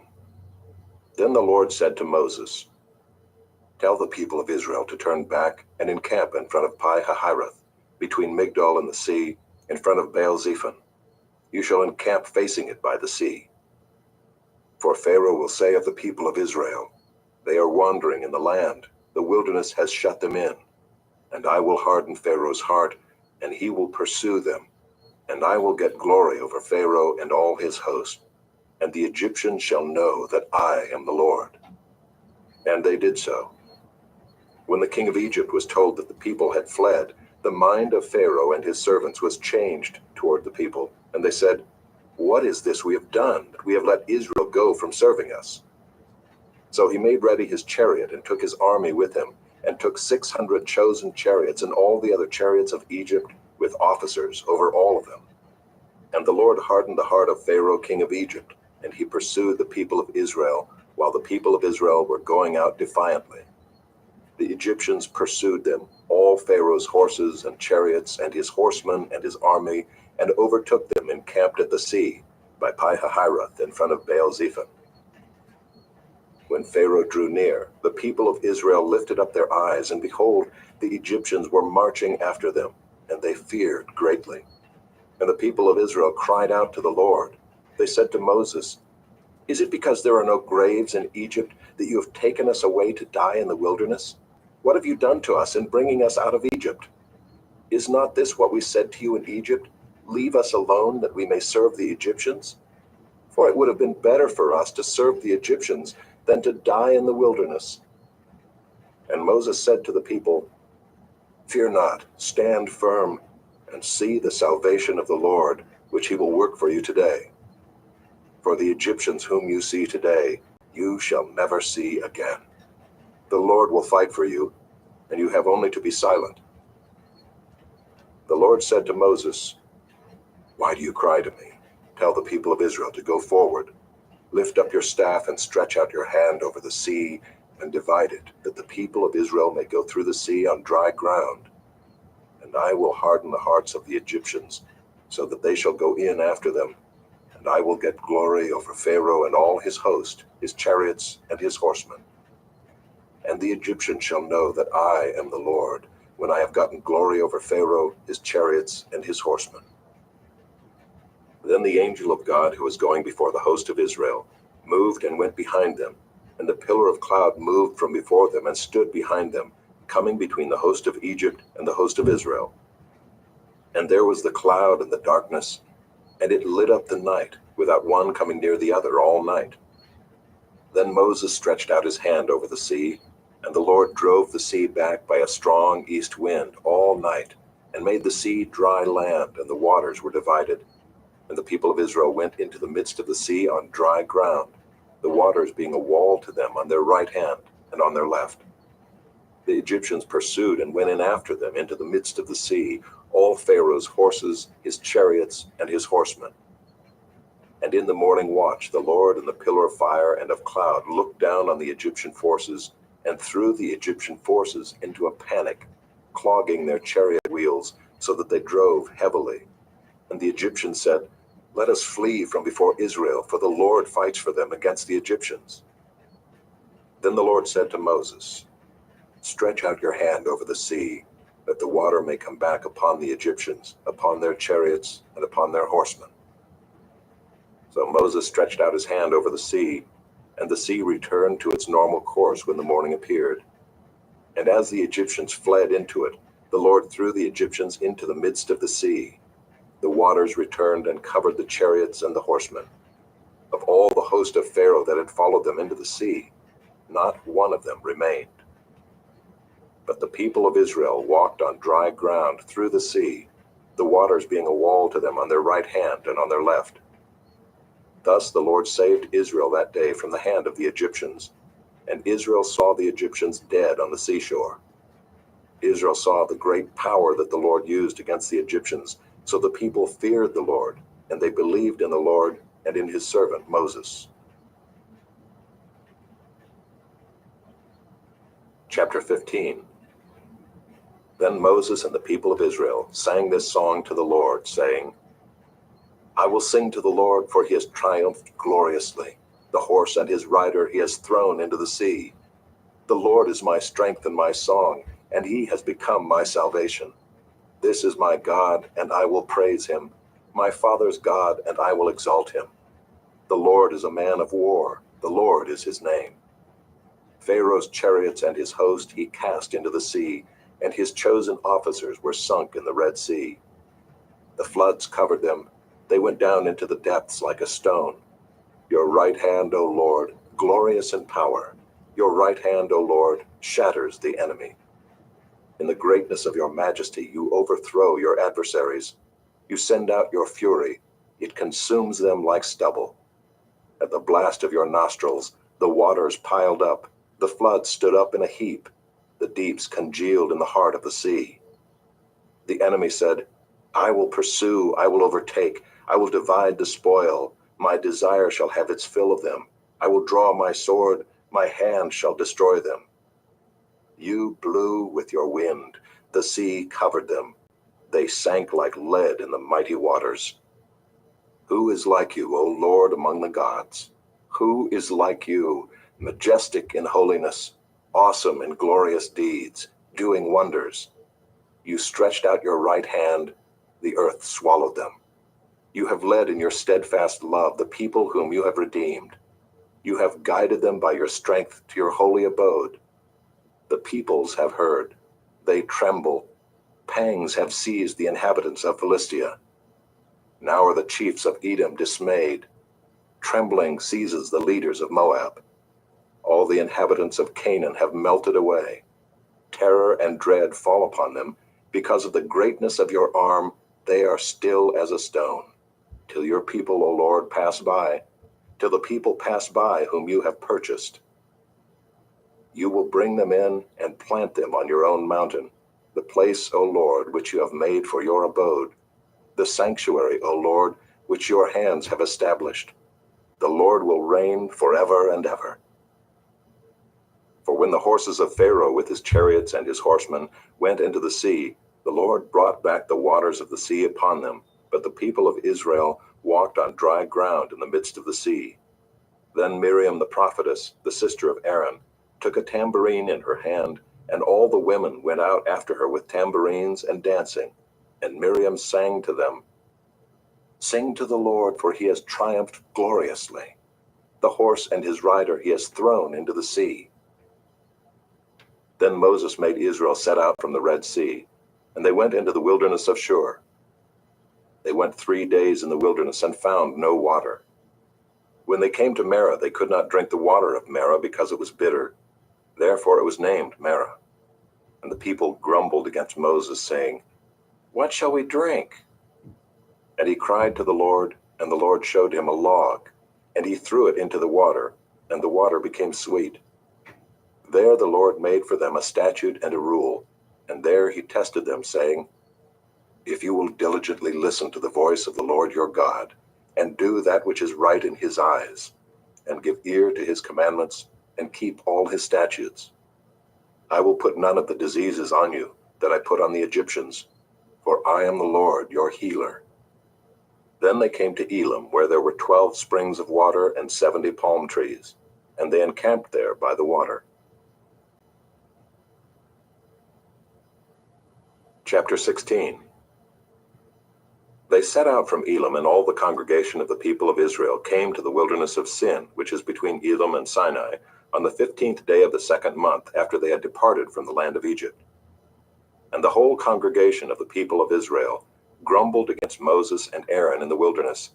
And the people of Israel said to them, "Would that we had died by the hand of the Lord in the land of Egypt, when we sat by the meat pots and ate bread to the full.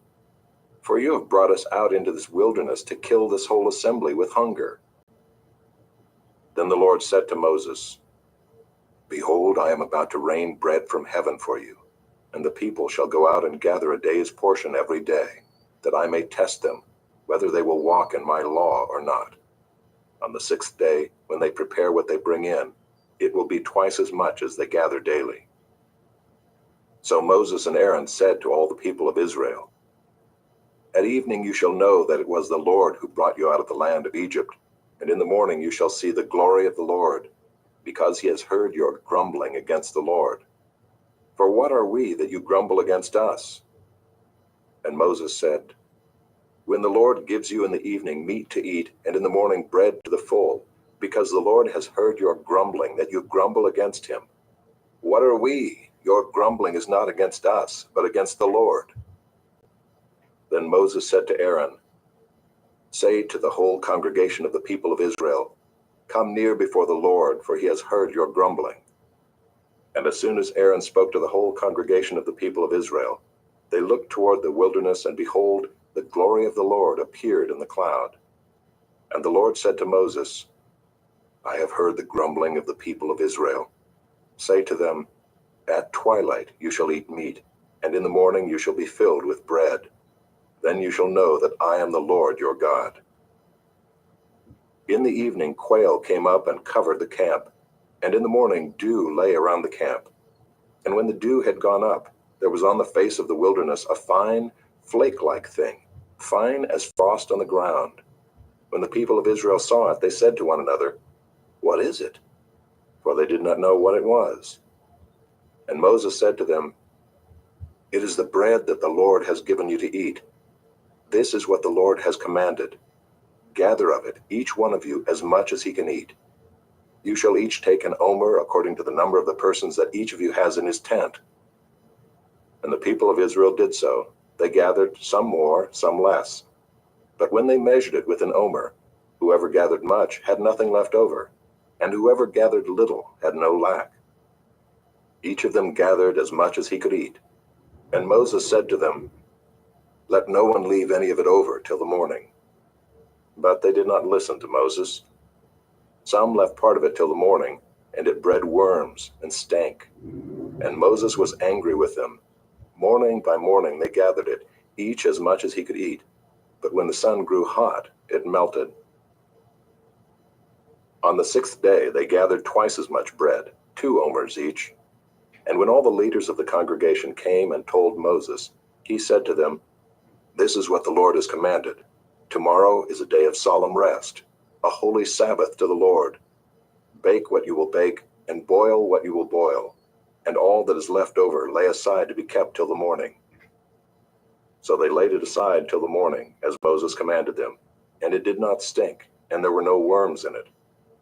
Moses said, "Eat it today, for today is a Sabbath to the Lord. Today you will not find it in the field. 6 days you shall gather it, but on the seventh day, which is a Sabbath, there will be none." On the seventh day some of the people went out to gather, but they found none. And the Lord said to Moses, "How long will you refuse to keep my commandments and my laws? See, the Lord has given you the Sabbath. Therefore on the sixth day he gives you bread for 2 days. Remain each of you in his place. Let no one go out of his place on the seventh day."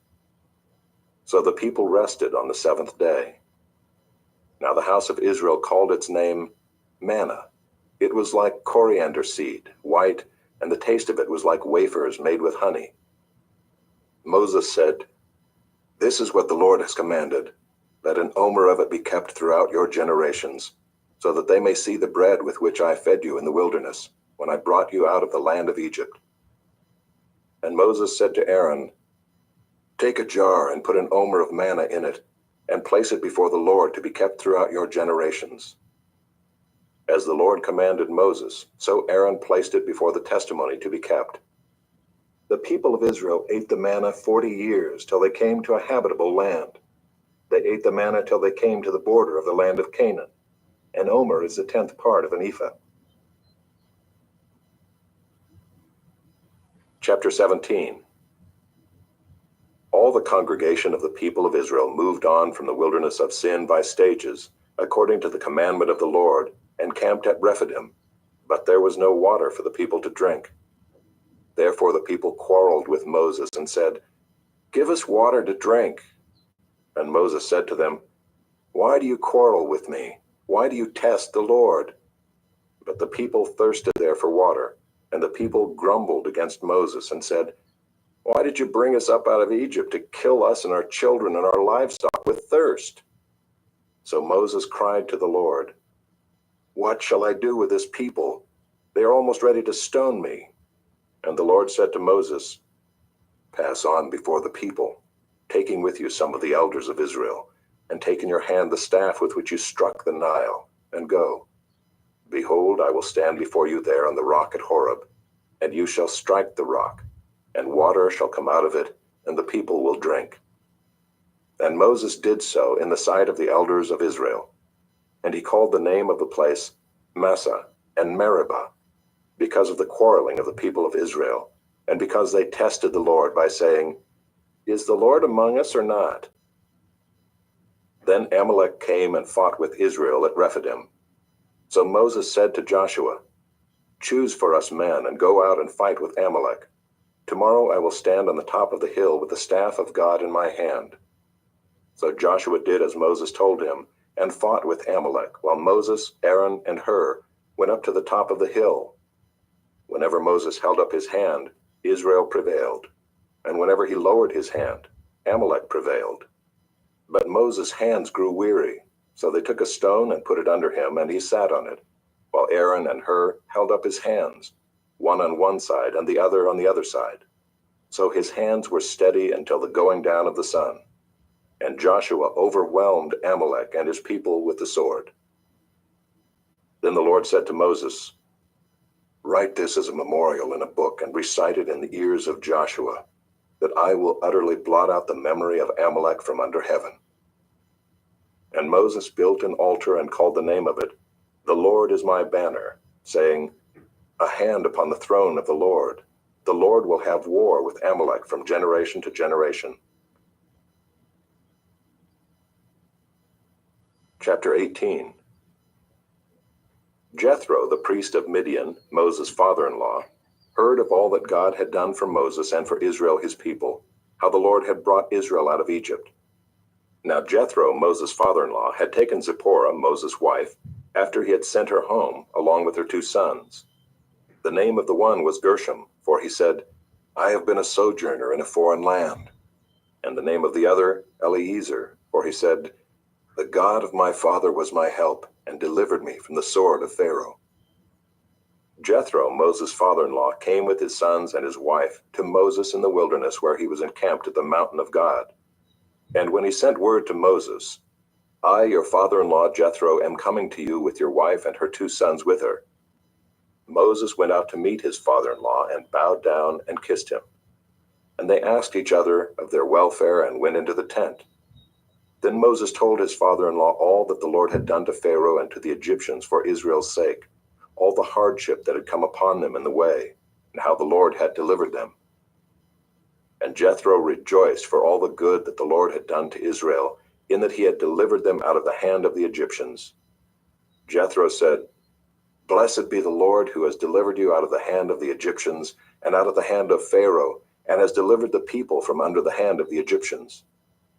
Now I know that the Lord is greater than all gods, because in this affair they dealt arrogantly with the people. And Jethro, Moses' father-in-law, brought a burnt offering and sacrifices to God. And Aaron came with all the elders of Israel to eat bread with Moses' father-in-law before God.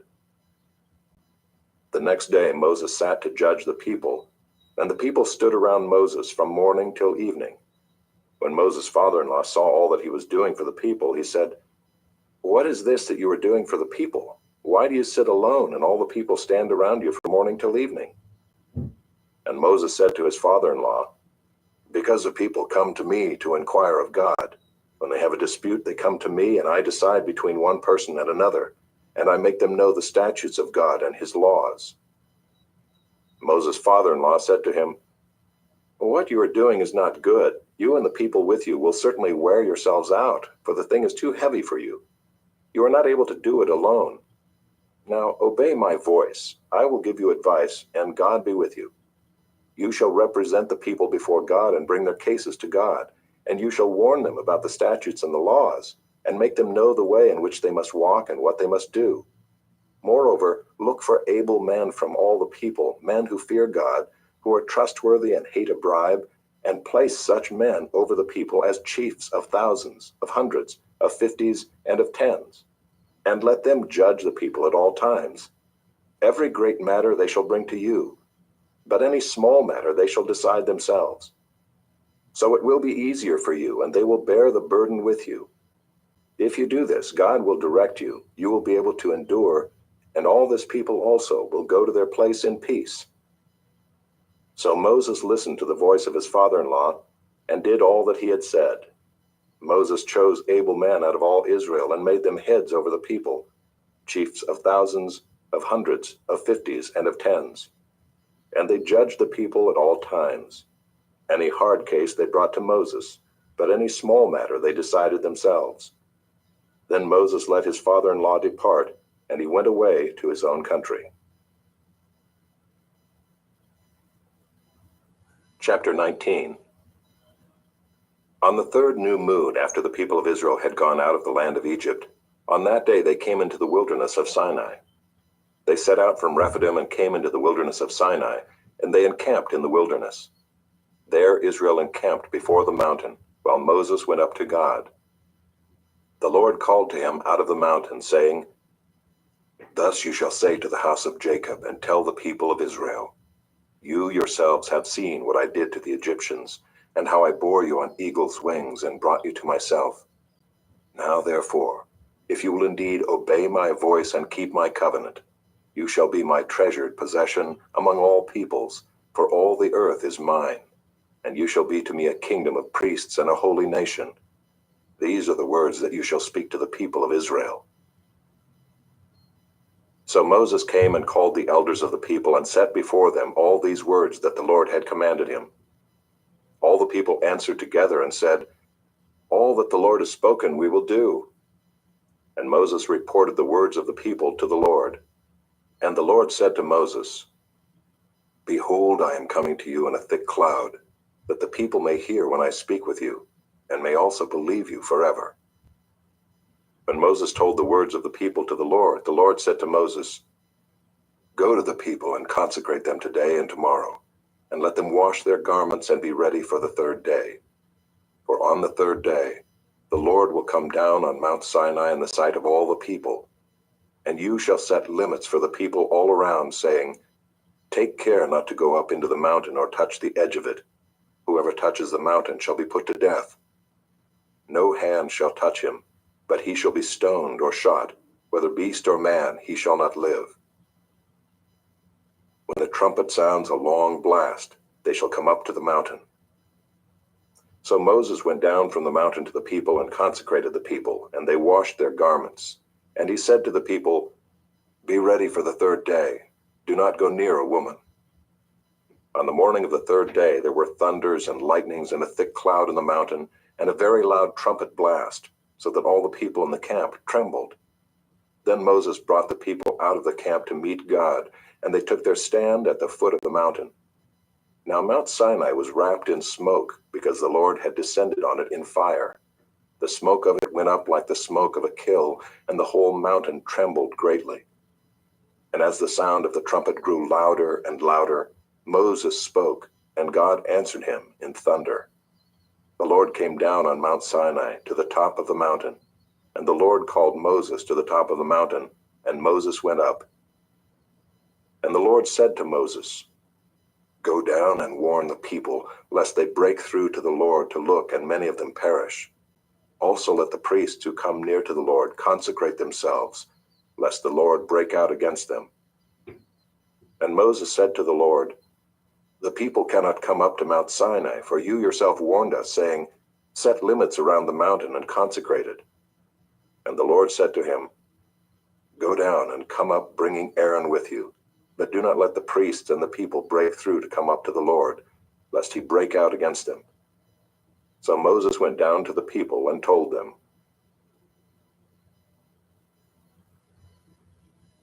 Chapter 20. And God spoke all these words, saying, "I am the Lord your God, who brought you out of the land of Egypt, out of the house of slavery. You shall have no other gods before me. You shall not make for yourself a carved image, or any likeness of anything that is in heaven above, or that is in the earth beneath, or that is in the water under the earth. You shall not bow down to them or serve them. For I, the Lord your God, am a jealous God, visiting the iniquity of the fathers on the children to the third and the fourth generation of those who hate me, but showing steadfast love to thousands of those who love me and keep my commandments. You shall not take the name of the Lord your God in vain, for the Lord will not hold him guiltless who takes his name in vain. Remember the Sabbath day, to keep it holy. 6 days you shall labor and do all your work, but the seventh day is a Sabbath to the Lord your God.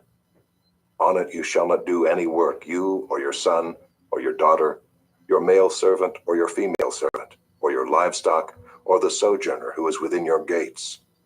For in 6 days the Lord made heaven and earth, the sea and all that is in them, and rested on the seventh day. Therefore the Lord blessed the Sabbath day and made it holy. Honor your father and your mother, that your days may be long in the land that the Lord your God is giving you. You shall not murder. You shall not commit adultery. You shall not steal. You shall not bear false witness against your neighbor. You shall not covet your neighbor's house. You shall not covet your neighbor's wife, or his male servant, or his female servant, or his ox, or his donkey, or anything that is your neighbor's." Now when all the people saw the thunder and the flashes of lightning and the sound of the trumpet and the mountain smoking, the people were afraid and trembled, and they stood far off and said to Moses, "You speak to us and we will listen, but do not let God speak to us, lest we die." Moses said to the people, "Do not fear, for God has come to test you, that the fear of him may be before you, that you may not sin." The people stood far off, while Moses drew near to the thick darkness where God was. And the Lord said to Moses, "Thus you shall say to the people of Israel, you have seen for yourselves that I have talked with you from heaven. You shall not make gods of silver to be with me, nor shall you make for yourselves gods of gold. An altar of earth you shall make for me, and sacrifice on it your burnt offerings and your peace offerings, your sheep and your oxen. In every place where I cause my name to be remembered, I will come to you and bless you. If you make me an altar of stone, you shall not build it of hewn stones. For if you wield your tool on it, you profane it. And you shall not go up by steps to my altar, that your nakedness be not exposed on it.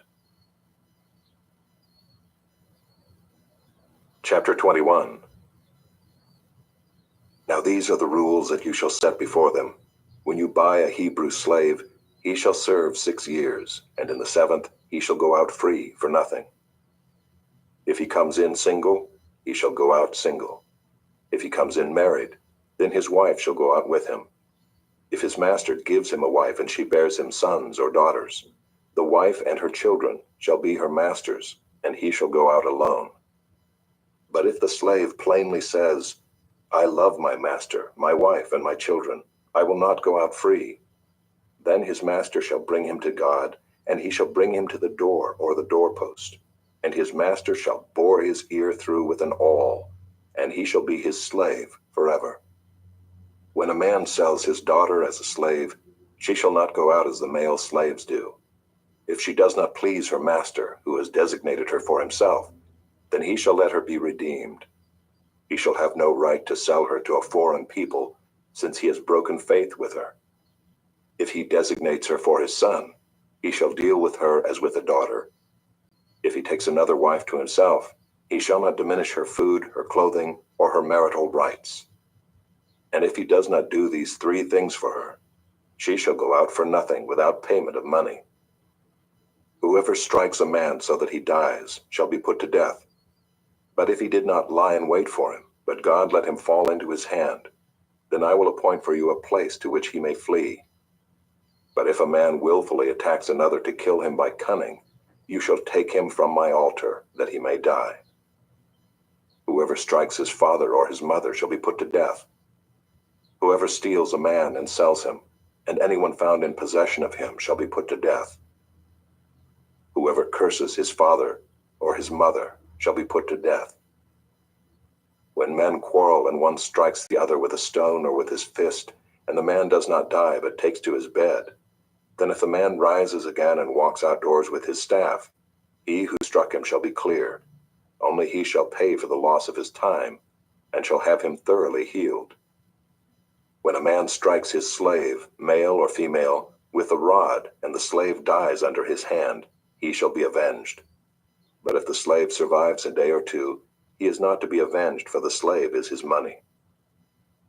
When men strive together and hit a pregnant woman, so that her children come out, but there is no harm, the one who hit her shall surely be fined, as the woman's husband shall impose on him, and he shall pay as the judges determine. But if there is harm, then you shall pay life for life, eye for eye, tooth for tooth, hand for hand, foot for foot, burn for burn, wound for wound, stripe for stripe.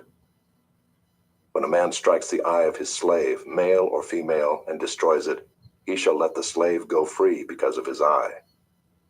If he knocks out the tooth of his slave, male or female, he shall let the slave go free because of his tooth. When an ox gores a man or a woman to death, the ox shall be stoned, and its flesh shall not be eaten, but the owner of the ox shall not be liable. But if the ox has been accustomed to gore in the past, and its owner has been warned but has not kept it in, and it kills a man or a woman, the ox shall be stoned, and its owner also shall be put to death.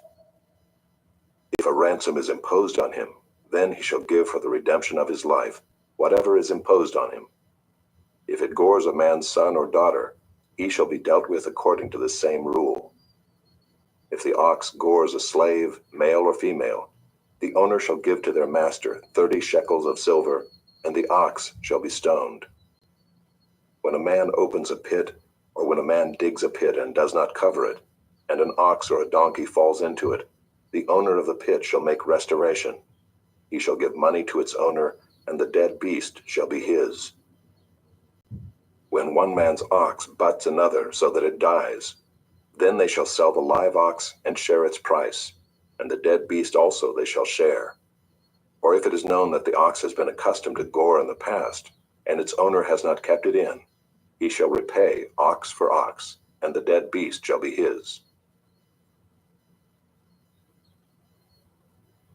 Chapter 22. If a man steals an ox or a sheep and kills it or sells it, he shall repay 5 oxen for an ox, and 4 sheep for a sheep. If a thief is found breaking in and is struck so that he dies, there shall be no blood guilt for him. But if the sun has risen on him, there shall be blood guilt for him. He shall surely pay. If he has nothing, then he shall be sold for his theft. If the stolen beast is found alive in his possession, whether it is an ox or a donkey or a sheep, he shall pay double. If a man causes a field or vineyard to be grazed over or lets his beast loose, and it feeds in another man's field, he shall make restitution from the best in his own field and in his own vineyard. If fire breaks out and catches in thorns, so that the stacked grain or the standing grain or the field is consumed, he who started the fire shall make full restitution. If a man gives to his neighbor money or goods to keep safe, and it is stolen from the man's house, then if the thief is found, he shall pay double. If the thief is not found, the owner of the house shall come near to God to show whether or not he has put his hand to his neighbor's property. For every breach of trust, whether it is for an ox, for a donkey, for a sheep, for a cloak, or for any kind of lost thing, of which one says, "This is it," the case of both parties shall come before God. The one whom God condemns shall pay double to his neighbor. If a man gives to his neighbor a donkey or an ox or a sheep or any beast to keep safe, and it dies or is injured or is driven away without anyone seeing it, an oath by the Lord shall be between them both to see whether or not he has put his hand to his neighbor's property. The owner shall accept the oath, and he shall not make restitution. But if it is stolen from him, he shall make restitution to its owner. If it is torn by beasts, let him bring it as evidence. He shall not make restitution for what has been torn. If a man borrows anything of his neighbor, and it is injured or dies, the owner not being with it, he shall make full restitution. If the owner was with it, he shall not make restitution. If it was hired, it came for its hiring fee. If a man seduces a virgin who is not betrothed and lies with her, he shall give the bride price for her and make her his wife. If her father utterly refuses to give her to him, he shall pay money equal to the bride price for virgins. You shall not permit a sorceress to live. Whoever lies with an animal shall be put to death. Whoever sacrifices to any god other than the Lord alone shall be devoted to destruction. You shall not wrong a sojourner or oppress him, for you were sojourners in the land of Egypt. You shall not mistreat any widow or fatherless child. If you do mistreat them and they cry out to me, I will surely hear their cry, and my wrath will burn, and I will kill you with the sword, and your wives shall become widows and your children fatherless. If you lend money to any of my people with you who is poor, you shall not be like a moneylender to him, and you shall not exact interest from him. If ever you take your neighbor's cloak in pledge, you shall return it to him before the sun goes down, for that is his only covering, and it is his cloak for his body. In what else shall he sleep? And if he cries to me, I will hear, for I am compassionate. You shall not revile God, nor curse a ruler of your people. You shall not delay to offer from the fullness of your harvest and from the outflow of your presses. The firstborn of your sons you shall give to me. You shall do the same with your oxen and with your sheep. 7 days it shall be with its mother. On the 8th day you shall give it to me. You shall be consecrated to me. Therefore you shall not eat any flesh that is torn by beasts in the field. You shall throw it to the dogs. Chapter 23. You shall not spread a false report. You shall not join hands with a wicked man to be a malicious witness. You shall not fall in with the many to do evil, nor shall you bear witness in a lawsuit, siding with the many, so as to pervert justice, nor shall you be partial to a poor man in his lawsuit. If you meet your enemy's ox or his donkey going astray, you shall bring it back to him. If you see the donkey of one who hates you lying down under its burden, you shall refrain from leaving him with it. You shall rescue it with him. You shall not pervert the justice due to your poor in his lawsuit. Keep far from a false charge. and do not kill the innocent and righteous, for I will not acquit the wicked. And you shall take no bribe, for a bribe blinds the clear-sighted and subverts the cause of those who are in the right. You shall not oppress a sojourner. You know the heart of a sojourner, for you were sojourners in the land of Egypt. For 6 years you shall sow your land and gather in its yield. But the 7th year you shall let it rest and lie fallow, that the poor of your people may eat, and what they leave the beasts of the field may eat. You shall do likewise with your vineyard and with your olive orchard. 6 days you shall do your work, but on the 7th day you shall rest, that your ox and your donkey may have rest, and the son of your servant woman and the alien may be refreshed. Pay attention to all that I have said to you, and make no mention of the names of other gods, nor let it be heard on your lips. 3 times in the year you shall keep a feast to me. You shall keep the feast of unleavened bread. As I commanded you, you shall eat unleavened bread for 7 days at the appointed time in the month of Abib. For in it you came out of Egypt. None shall appear before me empty-handed. You shall keep the feast of harvest, of the first fruits of your labor, of what you sow in the field.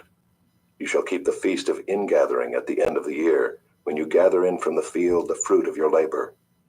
3 times in the year shall all your males appear before the Lord God. You shall not offer the blood of my sacrifice with anything leavened, or let the fat of my feast remain until the morning. The best of the first fruits of your ground you shall bring into the house of the Lord your God. You shall not boil a young goat in its mother's milk.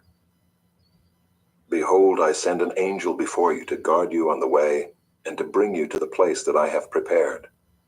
Pay careful attention to him and obey his voice.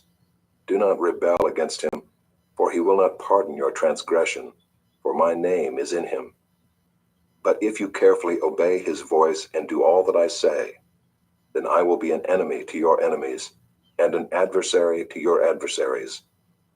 When my angel goes before you and brings you to the Amorites and the Hittites and the Perizzites and the Canaanites, the Hivites and the Jebusites, and I blot them out, you shall not bow down to their gods, nor serve them, nor do as they do, but you shall utterly overthrow them and break their pillars in pieces. You shall serve the Lord your God, and he will bless your bread and your water, and I will take sickness away from among you. None shall miscarry or be barren in your land. I will fulfill the number of your days. I will send my terror before you, and will throw into confusion all the people against whom you shall come. And I will make all your enemies turn their backs to you. And I will send hornets before you, which shall drive out the Hivites, the Canaanites, and the Hittites from before you. I will not drive them out from before you in 1 year, lest the land become desolate and the wild beasts multiply against you. Little by little I will drive them out from before you, until you have increased and possessed the land. And I will set your border from the Red Sea to the Sea of the Philistines, and from the wilderness to the Euphrates. For I will give the inhabitants of the land into your hand, and you shall drive them out before you. You shall make no covenant with them and their gods. They shall not dwell in your land, lest they make you sin against me. For if you serve their gods, it will surely be a snare to you. Chapter 24. Then he said to Moses, Come up to the Lord, you and Aaron, Nadab and Abihu, and 70 of the elders of Israel, and worship from afar. Moses alone shall come near to the Lord, but the others shall not come near, and the people shall not come up with him. Moses came and told the people all the words of the Lord and all the rules. And all the people answered with one voice and said, All the words that the Lord has spoken we will do. And Moses wrote down all the words of the Lord. He rose early in the morning and built an altar at the foot of the mountain, and 12 pillars according to the 12 tribes of Israel. And he sent young men of the people of Israel, who offered burnt offerings and sacrificed peace offerings of oxen to the Lord. And Moses took half of the blood and put it in basins, and half of the blood he threw against the altar. Then he took the book of the covenant and read it in the hearing of the people. And they said, All that the Lord has spoken we will do, and we will be obedient." And Moses took the blood and threw it on the people and said, "Behold the blood of the covenant that the Lord has made with you in accordance with all these words." Then Moses and Aaron, Nadab and Abihu, and 70 of the elders of Israel went up, and they saw the God of Israel. There was under his feet as it were a pavement of sapphire stone, like the very heaven for clearness.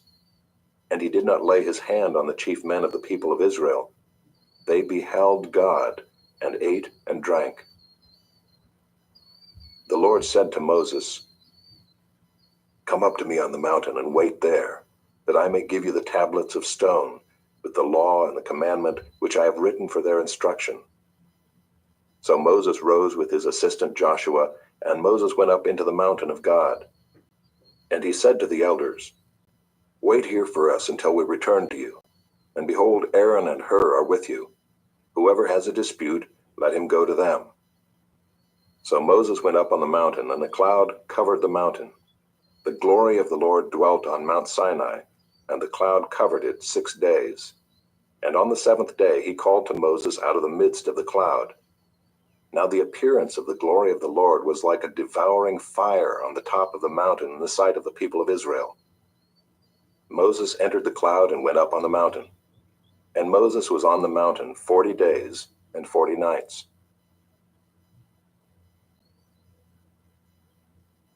Chapter 25. The Lord said to Moses, "Speak to the people of Israel, that they take for me a contribution.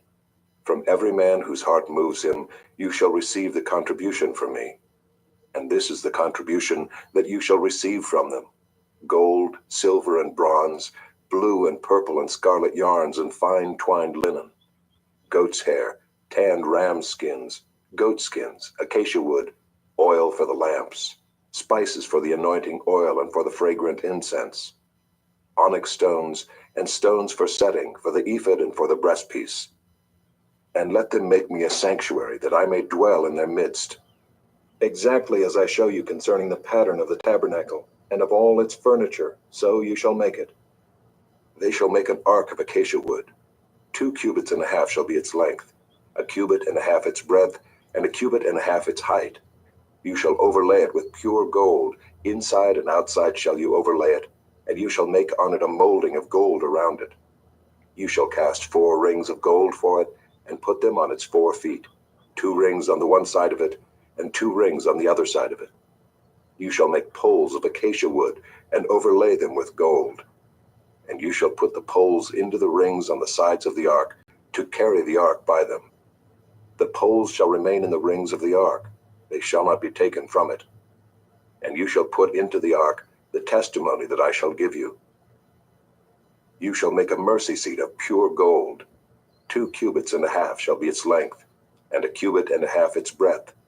And you shall make 2 cherubim of gold, of hammered work shall you make them on the 2 ends of the mercy seat. Make 1 cherub on the one end, and 1 cherub on the other end. Of one piece with the mercy seat shall you make the cherubim on its 2 ends. The cherubim shall spread out their wings above, overshadowing the mercy seat with their wings, their faces one to another. Toward the mercy seat shall the faces of the cherubim be. And you shall put the mercy seat on the top of the ark, and in the ark you shall put the testimony that I shall give you. There I will meet with you, and from above the mercy seat, from between the 2 cherubim that are on the ark of the testimony, I will speak with you about all that I will give you in commandment for the people of Israel. You shall make a table of acacia wood. 2 cubits shall be its length, 1 cubit its breadth, and 1 cubit and a half its height. You shall overlay it with pure gold, and make a molding of gold around it. And you shall make a rim around it, a handbreadth wide, and a molding of gold around the rim. And you shall make for it 4 rings of gold, and fasten the rings to the 4 corners at its 4 legs. Close to the frame the rings shall lie, as holders for the poles to carry the table. You shall make the poles of acacia wood, and overlay them with gold, and the table shall be carried with these. And you shall make its plates and dishes for incense, and its flagons and bowls with which to pour drink offerings. You shall make them of pure gold. And you shall set the bread of the presence on the table before me regularly. You shall make a lampstand of pure gold. The lampstand shall be made of hammered work. Its base, its stem, its cups, its calyces, and its flowers shall be of one piece with it. And there shall be 6 branches going out of its sides, 3 branches of the lampstand out of one side of it, and 3 branches of the lampstand out of the other side of it. 3 cups made like almond blossoms, each with calyx and flower, on one branch, and 3 cups made like almond blossoms, each with calyx and flower, on the other branch. So for the 6 branches going out of the lampstand. And on the lampstand itself there shall be 4 cups made like almond blossoms, with their calyces and flowers, and a calyx of one piece with it under each pair of the 6 branches going out from the lampstand. Their calyces and their branches shall be of one piece with it, the whole of it a single piece of hammered work of pure gold. You shall make 7 lamps for it, and the lamps shall be set up so as to give light on the space in front of it. Its tongs and their trays shall be of pure gold. It shall be made with all these utensils out of a talent of pure gold. And see that you make them after the pattern for them, which is being shown you on the mountain. Chapter 26. Moreover, you shall make the tabernacle with 10 curtains of fine twined linen, and blue and purple and scarlet yarns. You shall make them with cherubim skillfully worked into them. The length of each curtain shall be 28 cubits, and the breadth of each curtain 4 cubits. All the curtains shall be the same size. 5 curtains shall be coupled to one another, and the other 5 curtains shall be coupled to one another. And you shall make loops of blue on the edge of the outermost curtain in the first set. Likewise you shall make loops on the edge of the outermost curtain in the second set. 50 loops you shall make on the one curtain, and 50 loops you shall make on the edge of the curtain that is in the second set. The loops shall be opposite one another. And you shall make 50 clasps of gold, and couple the curtains one to the other with the clasps, so that the tabernacle may be a single whole. You shall also make curtains of goat's hair for a tent over the tabernacle. 11 curtains shall you make. The length of each curtain shall be 30 cubits, and the breadth of each curtain 4 cubits. The 11 curtains shall be the same size. You shall couple 5 curtains by themselves, and 6 curtains by themselves. And the 6th curtain you shall double over at the front of the tent. You shall make 50 loops on the edge of the curtain that is outermost in one set, and 50 loops on the edge of the curtain that is outermost in the second set. You shall make 50 clasps of bronze, and put the clasps into the loops, and couple the tent together, that it may be a single whole. And the part that remains of the curtains of the tent, the half curtain that remains, shall hang over the back of the tabernacle. And the extra that remains in the length of the curtains, the cubit on the one side and the cubit on the other side, shall hang over the sides of the tabernacle on this side and that side to cover it. And you shall make for the tent a covering of tanned ram skins and a covering of goat skins on top. You shall make upright frames for the tabernacle of acacia wood. 10 cubits shall be the length of a frame, and a cubit and a half the breadth of each frame. There shall be 2 tenons in each frame for fitting together. So shall you do for all the frames of the tabernacle. You shall make the frames for the tabernacle, 20 frames for the south side, and 40 bases of silver you shall make under the 20 frames, 2 bases under one frame for its 2 tenons, and 2 bases under the next frame for its 2 tenons. And for the second side of the tabernacle on the north side, 20 frames, and there 40 bases of silver, 2 bases under one frame, and 2 bases under the next frame. And for the rear of the tabernacle westward you shall make 6 frames, and you shall make 2 frames for corners of the tabernacle in the rear. They shall be separate beneath, but joined at the top at the first ring. Thus shall it be with both of them. They shall form the 2 corners, and there shall be 8 frames with their bases of silver, 16 bases, 2 bases under one frame, and 2 bases under another frame. You shall make bars of acacia wood, 5 for the frames of the one side of the tabernacle, and 5 bars for the frames of the other side of the tabernacle, and 5 bars for the frames of the side of the tabernacle at the rear westward. The middle bar halfway up the frames shall run from end to end. You shall overlay the frames with gold, and shall make their rings of gold for holders for the bars, and you shall overlay the bars with gold. Then you shall erect the tabernacle according to the plan for it that you were shown on the mountain. And you shall make a veil of blue and purple and scarlet yarns and fine twined linen. It shall be made with cherubim skillfully worked into it. And you shall hang it on 4 pillars of acacia overlaid with gold, with hooks of gold on 4 bases of silver. And you shall hang the veil from the clasps, and bring the ark of the testimony in there within the veil. And the veil shall separate for you the holy place from the most holy. You shall put the mercy seat on the ark of the testimony in the most holy place. And you shall set the table outside the veil, and the lampstand on the south side of the tabernacle opposite the table, and you shall put the table on the north side. You shall make a screen for the entrance of the tent of blue and purple and scarlet yarns, and fine twined linen, embroidered with needlework. And you shall make for the screen 5 pillars of acacia, and overlay them with gold. Their hooks shall be of gold, and you shall cast 5 bases of bronze for them. Chapter 27. You shall make the altar of acacia wood, 5 cubits long, and 5 cubits broad. The altar shall be square, and its height shall be 3 cubits. And you shall make horns for it on its 4 corners. Its horns shall be of one piece with it, and you shall overlay it with bronze. You shall make pots for it to receive its ashes, and shovels and basins and forks and fire pans. You shall make all its utensils of bronze. You shall also make for it a grating, a network of bronze, and on the net you shall make 4 bronze rings at its 4 corners. And you shall set it under the ledge of the altar, so that the net extends halfway down the altar. And you shall make poles for the altar, poles of acacia wood, and overlay them with bronze. And the poles shall be put through the rings, so that the poles are on the 2 sides of the altar when it is carried. You shall make it hollow with boards. As it has been shown you on the mountain, so shall it be made. You shall make the court of the tabernacle. On the south side the court shall have hangings of fine twined linen, 100 cubits long for one side. Its 20 pillars and their 20 bases shall be of bronze, but the hooks of the pillars and their fillets shall be of silver.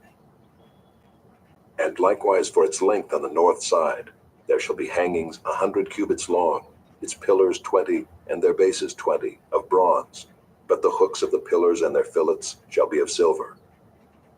And for the breadth of the court on the west side there shall be hangings for 50 cubits, with 10 pillars and 10 bases. The breadth of the court on the front to the east shall be 50 cubits. The hangings for the one side of the gate shall be 15 cubits, with their 3 pillars and 3 bases. On the other side the hangings shall be 15 cubits, with their 3 pillars and 3 bases. For the gate of the court there shall be a screen 20 cubits long of blue and purple and scarlet yarns, and fine twined linen, embroidered with needlework. It shall have 4 pillars, and with them 4 bases. All the pillars around the court shall be filleted with silver. Their hooks shall be of silver, and their bases of bronze. The length of the court shall be 100 cubits, the breadth 50, and the height 5 cubits, with hangings of fine twined linen, and bases of bronze. All the utensils of the tabernacle for every use, and all its pegs and all the pegs of the court, shall be of bronze. You shall command the people of Israel that they bring to you pure beaten olive oil for the light, that a lamp may regularly be set up to burn.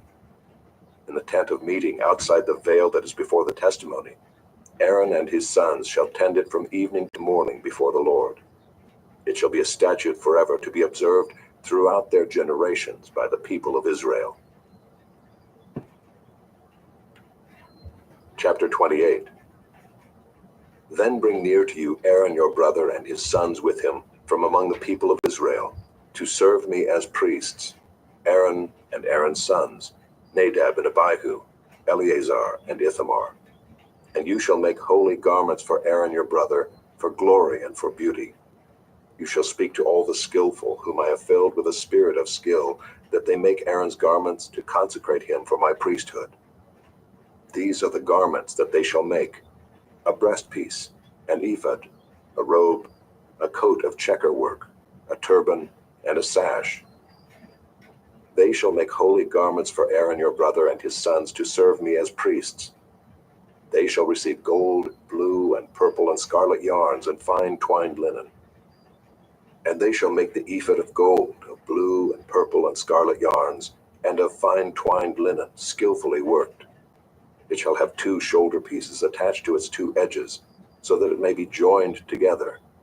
And the skillfully woven band on it shall be made like it, and be of one piece with it, of gold, blue, and purple, and scarlet yarns, and fine twined linen. You shall take 2 onyx stones and engrave on them the names of the sons of Israel, 6 of their names on the one stone, and the names of the remaining 6 on the other stone, in the order of their birth. As a jeweler engraves signets, so shall you engrave the 2 stones with the names of the sons of Israel. You shall enclose them in settings of gold filigree, and you shall set the 2 stones on the shoulder pieces of the ephod as stones of remembrance for the sons of Israel. And Aaron shall bear their names before the Lord on his 2 shoulders for remembrance. You shall make settings of gold filigree and 2 chains of pure gold, twisted like cords, and you shall attach the corded chains to the settings. You shall make a breastpiece of judgment in skilled work. In the style of the ephod you shall make it, of gold, blue, and purple, and scarlet yarns, and fine twined linen shall you make it. It shall be square and doubled, a span its length, and a span its breadth. You shall set in it 4 rows of stones. A row of sardius, topaz, and carbuncle shall be the first row, and the second row an emerald, a sapphire, and a diamond. And the third row a jacinth, an agate, and an amethyst. And the 4th row a beryl, an onyx, and a jasper. They shall be set in gold filigree. There shall be 12 stones with their names according to the names of the sons of Israel. They shall be like signets, each engraved with its name for the 12 tribes. You shall make for the breastpiece twisted chains like cords of pure gold. And you shall make for the breastpiece 2 rings of gold, and put the 2 rings on the 2 edges of the breastpiece. And you shall put the 2 cords of gold in the 2 rings at the edges of the breastpiece. The 2 ends of the 2 cords you shall attach to the 2 settings of filigree, and so attach it in front to the shoulder pieces of the ephod. You shall make 2 rings of gold, and put them at the 2 ends of the breastpiece, on its inside edge next to the ephod. And you shall make 2 rings of gold, and attach them in front to the lower part of the 2 shoulder pieces of the ephod, at its seam above the skillfully woven band of the ephod. And they shall bind the breastpiece by its rings to the rings of the ephod with a lace of blue, so that it may lie on the skillfully woven band of the ephod, so that the breastpiece shall not come loose from the ephod. So Aaron shall bear the names of the sons of Israel in the breastpiece of judgment on his heart, when he goes into the holy place, to bring them to regular remembrance before the Lord. And in the breastpiece of judgment you shall put the Urim and the Thummim, and they shall be on Aaron's heart when he goes in before the Lord. Thus Aaron shall bear the judgment of the people of Israel on his heart before the Lord regularly. You shall make the robe of the ephod all of blue. It shall have an opening for the head in the middle of it, with a woven binding around the opening, like the opening in a garment, so that it may not tear. On its hem you shall make pomegranates of blue and purple and scarlet yarns, around its hem with bells of gold between them, a golden bell and a pomegranate, a golden bell and a pomegranate, around the hem of the robe. And it shall be on Aaron when he ministers, and its sound shall be heard when he goes into the holy place before the Lord, and when he comes out, so that he does not die. You shall make a plate of pure gold, and engrave on it, like the engraving of a signet, holy to the Lord. And you shall fasten it on the turban by a cord of blue. It shall be on the front of the turban. It shall be on Aaron's forehead, and Aaron shall bear any guilt from the holy things that the people of Israel consecrate as their holy gifts. It shall regularly be on his forehead, that they may be accepted before the Lord. You shall weave the coat in checker work of fine linen, and you shall make a turban of fine linen, and you shall make a sash embroidered with needlework. For Aaron's sons you shall make coats and sashes and caps. You shall make them for glory and beauty, and you shall put them on Aaron your brother and on his sons with him, and shall anoint them and ordain them and consecrate them, that they may serve me as priests. You shall make for them linen undergarments to cover their naked flesh. They shall reach from the hips to the thighs, and they shall be on Aaron and on his sons when they go into the tent of meeting, or when they come near the altar to minister in the holy place, lest they bear guilt and die. This shall be a statute forever for him and for his offspring after him. Chapter 29. Now this is what you shall do to them to consecrate them, that they may serve me as priests. Take 1 bull of the herd and 2 rams without blemish, and unleavened bread, unleavened cakes mixed with oil, and unleavened wafers smeared with oil. You shall make them of fine wheat flour. You shall put them in 1 basket, and bring them in the basket, and bring the bull and the 2 rams. You shall bring Aaron and his sons to the entrance of the tent of meeting, and wash them with water. Then you shall take the garments, and put on Aaron the coat and the robe of the ephod, and the breastpiece, and gird him with the skillfully woven band of the ephod. And you shall set the turban on his head, and put the holy crown on the turban. You shall take the anointing oil, and pour it on his head, and anoint him. Then you shall bring his sons, and put coats on them, and you shall gird Aaron and his sons with sashes, and bind caps on them. And the priesthood shall be theirs by a statute forever. Thus you shall ordain Aaron and his sons. Then you shall bring the bull before the tent of meeting. Aaron and his sons shall lay their hands on the head of the bull. Then you shall kill the bull before the Lord at the entrance of the tent of meeting, and shall take part of the blood of the bull, and put it on the horns of the altar with your finger, and the rest of the blood you shall pour out at the base of the altar. And you shall take all the fat that covers the entrails, and the long lobe of the liver, and the 2 kidneys with the fat that is on them, and burn them on the altar. But the flesh of the bull and its skin and its dung you shall burn with fire outside the camp. It is a sin offering. Then you shall take 1 of the rams, and Aaron and his sons shall lay their hands on the head of the ram. And you shall kill the ram, and shall take its blood and throw it against the sides of the altar. Then you shall cut the ram into pieces, and wash its entrails and its legs, and put them with its pieces and its head, and burn the whole ram on the altar. It is a burnt offering to the Lord. It is a pleasing aroma, a food offering to the Lord. You shall take the other ram, and Aaron and his sons shall lay their hands on the head of the ram. And you shall kill the ram, and take part of its blood, and put it on the tip of the right ear of Aaron, and on the tips of the right ears of his sons, and on the thumbs of their right hands, and on the great toes of their right feet, and throw the rest of the blood against the sides of the altar. Then you shall take part of the blood that is on the altar and of the anointing oil, and sprinkle it on Aaron and his garments, and on his sons garments with him. He and his garments shall be holy, and his sons garments with him. You shall also take the fat from the ram, and the fat tail, and the fat that covers the entrails, and the long lobe of the liver, and the 2 kidneys with the fat that is on them, and the right thigh, for it is a ram of ordination, and 1 loaf of bread, and 1 cake of bread made with oil, and 1 wafer out of the basket of unleavened bread that is before the Lord. You shall put all these on the palms of Aaron, and on the palms of his sons, and wave them for a wave offering before the Lord. Then you shall take them from their hands, and burn them on the altar on top of the burnt offering, as a pleasing aroma before the Lord. It is a food offering to the Lord. You shall take the breast of the ram of Aaron's ordination, and wave it for a wave offering before the Lord, and it shall be your portion. And you shall consecrate the breast of the wave offering that is waved, and the thigh of the priest's portion that is contributed from the ram of ordination, from what was Aaron's and his sons. It shall be for Aaron and his sons as a perpetual due from the people of Israel, for it is a contribution. It shall be a contribution from the people of Israel, from their peace offerings, their contribution to the Lord. The holy garments of Aaron shall be for his sons after him. They shall be anointed in them and ordained in them. The son who succeeds him as priest, who comes into the tent of meeting to minister in the holy place, shall wear them 7 days. You shall take the ram of ordination, and boil its flesh in a holy place. And Aaron and his sons shall eat the flesh of the ram and the bread that is in the basket in the entrance of the tent of meeting.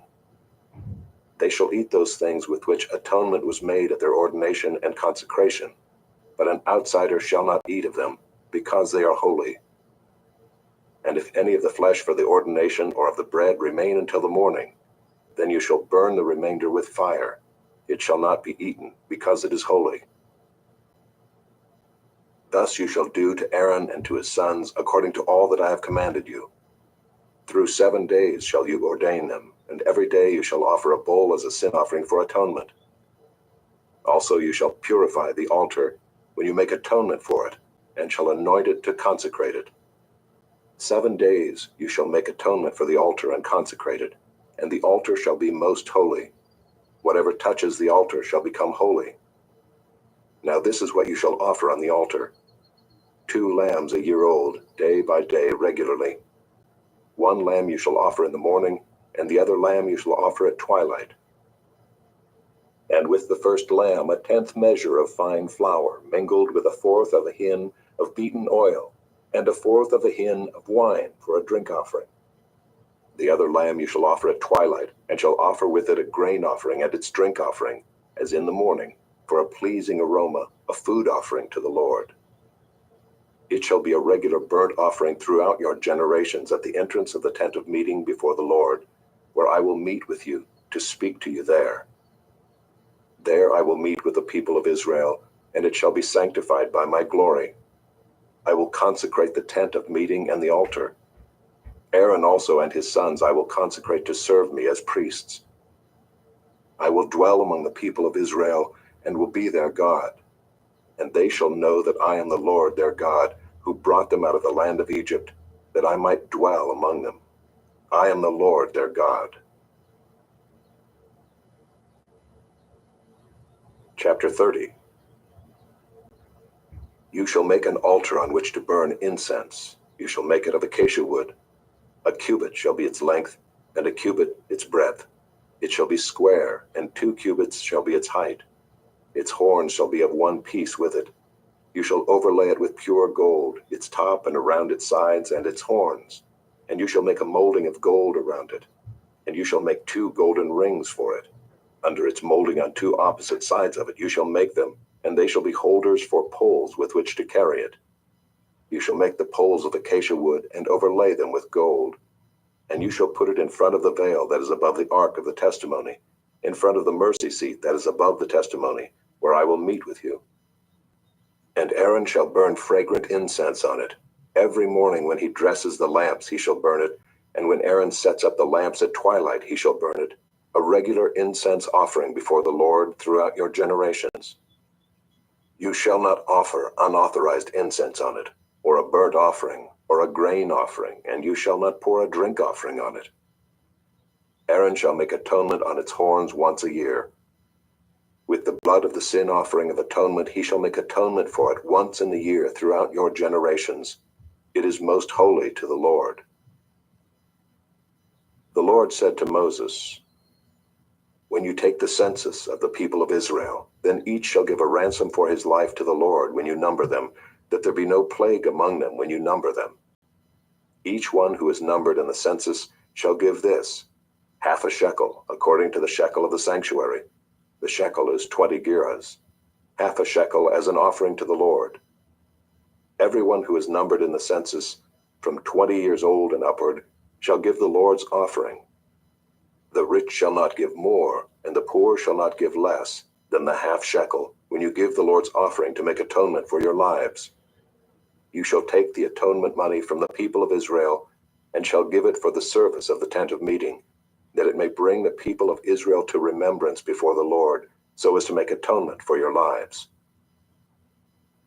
The Lord said to Moses, You shall also make a basin of bronze with its stand of bronze for washing. You shall put it between the tent of meeting and the altar, and you shall put water in it, with which Aaron and his sons shall wash their hands and their feet. When they go into the tent of meeting, or when they come near the altar to minister, to burn a food offering to the Lord, they shall wash with water, so that they may not die. They shall wash their hands and their feet, so that they may not die. It shall be a statute forever to them, even to him and to his offspring throughout their generations. The Lord said to Moses, take the finest spices of liquid myrrh, 500 shekels, and of sweet-smelling cinnamon, half as much, that is 250, and 250 of aromatic cane, and 500 of cassia, according to the shekel of the sanctuary, and a hin of olive oil. And you shall make of these a sacred anointing oil, blended as by the perfumer. It shall be a holy anointing oil. With it you shall anoint the tent of meeting and the ark of the testimony, and the table and all its utensils, and the lampstand and its utensils, and the altar of incense, and the altar of burnt offering with all its utensils, and the basin and its stand. You shall consecrate them, that they may be most holy. Whatever touches them will become holy. You shall anoint Aaron and his sons, and consecrate them, that they may serve me as priests. And you shall say to the people of Israel, This shall be my holy anointing oil throughout your generations. It shall not be poured on the body of an ordinary person, and you shall make no other like it in composition. It is holy, and it shall be holy to you. Whoever compounds any like it, or whoever puts any of it on an outsider, shall be cut off from his people. The Lord said to Moses, Take sweet spices, stacte and onycha and galbanum, sweet spices with pure frankincense, of each there shall be an equal part, and make an incense blended as by the perfumer, seasoned with salt, pure and holy. You shall beat some of it very small, and put part of it before the testimony in the tent of meeting, where I shall meet with you. It shall be most holy for you. And the incense that you shall make according to its composition, you shall not make for yourselves. It shall be for you holy to the Lord. Whoever makes any like it to use as perfume shall be cut off from his people. Chapter 31. The Lord said to Moses, See, I have called by my name Bezalel the son of Uri, son of Hur, of the tribe of Judah, and I have filled him with the Spirit of God, with ability and intelligence, with knowledge and all craftsmanship, to devise artistic designs, to work in gold, silver, and bronze, in cutting stones for setting, and in carving wood, to work in every craft. And behold, I have appointed with him Aholiab, the son of Ahisamach, of the tribe of Dan. And I have given to all able men ability, that they may make all that I have commanded you, the tent of meeting and the ark of the testimony, and the mercy seat that is on it, and all the furnishings of the tent, the table and its utensils, and the pure lampstand with all its utensils, and the altar of incense, and the altar of burnt offering with all its utensils, and the basin and its stand, and the finely worked garments, the holy garments for Aaron the priest, and the garments of his sons for their service as priests, and the anointing oil, and the fragrant incense for the holy place. According to all that I have commanded you, they shall do. And the Lord said to Moses, You are to speak to the people of Israel and say, Above all you shall keep my Sabbaths, for this is a sign between me and you throughout your generations, that you may know that I, the Lord, sanctify you. You shall keep the Sabbath, because it is holy for you. Everyone who profanes it shall be put to death. Whoever does any work on it, that soul shall be cut off from among his people. 6 days shall work be done, but the seventh day is a Sabbath of solemn rest, holy to the Lord. Whoever does any work on the Sabbath day shall be put to death. Therefore the people of Israel shall keep the Sabbath, observing the Sabbath throughout their generations as a covenant forever. It is a sign forever between me and the people of Israel, that in 6 days the Lord made heaven and earth, and on the seventh day he rested and was refreshed. And he gave to Moses, when he had finished speaking with him on Mount Sinai, the 2 tablets of the testimony, tablets of stone written with the finger of God. Chapter 32. When the people saw that Moses delayed to come down from the mountain, the people gathered themselves together to Aaron and said to him, Up, make us gods who shall go before us. As for this Moses, the man who brought us up out of the land of Egypt, we do not know what has become of him. So Aaron said to them, Take off the rings of gold that are in the ears of your wives, your sons, and your daughters, and bring them to me. So all the people took off the rings of gold that were in their ears and brought them to Aaron. And he received the gold from their hand and fashioned it with a graving tool and made a golden calf. And they said, These are your gods, O Israel, who brought you up out of the land of Egypt. When Aaron saw this, he built an altar before it. And Aaron made a proclamation and said, Tomorrow shall be a feast to the Lord. And they rose up early the next day and offered burnt offerings and brought peace offerings. And the people sat down to eat and drink and rose up to play. And the Lord said to Moses, Go down, for your people whom you brought up out of the land of Egypt have corrupted themselves. They have turned aside quickly out of the way that I commanded them. They have made for themselves a golden calf and have worshipped it and sacrificed to it and said, These are your gods, O Israel, who brought you up out of the land of Egypt. And the Lord said to Moses, I have seen this people, and behold, it is a stiff-necked people. Now therefore let me alone, that my wrath may burn hot against them, and I may consume them, in order that I may make a great nation of you. But Moses implored the Lord his God and said, O Lord, why does your wrath burn hot against your people, whom you have brought out of the land of Egypt with great power and with a mighty hand? Why should the Egyptians say, With evil intent did he bring them out, to kill them in the mountains and to consume them from the face of the earth?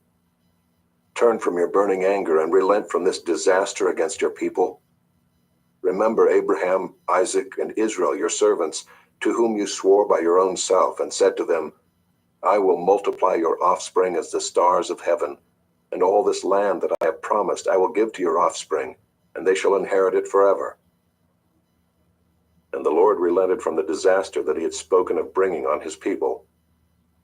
Then Moses turned and went down from the mountain with the 2 tablets of the testimony in his hand, tablets that were written on both sides. On the front and on the back they were written. The tablets were the work of God, and the writing was the writing of God, engraved on the tablets. When Joshua heard the noise of the people as they shouted, he said to Moses, There is a noise of war in the camp. But he said, It is not the sound of shouting for victory, or the sound of the cry of defeat, but the sound of singing that I hear. And as soon as he came near the camp and saw the calf and the dancing, Moses' anger burned hot, and he threw the tablets out of his hands and broke them at the foot of the mountain. He took the calf that they had made and burned it with fire and ground it to powder and scattered it on the water and made the people of Israel drink it. And Moses said to Aaron, What did this people do to you that you have brought such a great sin upon them? And Aaron said, Let not the anger of my Lord burn hot. You know the people, that they are set on evil. For they said to me, Make us gods who shall go before us. As for this Moses, the man who brought us up out of the land of Egypt, we do not know what has become of him. So I said to them, Let any who have gold take it off. So they gave it to me, and I threw it into the fire, and out came this calf. And when Moses saw that the people had broken loose, for Aaron had let them break loose to the derision of their enemies, then Moses stood in the gate of the camp and said, Who is on the Lord's side? Come to me. And all the sons of Levi gathered around him, and he said to them, Thus says the Lord God of Israel, Put your sword on your side, each of you, and go to and fro from gate to gate throughout the camp, and each of you kill his brother and his companion and his neighbor. And the sons of Levi did according to the word of Moses. And that day about 3,000 men of the people fell. And Moses said, Today you have been ordained for the service of the Lord, each one at the cost of his son and of his brother, so that he might bestow a blessing upon you this day. The next day Moses said to the people, You have sinned a great sin, and now I will go up to the Lord. Perhaps I can make atonement for your sin. So Moses returned to the Lord and said, Alas, this people has sinned a great sin. They have made for themselves gods of gold. But now, if you will, forgive their sin. But if not, please blot me out of your book that you have written. But the Lord said to Moses, Whoever has sinned against me, I will blot out of my book. But now go, lead the people to the place about which I have spoken to you. Behold, my angel shall go before you. Nevertheless, in the day when I visit, I will visit their sin upon them. Then the Lord sent a plague on the people, because they made the calf, the one that Aaron made. Chapter 33. The Lord said to Moses, "Depart, go up from here, you and the people whom you have brought up out of the land of Egypt, to the land of which I swore to Abraham, Isaac, and Jacob, saying, 'To your offspring I will give it.' I will send an angel before you, and I will drive out the Canaanites, the Amorites, the Hittites, the Perizzites, the Hivites, and the Jebusites. Go up to a land flowing with milk and honey. But I will not go up among you, lest I consume you on the way, for you are a stiff-necked people." When the people heard this disastrous word, they mourned, and no one put on his ornaments. For the Lord had said to Moses, "Say to the people of Israel, you are a stiff-necked people. If for a single moment I should go up among you, I would consume you. So now take off your ornaments, that I may know what to do with you." Therefore the people of Israel stripped themselves of their ornaments from Mount Horeb onward. Now Moses used to take the tent and pitch it outside the camp, far off from the camp, and he called it the tent of meeting. And everyone who sought the Lord would go out to the tent of meeting, which was outside the camp. Whenever Moses went out to the tent, all the people would rise up, and each would stand at his tent door and watch Moses until he had gone into the tent. When Moses entered the tent, the pillar of cloud would descend and stand at the entrance of the tent, and the Lord would speak with Moses.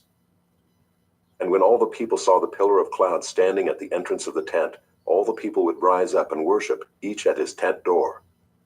Thus the Lord used to speak to Moses face to face, as a man speaks to his friend. When Moses turned again into the camp, his assistant Joshua the son of Nun, a young man, would not depart from the tent. Moses said to the Lord, "See, you say to me, 'Bring up this people,' but you have not let me know whom you will send with me. Yet you have said, 'I know you by name,' and you have also found favor in my sight. Now therefore, if I have found favor in your sight, please show me now your ways, that I may know you in order to find favor in your sight. Consider too that this nation is your people." And he said, "My presence will go with you, and I will give you rest." And he said to him, "If your presence will not go with me, do not bring us up from here. For how shall it be known that I have found favor in your sight, I and your people? Is it not in your going with us, so that we are distinct, I and your people, from every other people on the face of the earth?" And the Lord said to Moses, "This very thing that you have spoken I will do, for you have found favor in my sight, and I know you by name." Moses said, "Please show me your glory." And he said, "I will make all my goodness pass before you, and will proclaim before you my name, the Lord. And I will be gracious to whom I will be gracious, and will show mercy on whom I will show mercy." But, he said, "You cannot see my face, for man shall not see me and live." And the Lord said, "Behold, there is a place by me where you shall stand on the rock, and while my glory passes by, I will put you in a cleft of the rock, and I will cover you with my hand until I have passed by. Then I will take away my hand, and you shall see my back, but my face shall not be seen." Chapter 34. The Lord said to Moses, "Cut for yourself 2 tablets of stone like the first, and I will write on the tablets the words that were on the first tablets, which you broke. Be ready by the morning, and come up in the morning to Mount Sinai, and present yourself there to me on the top of the mountain. No one shall come up with you, and let no one be seen throughout all the mountain. Let no flocks or herds graze opposite that mountain." So Moses cut 2 tablets of stone like the first, and he rose early in the morning and went up on Mount Sinai as the Lord had commanded him, and took in his hand 2 tablets of stone.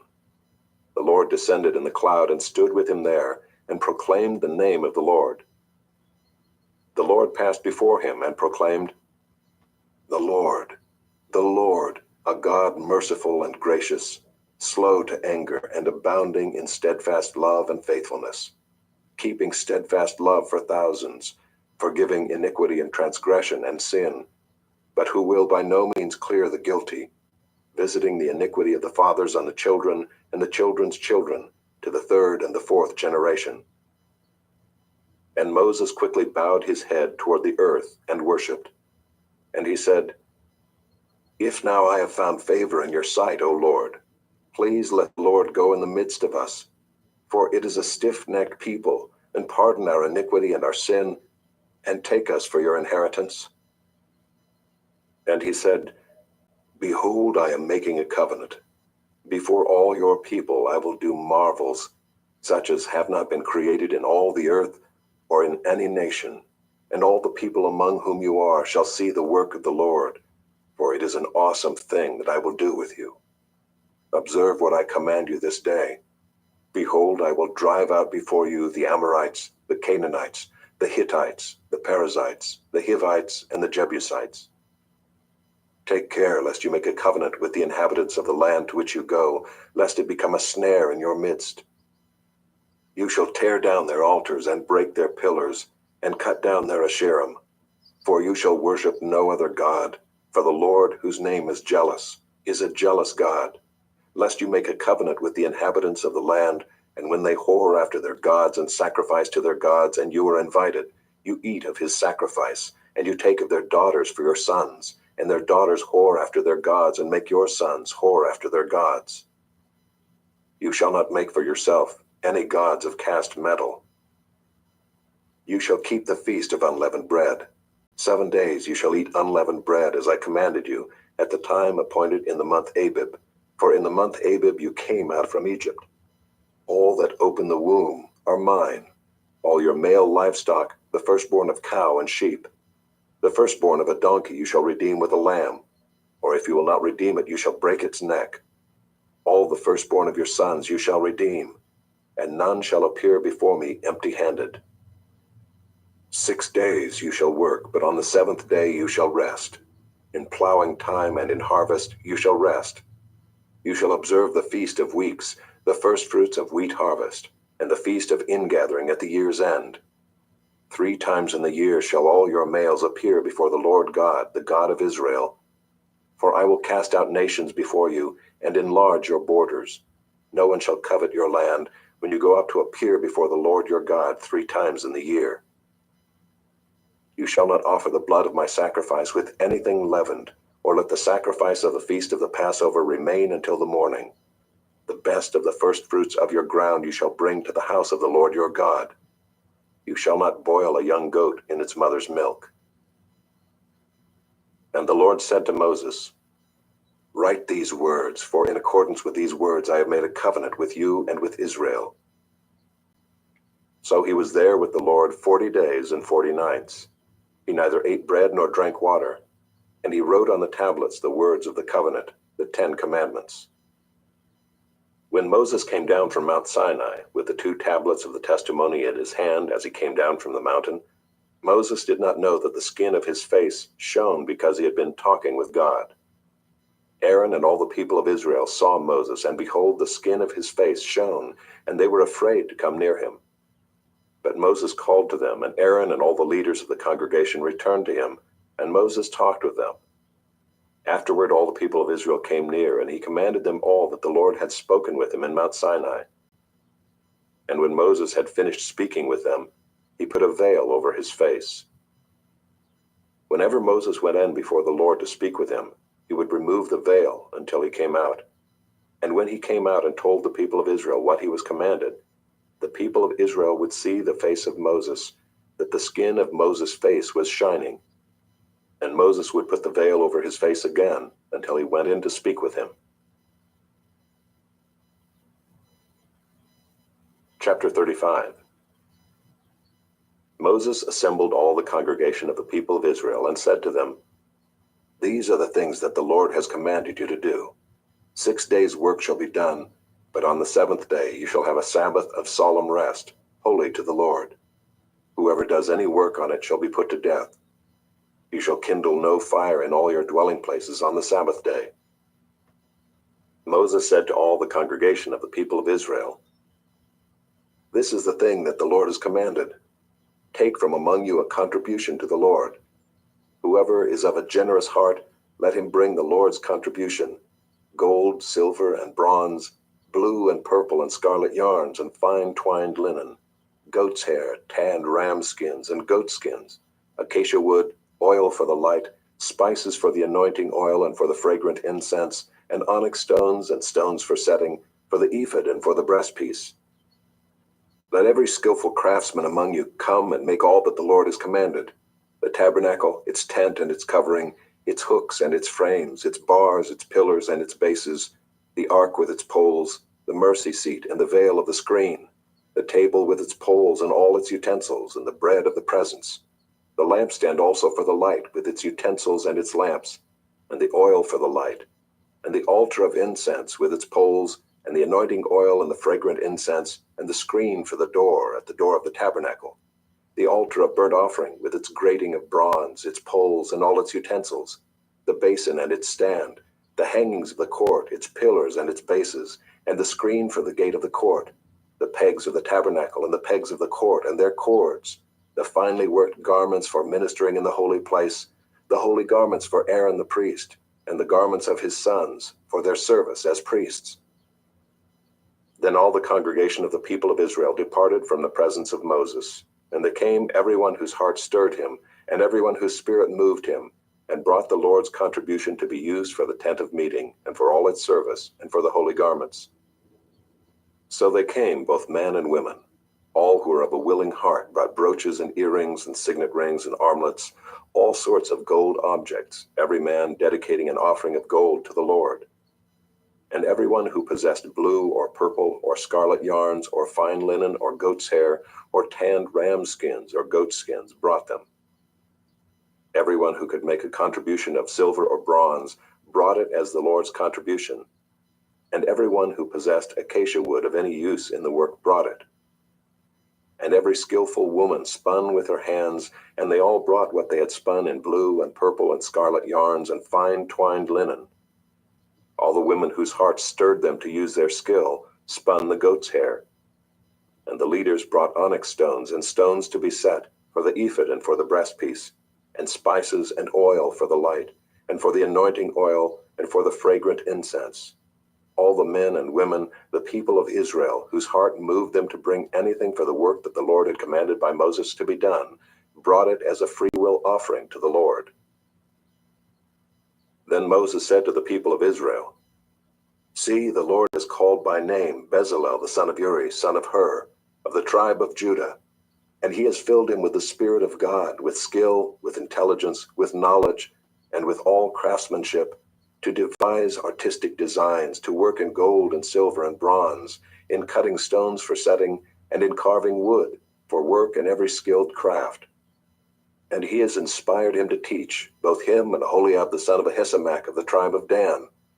He has filled them with skill to do every sort of work done by an engraver or by a designer, or by an embroiderer in blue and purple and scarlet yarns and fine twined linen, or by a weaver, by any sort of workman or skilled designer." Chapter 36. Bezalel and Aholiab, and every craftsman in whom the Lord has put skill and intelligence to know how to do any work in the construction of the sanctuary, shall work in accordance with all that the Lord has commanded. And Moses called Bezalel and Aholiab and every craftsman in whose mind the Lord had put skill, everyone whose heart stirred him up to come to do the work. And they received from Moses all the contribution that the people of Israel had brought for doing the work on the sanctuary. They still kept bringing him free will offerings every morning, so that all the craftsmen who were doing every sort of task on the sanctuary came, each from the task that he was doing, and said to Moses, "The people bring much more than enough for doing the work that the Lord has commanded us to do." So Moses gave command, and word was proclaimed throughout the camp, "Let no man or woman do anything more for the contribution for the sanctuary." So the people were restrained from bringing, for the material they had was sufficient to do all the work and more. And all the craftsmen among the workmen made the tabernacle with 10 curtains. They were made of fine twined linen and blue and purple and scarlet yarns, with cherubim skillfully worked. The length of each curtain was 28 cubits, and the breadth of each curtain 4 cubits. All the curtains were the same size. He coupled 5 curtains to one another, and the other 5 curtains he coupled to one another. He made loops of blue on the edge of the outermost curtain of the first set, Likewise, he made them on the edge of the outermost curtain of the second set. He made 50 loops on the one curtain, and he made 50 loops on the edge of the curtain that was in the second set. The loops were opposite one another. And he made 50 clasps of gold and coupled the curtains one to the other with clasps, so that the tabernacle was a single whole. He also made curtains of goat's hair for a tent over the tabernacle. He made 11 curtains. The length of each curtain was 30 cubits, and the breadth of each curtain 4 cubits. The 11 curtains were the same size. He coupled 5 curtains by themselves and 6 curtains by themselves. And he made 50 loops on the edge of the outermost curtain of the one set, and 50 loops on the edge of the other connecting curtain. And he made 50 clasps of bronze to couple the tent together, that it might be a single whole. And he made for the tent a covering of tanned ram skins and goat skins. Then he made the upright frames for the tabernacle of acacia wood. 10 cubits was the length of a frame, and 1.5 cubits the breadth of each frame. Each frame had 2 tenons for fitting together. He did this for all the frames of the tabernacle. The frames for the tabernacle he made thus: 20 frames for the south side. And he made 40 bases of silver under the 20 frames, 2 bases under one frame for its 2 tenons, and 2 bases under the next frame for its 2 tenons. For the second side of the tabernacle on the north side, he made 20 frames and their 40 bases of silver, 2 bases under one frame, and 2 bases under the next frame. For the rear of the tabernacle westward he made 6 frames. He made 2 frames for corners of the tabernacle in the rear, and they were separate beneath, but joined at the top at the first ring. He made 2 of them this way for the 2 corners. There were 8 frames with their bases of silver, 16 bases, under every frame 2 bases. He made bars of acacia wood, 5 for the frames of the one side of the tabernacle, and 5 bars for the frames of the other side of the tabernacle, and 5 bars for the frames of the tabernacle at the rear westward. And he made the middle bar to run from end to end halfway up the frames. And he overlaid the frames with gold, and made the rings of gold for holders for the bars, and overlaid the bars with gold. He made the veil of blue and purple and scarlet yarns and fine twined linen, with cherubim skillfully worked into it he made it. And for it he made 4 pillars of acacia and overlaid them with gold. Their hooks were of gold, and he cast for them 4 bases of silver. He also made a screen for the entrance of the tent of blue and purple and scarlet yarns and fine twined linen, embroidered with needlework, and its 5 pillars with their hooks. He overlaid their capitals, and their fillets were of gold, but their 5 bases were of bronze. Chapter 37. Bezalel made the ark of acacia wood. 2.5 cubits was its length, 1.5 cubits its breadth, and 1.5 cubits its height. And he overlaid it with pure gold inside and outside, and made a molding of gold around it. And he cast for it 4 rings of gold for its 4 feet, 2 rings on its one side and 2 rings on its other side. And he made poles of acacia wood and overlaid them with gold, and put the poles into the rings on the sides of the ark to carry the ark. And he made a mercy seat of pure gold. 2.5 cubits was its length, and 1.5 cubits its breadth. And he made 2 cherubim of gold. He made them of hammered work on the 2 ends of the mercy seat, 1 cherub on the one end, and 1 cherub on the other end. Of one piece with the mercy seat he made the cherubim on its 2 ends. The cherubim spread out their wings above, overshadowing the mercy seat with their wings, with their faces one to another. Toward the mercy seat were the faces of the cherubim. He also made the table of acacia wood. 2 cubits was its length, 1 cubit its breadth, and 1.5 cubits its height. And he overlaid it with pure gold, and made a molding of gold around it. And he made a rim around it 1 handbreadth wide, and made a molding of gold around the rim. He cast for it 4 rings of gold, and fastened the rings to the 4 corners at its 4 legs. Close to the frame were the rings, as holders for the poles to carry the table.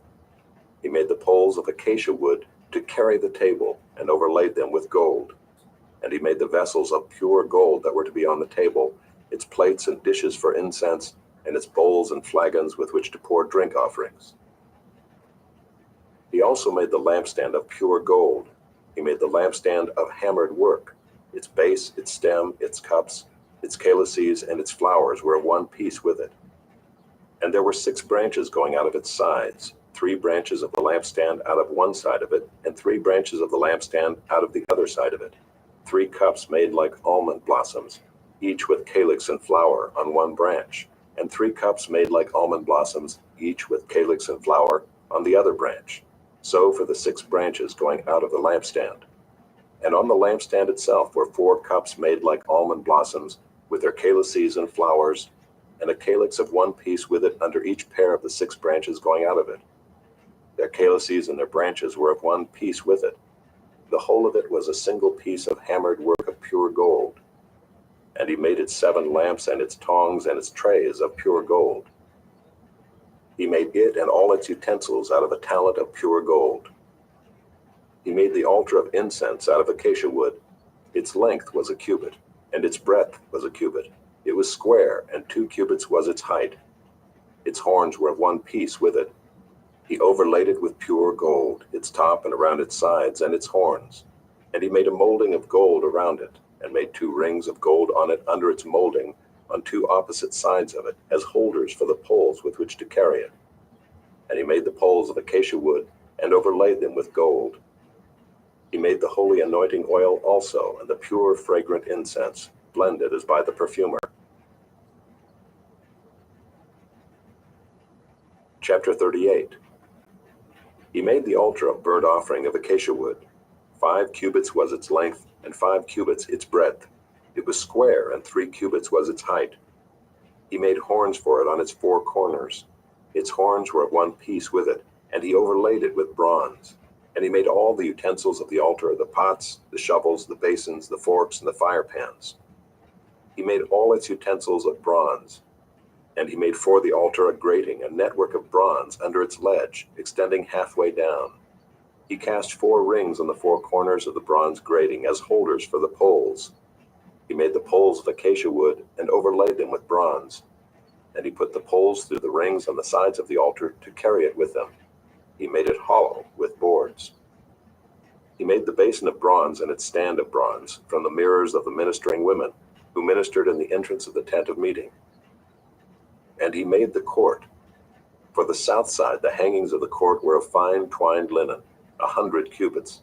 Their 20 pillars and their 20 bases were of bronze, but the hooks of the pillars and their fillets were of silver. And for the north side, there were hangings of 100 cubits. Their 20 pillars, their 20 bases were of bronze, but the hooks of the pillars and their fillets were of silver. And for the west side were hangings of 50 cubits. Their 10 pillars and their 10 bases, the hooks of the pillars and their fillets were of silver. And for the front to the east, 50 cubits. The hangings for one side of the gate were 15 cubits, with their 3 pillars and 3 bases. And so for the other side. On both sides of the gate of the court were hangings of 15 cubits, with their 3 pillars and their 3 bases. All the hangings around the court were of fine twined linen. And the bases for the pillars were of bronze, but the hooks of the pillars and their fillets were of silver. The overlaying of their capitals was also of silver, and all the pillars of the court were filleted with silver. And the screen for the gate of the court was embroidered with needlework in blue and purple and scarlet yarns, and fine twined linen. It was 20 cubits long and 5 cubits high in its breadth, corresponding to the hangings of the court. And their pillars were 4 in number. Their 4 bases were of bronze, their hooks of silver, and the overlaying of their capitals and their fillets of silver. And all the pegs for the tabernacle and for the court all around were of bronze. These are the records of the tabernacle of the testimony, as they were recorded at the commandment of Moses, the responsibility of the Levites under the direction of Ithamar the son of Aaron the priest. Bezalel the son of Uri the son of Hur of the tribe of Judah made all that the Lord commanded Moses, and with him was Aholiab the son of Ahisamach of the tribe of Dan, an engraver and designer and embroiderer in blue and purple and scarlet yarns and fine twined linen. All the gold that was used for the work and all the construction of the sanctuary, the gold from the offering, was 29 talents and 730 shekels by the shekel of the sanctuary. The silver from those of the congregation who were recorded was 100 talents and 1,775 shekels by the shekel of the sanctuary, a beka a head, that is, half a shekel by the shekel of the sanctuary, for everyone who is listed in the records, from 20 years old and upward, for 603,550 men. The 100 talents of silver were for casting the bases of the sanctuary and the bases of the veil, 100 bases for the 100 talents, a talent a base. And of the 1,775 shekels he made hooks for the pillars and overlaid their capitals and made fillets for them. The bronze that was offered was 70 talents and 2,400 shekels. With it he made the bases for the entrance of the tent of meeting, the bronze altar and the bronze grating for it, and all the utensils of the altar, the bases around the court, and the bases of the gate of the court, all the pegs of the tabernacle, and all the pegs around the court. Chapter 39. From the blue and purple and scarlet yarns they made finely woven garments for ministering in the holy place. They made the holy garments for Aaron, as the Lord had commanded Moses. He made the ephod of gold, blue, and purple and scarlet yarns, and fine twined linen. And they hammered out gold leaf, and he cut it into threads to work into the blue and purple and the scarlet yarns, and into the fine twined linen in skilled design. They made for the ephod attaching shoulder pieces, joined to it at its two edges, and the skillfully woven band on it was of one piece with it, and made like it, of gold, blue, and purple and scarlet yarns, and fine twined linen, as the Lord had commanded Moses. They made the onyx stones enclosed in settings of gold filigree, and engraved like the engravings of a signet, according to the names of the sons of Israel. And he set them on the shoulder pieces of the ephod to be stones of remembrance for the sons of Israel, as the Lord had commanded Moses. He made the breastpiece in skilled work in the style of the ephod, of gold, blue, and purple and scarlet yarns, and fine twined linen. It was square. They made the breastpiece doubled, a span its length and a span its breadth when doubled. And they set in it 4 rows of stones. A row of sardius, topaz, and carbuncle was the first row, and the second row, an emerald, a sapphire, and a diamond, and the third row, a jacinth, an agate, and an amethyst, and the fourth row, a beryl, an onyx, and a jasper. They were enclosed in settings of gold filigree. There were 12 stones with their names according to the names of the sons of Israel. They were like signets, each engraved with its name for the 12 tribes. And they made on the breastpiece twisted chains like cords of pure gold.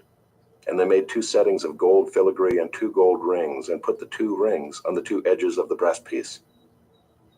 And they put the 2 cords of gold and the 2 rings at the edges of the breastpiece. They attached the 2 ends of the 2 cords to the 2 settings of filigree. Thus they attached it in front to the shoulder pieces of the ephod. Then they made 2 rings of gold and put them at the 2 ends of the breastpiece, on its inside edge next to the ephod. And they made 2 rings of gold and attached them in front to the lower part of the 2 shoulder pieces of the ephod, at its seam above the skillfully woven band of the ephod. And they bound the breastpiece by its rings to the rings of the ephod with a lace of blue, so that it should lie on the skillfully woven band of the ephod, and that the breastpiece should not come loose from the ephod, as the Lord had commanded Moses. He also made the robe of the ephod woven all of blue, and the opening of the robe in it was like the opening in a garment, with a binding around the opening, so that it might not tear. On the hem of the robe they made pomegranates of blue and purple and scarlet yarns, and fine twined linen. They also made bells of pure gold, and put the bells between the pomegranates all around the hem of the robe, between the pomegranates, a bell and a pomegranate around the hem of the robe for ministering, as the Lord had commanded Moses. They also made the coats woven of fine linen for Aaron and his sons, and the turban of fine linen, and the caps of fine linen, and the linen undergarments of fine twined linen, and the sash of fine twined linen, and of blue and purple and scarlet yarns embroidered with needlework, as the Lord had commanded Moses. They made the plate of the holy crown of pure gold, and wrote on it an inscription like the engraving of a signet, "Holy to the Lord."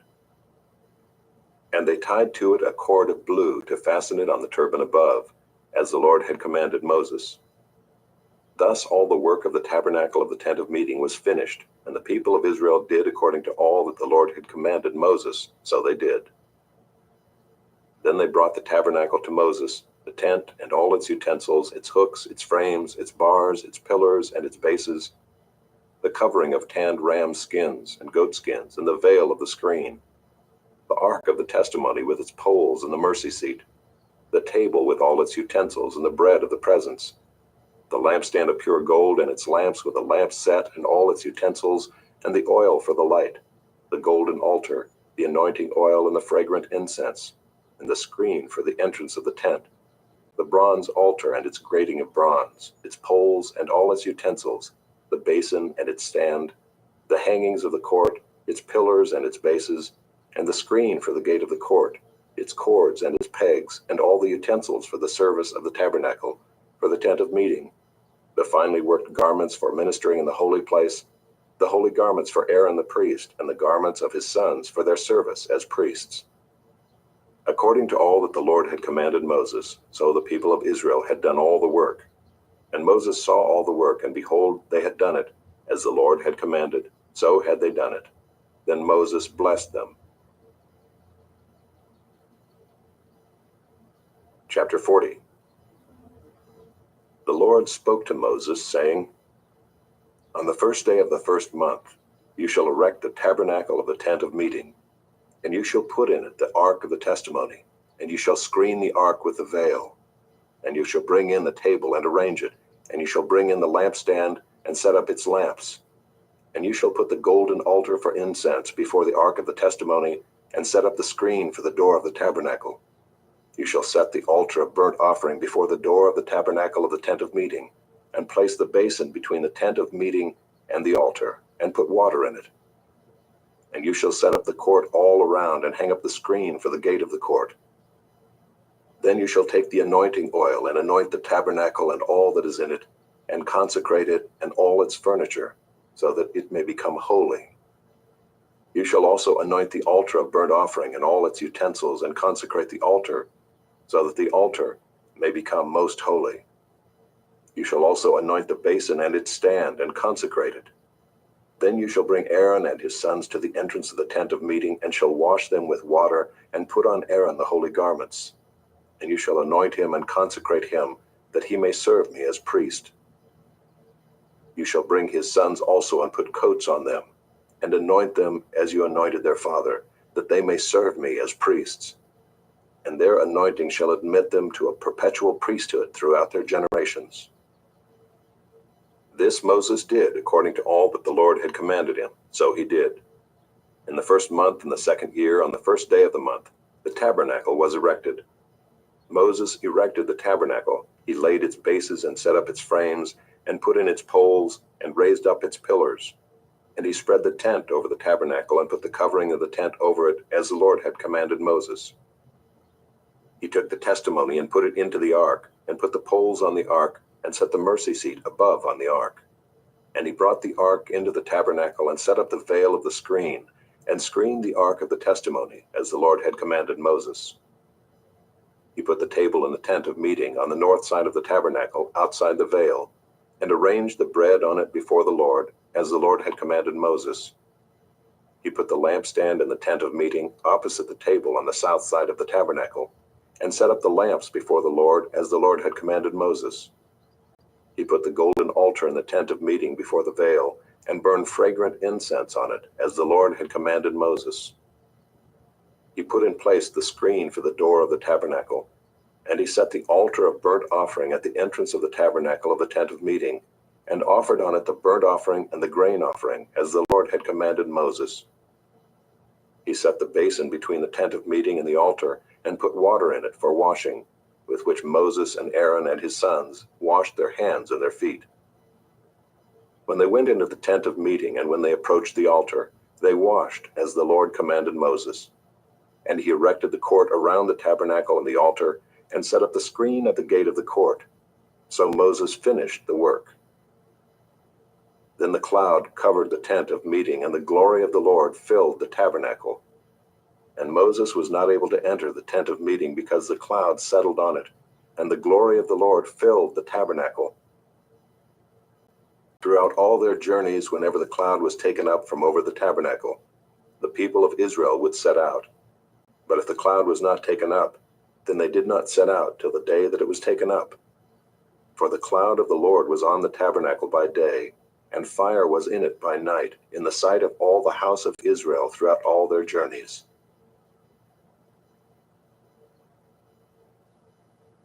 This audiobook has been broken into multiple parts to make the download faster. You have reached the end of a part, but not the end of the complete audiobook. So please check your library for the next part of this audiobook. You are listening to the ESV Hear the Word Audio Bible, read by David Cochran Heath, produced in 2008 by Crossway Bibles. Leviticus, chapter 1. The Lord called Moses and spoke to him from the tent of meeting, saying, Speak to the people of Israel and say to them, When any one of you brings an offering to the Lord, you shall bring your offering of livestock from the herd or from the flock. If his offering is a burnt offering from the herd, he shall offer a male without blemish. He shall bring it to the entrance of the tent of meeting, that he may be accepted before the Lord. He shall lay his hand on the head of the burnt offering, and it shall be accepted for him to make atonement for him. Then he shall kill the bull before the Lord, and Aaron's sons, the priests, shall bring the blood and throw the blood against the sides of the altar that is at the entrance of the tent of meeting. Then he shall flay the burnt offering and cut it into pieces, and the sons of Aaron the priest shall put fire on the altar and arrange wood on the fire. And Aaron's sons, the priests, shall arrange the pieces, the head and the fat, on the wood that is on the fire on the altar. But its entrails and its legs he shall wash with water. And the priest shall burn all of it on the altar as a burnt offering, a food offering, with a pleasing aroma to the Lord. If his gift for a burnt offering is from the flock, from the sheep or goats, he shall bring a male without blemish. And he shall kill it on the north side of the altar before the Lord. And Aaron's sons, the priests, shall throw its blood against the sides of the altar. And he shall cut it into pieces, with its head and its fat, and the priest shall arrange them on the wood that is on the fire on the altar. But the entrails and the legs he shall wash with water. And the priest shall offer all of it, and burn it on the altar. It is a burnt offering, a food offering, with a pleasing aroma to the Lord. If his offering to the Lord is a burnt offering of birds, then he shall bring his offering of turtle doves or pigeons. And the priest shall bring it to the altar and wring off its head and burn it on the altar. Its blood shall be drained out on the side of the altar. He shall remove its crop with its contents, and cast it beside the altar on the east side, in the place for ashes. He shall tear it open by its wings, but shall not sever it completely.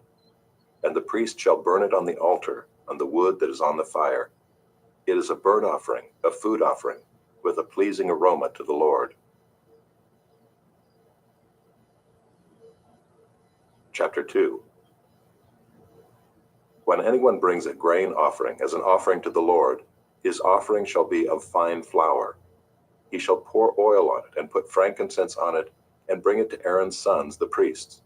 And he shall take from it a handful of the fine flour and oil with all of its frankincense, and the priest shall burn this as its memorial portion on the altar, a food offering with a pleasing aroma to the Lord. But the rest of the grain offering shall be for Aaron and his sons.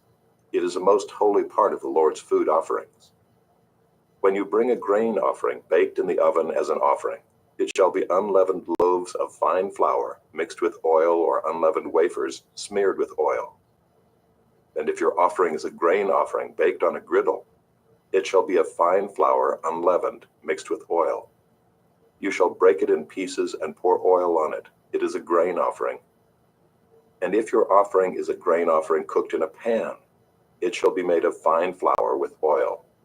And you shall bring the grain offering that is made of these things to the Lord, and when it is presented to the priest, he shall bring it to the altar. And the priest shall take from the grain offering its memorial portion, and burn this on the altar, a food offering with a pleasing aroma to the Lord.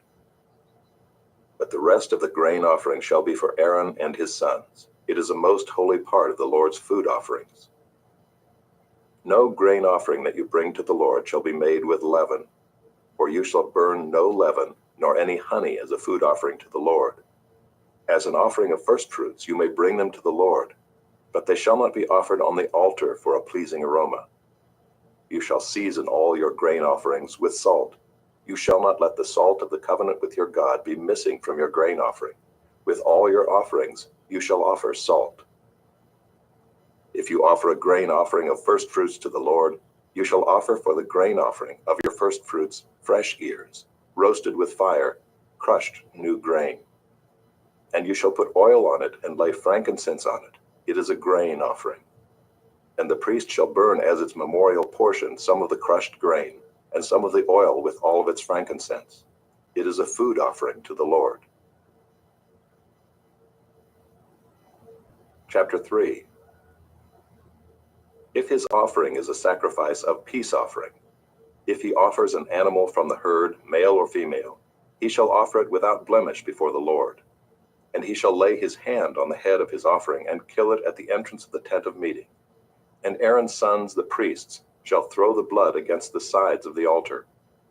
And from the sacrifice of the peace offering, as a food offering to the Lord, he shall offer the fat covering the entrails, and all the fat that is on the entrails, and the 2 kidneys with the fat that is on them at the loins, and the long lobe of the liver that he shall remove with the kidneys. Then Aaron's son shall burn it on the altar on top of the burnt offering, which is on the wood on the fire. It is a food offering with a pleasing aroma to the Lord. If his offering for a sacrifice of peace offering to the Lord is an animal from the flock, male or female, he shall offer it without blemish. If he offers a lamb for his offering, then he shall offer it before the Lord, lay his hand on the head of his offering, and kill it in front of the tent of meeting. And Aaron's sons shall throw its blood against the sides of the altar. Then from the sacrifice of the peace offering he shall offer as a food offering to the Lord its fat. He shall remove the whole fat tail, cut off close to the backbone, and the fat that covers the entrails, and all the fat that is on the entrails, and the 2 kidneys with the fat that is on them at the loins, and the long lobe of the liver that he shall remove with the kidneys. And the priest shall burn it on the altar as a food offering to the Lord. If his offering is a goat, then he shall offer it before the Lord, and lay his hand on its head and kill it in front of the tent of meeting. And the sons of Aaron shall throw its blood against the sides of the altar. Then he shall offer from it as his offering for a food offering to the Lord, the fat covering the entrails, and all the fat that is on the entrails, and the 2 kidneys with the fat that is on them at the loins, and the long lobe of the liver that he shall remove with the kidneys. And the priest shall burn them on the altar as a food offering with a pleasing aroma. All fat is the Lord's. It shall be a statute forever throughout your generations in all your dwelling places, that you eat neither fat nor blood. Chapter 4. And the Lord spoke to Moses, saying, Speak to the people of Israel, saying, If anyone sins unintentionally in any of the Lord's commandments about things not to be done, and does any one of them, if it is the anointed priest who sins, thus bringing guilt on the people, then he shall offer for the sin that he has committed a bull from the herd without blemish to the Lord for a sin offering. He shall bring the bull to the entrance of the tent of meeting before the Lord, and lay his hand on the head of the bull, and kill the bull before the Lord. And the anointed priest shall take some of the blood of the bull, and bring it into the tent of meeting. And the priest shall dip his finger in the blood, and sprinkle part of the blood 7 times before the Lord in front of the veil of the sanctuary.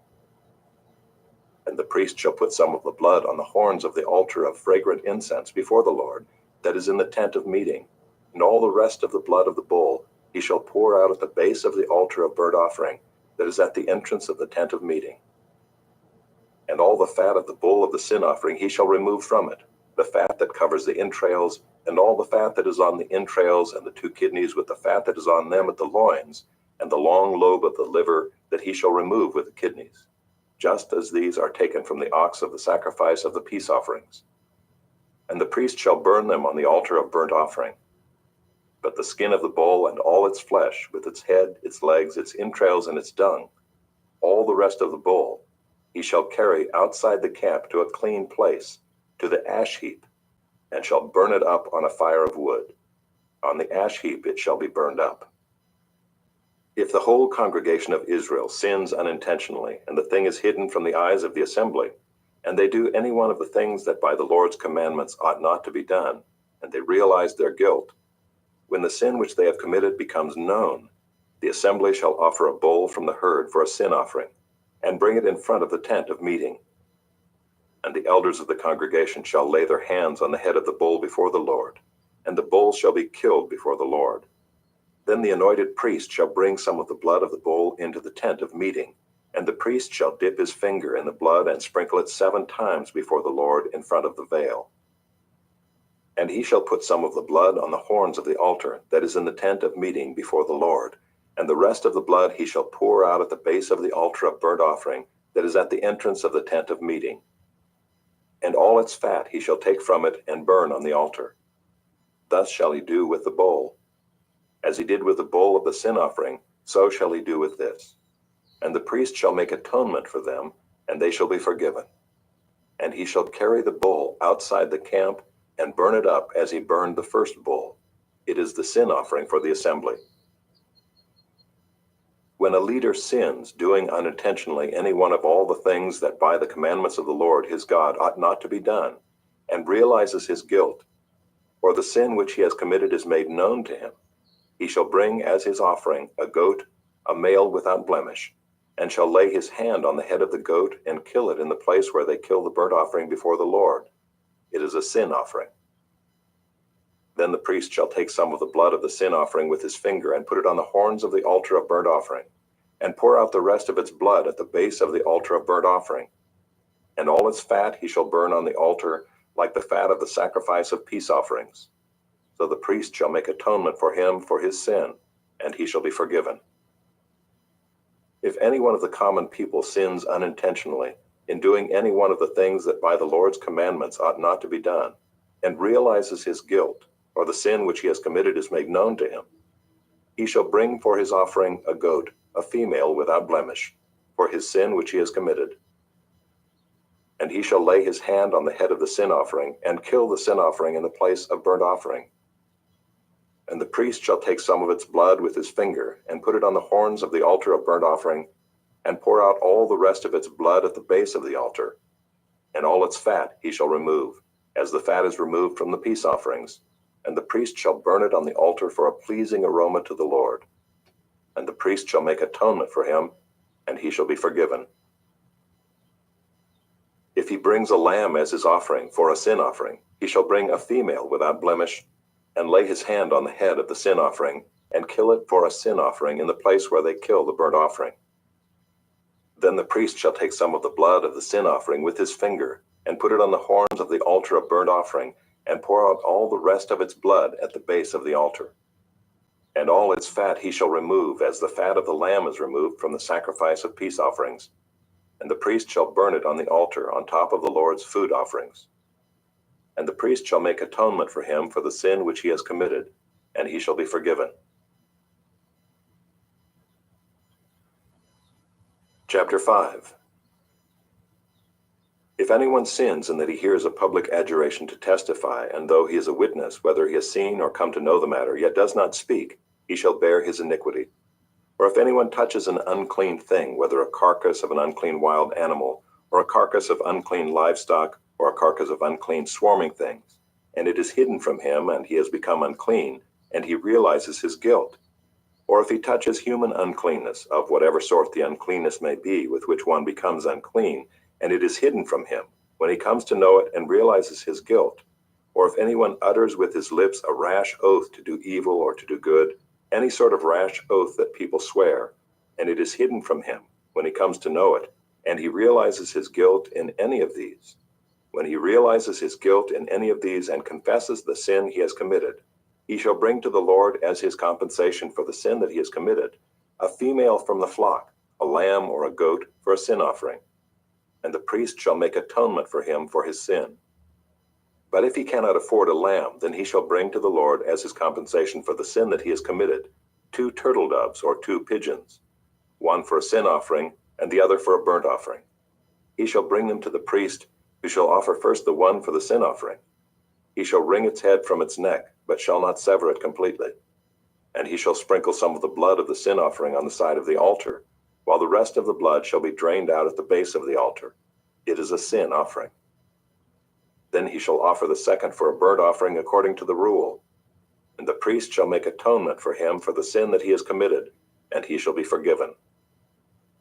But if he cannot afford 2 turtle doves or 2 pigeons, Then he shall bring as his offering for the sin that he has committed 1/10 of an ephah of fine flour for a sin offering. He shall put no oil on it, and shall put no frankincense on it, for it is a sin offering. And he shall bring it to the priest, and the priest shall take a handful of it as its memorial portion, and burn this on the altar, on the Lord's food offerings. It is a sin offering. Thus the priest shall make atonement for him for the sin which he has committed in any one of these things, and he shall be forgiven. And the remainder shall be for the priest, as in the grain offering. The Lord spoke to Moses, saying, If anyone commits a breach of faith and sins unintentionally in any of the holy things of the Lord, he shall bring to the Lord as his compensation a ram without blemish out of the flock, valued in silver shekels, according to the shekel of the sanctuary, for a guilt offering. He shall also make restitution for what he has done amiss in the holy thing, and shall add 1/5 to it, and give it to the priest. And the priest shall make atonement for him with the ram of the guilt offering, and he shall be forgiven. If anyone sins doing any of the things that by the Lord's commandments ought not to be done, though he did not know it, then realizes his guilt, he shall bear his iniquity. He shall bring to the priest a ram without blemish out of the flock, or its equivalent for a guilt offering. And the priest shall make atonement for him for the mistake that he made unintentionally, and he shall be forgiven. It is a guilt offering. He has indeed incurred guilt before the Lord. Chapter 6. The Lord spoke to Moses, saying, If anyone sins and commits a breach of faith against the Lord by deceiving his neighbor in a matter of deposit or security, or through robbery, or if he has oppressed his neighbor, or has found something lost and lied about it, swearing falsely, in any of all the things that people do and sin thereby, if he has sinned and has realized his guilt and will restore what he took by robbery, or what he got by oppression, or the deposit that was committed to him, or the lost thing that he found, or anything about which he has sworn falsely, he shall restore it in full, and shall add 1/5 to it, and give it to him to whom it belongs on the day he realizes his guilt. And he shall bring to the priest as his compensation to the Lord a ram without blemish out of the flock, or its equivalent, for a guilt offering. And the priest shall make atonement for him before the Lord, and he shall be forgiven for any of the things that one may do and thereby become guilty. The Lord spoke to Moses, saying, Command Aaron and his sons, saying, This is the law of the burnt offering. The burnt offering shall be on the hearth on the altar all night until the morning, and the fire of the altar shall be kept burning on it.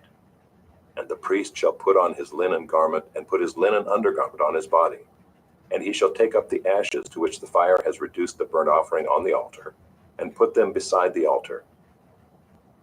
Then he shall take off his garments and put on other garments, and carry the ashes outside the camp to a clean place.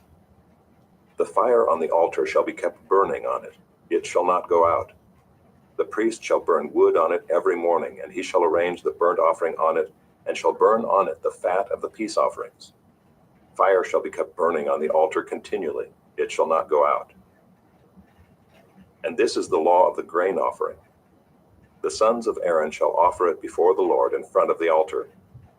And one shall take from it a handful of the fine flour of the grain offering, and its oil, and all the frankincense that is on the grain offering, and burn this as its memorial portion on the altar, a pleasing aroma to the Lord. And the rest of it Aaron and his sons shall eat. It shall be eaten unleavened in a holy place. In the court of the tent of meeting they shall eat it. It shall not be baked with leaven. I have given it as their portion of my food offerings. It is a thing most holy, like the sin offering and the guilt offering. Every male among the children of Aaron may eat of it, as decreed forever throughout your generations, from the Lord's food offerings. Whatever touches them shall become holy. The Lord spoke to Moses, saying, This is the offering that Aaron and his sons shall offer to the Lord on the day when he is anointed. 1/10 of an ephah of fine flour as a regular grain offering, half of it in the morning and half in the evening. It shall be made with oil on a griddle. You shall bring it well mixed in baked pieces like a grain offering, and offer it for a pleasing aroma to the Lord. The priest from among Aaron's sons, who is anointed to succeed him, shall offer it to the Lord as decreed forever. the whole of it shall be burned. Every grain offering of a priest shall be wholly burned. It shall not be eaten. The Lord spoke to Moses, saying, Speak to Aaron and his sons, saying, This is the law of the sin offering. In the place where the burnt offering is killed shall the sin offering be killed before the Lord. It is most holy. The priest who offers it for sin shall eat it. In a holy place it shall be eaten, in the court of the tent of meeting. Whatever touches its flesh shall be holy, and when any of its blood is splashed on a garment, you shall wash that on which it was splashed in a holy place. And the earthenware vessel in which it is boiled shall be broken. But if it is boiled in a bronze vessel, that shall be scoured and rinsed in water. Every male among the priests may eat of it. It is most holy. But no sin offering shall be eaten from which any blood is brought into the tent of meeting to make atonement in the holy place. It shall be burned up with fire. Chapter 7. This is the law of the guilt offering. It is most holy. In the place where they kill the burnt offering, they shall kill the guilt offering, and its blood shall be thrown against the sides of the altar. And all its fat shall be offered, the fat tail, the fat that covers the entrails, the 2 kidneys with the fat that is on them at the loins, and the long lobe of the liver that he shall remove with the kidneys. The priest shall burn them on the altar as a food offering to the Lord. It is a guilt offering. Every male among the priests may eat of it. It shall be eaten in a holy place. It is most holy. The guilt offering is just like the sin offering. There is one law for them. The priest who makes atonement with it shall have it. And the priest who offers any man's burnt offering shall have for himself the skin of the burnt offering that he has offered. And every grain offering baked in the oven, and all that is prepared on a pan or a griddle, shall belong to the priest who offers it. And every grain offering mixed with oil or dry shall be shared equally among all the sons of Aaron. And this is the law of the sacrifice of peace offerings that one may offer to the Lord. If he offers it for a thanksgiving, then he shall offer with the thanksgiving sacrifice unleavened loaves mixed with oil, unleavened wafers smeared with oil, and loaves of fine flour well mixed with oil. With the sacrifice of his peace offerings for thanksgiving, he shall bring his offering with loaves of leavened bread. And from it he shall offer 1 loaf from each offering, as a gift to the Lord. It shall belong to the priest who throws the blood of the peace offerings. And the flesh of the sacrifice of his peace offerings for thanksgiving shall be eaten on the day of his offering. He shall not leave any of it until the morning. But if the sacrifice of his offering is a vow offering or a free will offering, it shall be eaten on the day that he offers his sacrifice, and on the next day what remains of it shall be eaten. But what remains of the flesh of the sacrifice on the 3rd day shall be burned up with fire. If any of the flesh of the sacrifice of his peace offering is eaten on the 3rd day, he who offers it shall not be accepted, neither shall it be credited to him. It is tainted, and he who eats of it shall bear his iniquity. Flesh that touches any unclean thing shall not be eaten. It shall be burned up with fire. All who are clean may eat flesh, but the person who eats of the flesh of the sacrifice of the Lord's peace offerings, while an uncleanness is on him, that person shall be cut off from his people. And if anyone touches an unclean thing, whether human uncleanness, or an unclean beast, or any unclean detestable creature, and then eats some flesh from the sacrifice of the Lord's peace offerings, that person shall be cut off from his people.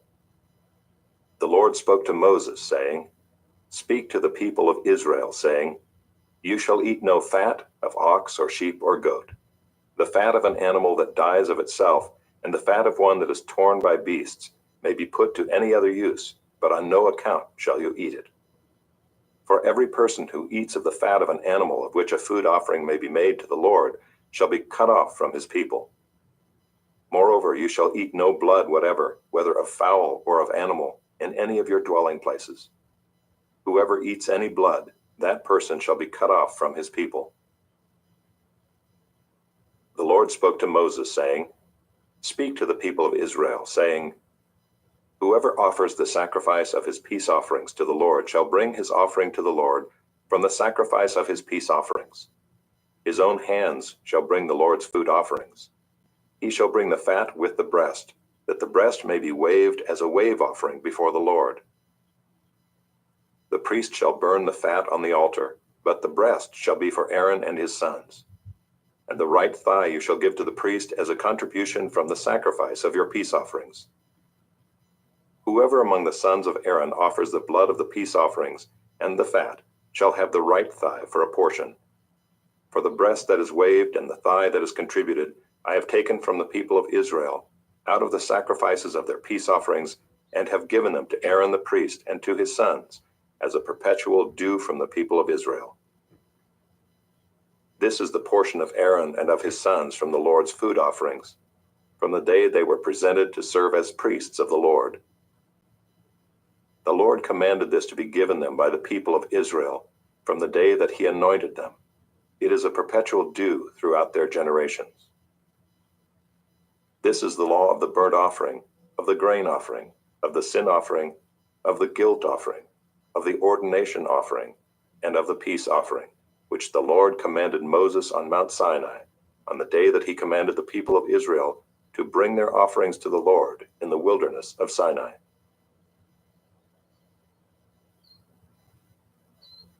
Chapter 8. The Lord spoke to Moses, saying, Take Aaron and his sons with him, and the garments, and the anointing oil, and the bull of the sin offering, and the 2 rams, and the basket of unleavened bread, and assemble all the congregation at the entrance of the tent of meeting.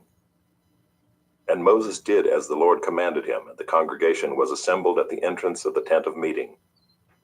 And Moses said to the congregation, This is the thing that the Lord has commanded to be done. And Moses brought Aaron and his sons, and washed them with water. And he put the coat on him, and tied the sash around his waist, and clothed him with the robe, and put the ephod on him, and tied the skillfully woven band of the ephod around him, binding it to him with the band. And he placed the breastpiece on him, and in the breastpiece he put the Urim and the Thummim. And he set the turban on his head, and on the turban in front he set the golden plate, the holy crown, as the Lord commanded Moses. Then Moses took the anointing oil and anointed the tabernacle and all that was in it, and consecrated them. And he sprinkled some of it on the altar 7 times, and anointed the altar and all its utensils and the basin and its stand, to consecrate them. And he poured some of the anointing oil on Aaron's head, and anointed him to consecrate him. And Moses brought Aaron's sons, and clothed them with coats, and tied sashes around their waists, and bound caps on them, as the Lord commanded Moses. Then he brought the bull of the sin offering, and Aaron and his sons laid their hands on the head of the bull of the sin offering. And he killed it, and Moses took the blood, and with his finger put it on the horns of the altar around it, and purified the altar, and poured out the blood at the base of the altar, and consecrated it to make atonement for it. And he took all the fat that was on the entrails, and the long lobe of the liver, and the 2 kidneys with their fat, and Moses burned them on the altar.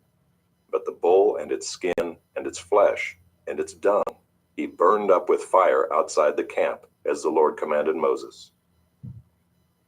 Then he presented the ram of the burnt offering, and Aaron and his sons laid their hands on the head of the ram, and he killed it, and Moses threw the blood against the sides of the altar. He cut the ram into pieces, and Moses burned the head and the pieces and the fat. He washed the entrails and the legs with water, and Moses burned the whole ram on the altar. It was a burnt offering with a pleasing aroma, a food offering for the Lord, as the Lord commanded Moses. Then he presented the other ram, the ram of ordination, and Aaron and his sons laid their hands on the head of the ram. And he killed it, and Moses took some of its blood and put it on the lobe of Aaron's right ear, and on the thumb of his right hand, and on the big toe of his right foot. Then he presented Aaron's sons, and Moses put some of the blood on the lobes of their right ears, and on the thumbs of their right hands, and on the big toes of their right feet. And Moses threw the blood against the sides of the altar. Then he took the fat, and the fat tail, and all the fat that was on the entrails, and the long lobe of the liver, and the 2 kidneys with their fat, and the right thigh. And out of the basket of unleavened bread that was before the Lord, he took 1 unleavened loaf, and 1 loaf of bread with oil, and 1 wafer, and placed them on the pieces of fat and on the right thigh. And he put all these in the hands of Aaron and in the hands of his sons, and waved them as a wave offering before the Lord. Then Moses took them from their hands and burned them on the altar with the burnt offering. This was an ordination offering with a pleasing aroma, a food offering to the Lord. And Moses took the breast and waved it for a wave offering before the Lord. It was Moses' portion of the ram of ordination, as the Lord commanded Moses. Then Moses took some of the anointing oil and of the blood that was on the altar and sprinkled it on Aaron and his garments, and also on his sons and his sons' garments. So he consecrated Aaron and his garments, and his sons garments with him. And Moses said to Aaron and his sons, "Boil the flesh at the entrance of the tent of meeting, and there eat it in the bread that is in the basket of ordination offerings, as I commanded, saying, Aaron and his sons shall eat it. And what remains of the flesh and the bread you shall burn up with fire. And you shall not go outside the entrance of the tent of meeting for 7 days, until the days of your ordination are completed, for it will take 7 days to ordain you. As has been done today, the Lord has commanded to be done to make atonement for you. At the entrance of the tent of meeting you shall remain day and night for 7 days, performing what the Lord has charged, so that you do not die, for so I have been commanded." And Aaron and his sons did all the things that the Lord commanded by Moses. Chapter 9. On the 8th day Moses called Aaron and his sons and the elders of Israel, and he said to Aaron, "Take for yourself a bull calf for a sin offering, and a ram for a burnt offering, both without blemish, and offer them before the Lord. And say to the people of Israel, Take a male goat for a sin offering, and a calf and a lamb, both a year old without blemish, for a burnt offering, and an ox and a ram for peace offerings, to sacrifice before the Lord, and a grain offering mixed with oil, for today the Lord will appear to you." And they brought what Moses commanded in front of the tent of meeting, and all the congregation drew near and stood before the Lord. And Moses said, "This is the thing that the Lord commanded you to do, that the glory of the Lord may appear to you." Then Moses said to Aaron, "Draw near to the altar and offer your sin offering and your burnt offering, and make atonement for yourself and for the people. And bring the offering of the people and make atonement for them, as the Lord has commanded." So Aaron drew near to the altar and killed the calf of the sin offering, which was for himself. And the sons of Aaron presented the blood to him, and he dipped his finger in the blood and put it on the horns of the altar, and poured out the blood at the base of the altar. But the fat and the kidneys and the long lobe of the liver from the sin offering he burned on the altar, as the Lord commanded Moses. The flesh and the skin he burned up with fire outside the camp. Then he killed the burnt offering, and Aaron's sons handed him the blood, and he threw it against the sides of the altar. And they handed the burnt offering to him piece by piece, and the head, and he burned them on the altar. And he washed the entrails and the legs, and burned them with the burnt offering on the altar. Then he presented the people's offering, and took the goat of the sin offering that was for the people, and killed it, and offered it as a sin offering like the first one. And he presented the burnt offering, and offered it according to the rule. And he presented the grain offering, took a handful of it, and burned it on the altar besides the burnt offering of the morning. Then he killed the ox and the ram, the sacrifice of peace offerings for the people. And Aaron's sons handed him the blood, and he threw it against the sides of the altar. But the fat pieces of the ox and of the ram, the fat tail and that which covers the entrails, and the kidneys and the long lobe of the liver, they put the fat pieces on the breasts, and he burned the fat pieces on the altar. But the breasts and the right thigh Aaron waved for a wave offering before the Lord, as Moses commanded. Then Aaron lifted up his hands toward the people and blessed them. And he came down from offering the sin offering and the burnt offering and the peace offerings. And Moses and Aaron went into the tent of meeting, and when they came out they blessed the people, and the glory of the Lord appeared to all the people. And fire came out from before the Lord and consumed the burnt offering and the pieces of fat on the altar. And when all the people saw it, they shouted and fell on their faces.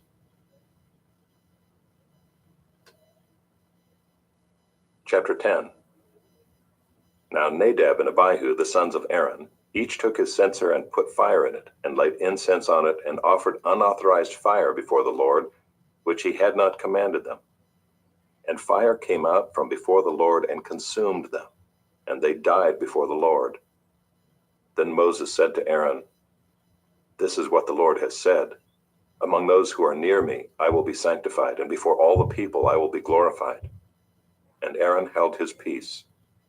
And Moses called Mishael and Elzaphan, the sons of Uzziel, the uncle of Aaron, and said to them, "Come near, carry your brothers away from the front of the sanctuary and out of the camp." So they came near and carried them in their coats out of the camp, as Moses had said. And Moses said to Aaron and to Eleazar and Ithamar his sons, "Do not let the hair of your heads hang loose, and do not tear your clothes, lest you die, and wrath come upon all the congregation. But let your brothers, the whole house of Israel, bewail the burning that the Lord has kindled. And do not go outside the entrance of the tent of meeting, lest you die, for the anointing oil of the Lord is upon you." And they did according to the word of Moses. And the Lord spoke to Aaron, saying, "Drink no wine or strong drink, you or your sons with you, when you go into the tent of meeting, lest you die. It shall be a statute forever throughout your generations. You are to distinguish between the holy and the common, and between the unclean and the clean. And you are to teach the people of Israel all the statutes that the Lord has spoken to them by Moses." Moses spoke to Aaron and to Eleazar and Ithamar his surviving sons, "Take the grain offering that is left of the Lord's food offerings, and eat it unleavened beside the altar, for it is most holy. You shall eat it in a holy place, because it is your due, and your sons' due, from the Lord's food offerings, for so I am commanded. But the breast that is waved and the thigh that is contributed you shall eat in a clean place, you and your sons and your daughters with you, for they are given as your due, and your sons' due, from the sacrifices of the peace offerings of the people of Israel. The thigh that is contributed and the breast that is waved they shall bring with the food offerings of the fat pieces, to wave for a wave offering before the Lord. And it shall be yours and your sons with you as a due forever, as the Lord has commanded." Now Moses diligently inquired about the goat of the sin offering, and behold, it was burned up. And he was angry with Eleazar and Ithamar, the surviving sons of Aaron, saying, "Why have you not eaten the sin offering in the place of the sanctuary, since it is a thing most holy and has been given to you, that you may bear the iniquity of the congregation, to make atonement for them before the Lord? Behold, its blood was not brought into the inner part of the sanctuary. You certainly ought to have eaten it in the sanctuary, as I commanded."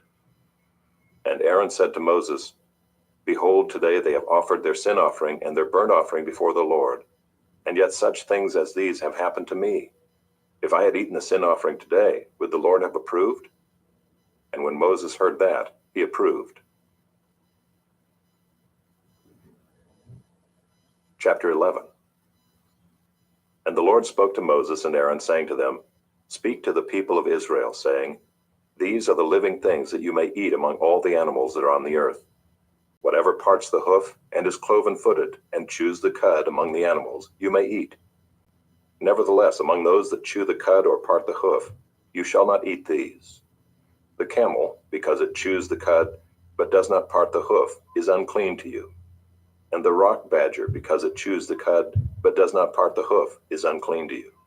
And the hare, because it chews the cud, but does not part the hoof, is unclean to you. And the pig, because it parts the hoof and is cloven-footed, but does not chew the cud, is unclean to you.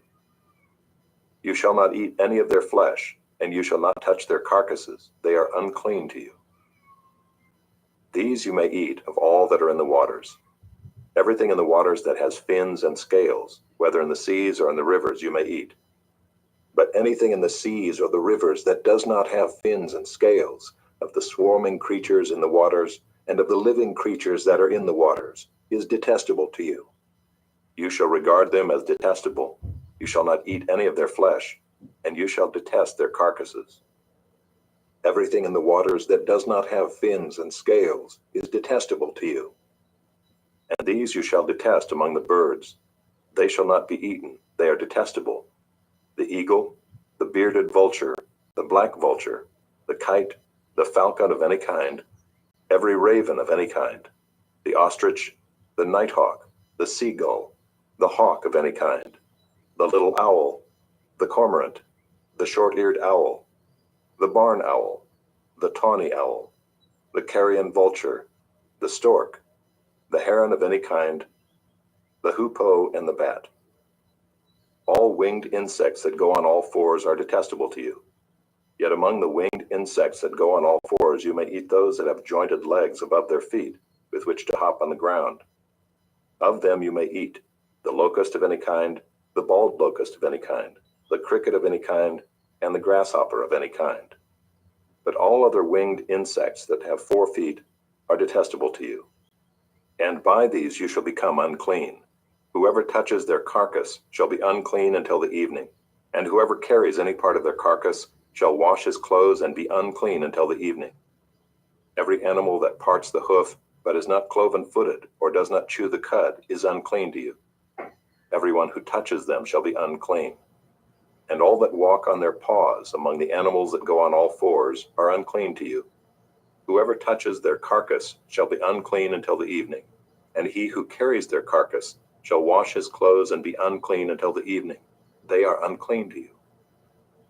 And these are unclean to you among the swarming things that swarm on the ground: the mole rat, the mouse, the great lizard of any kind, the gecko, the monitor lizard, the sand lizard, and the chameleon. These are unclean to you among all that swarm. Whoever touches them when they are dead shall be unclean until the evening.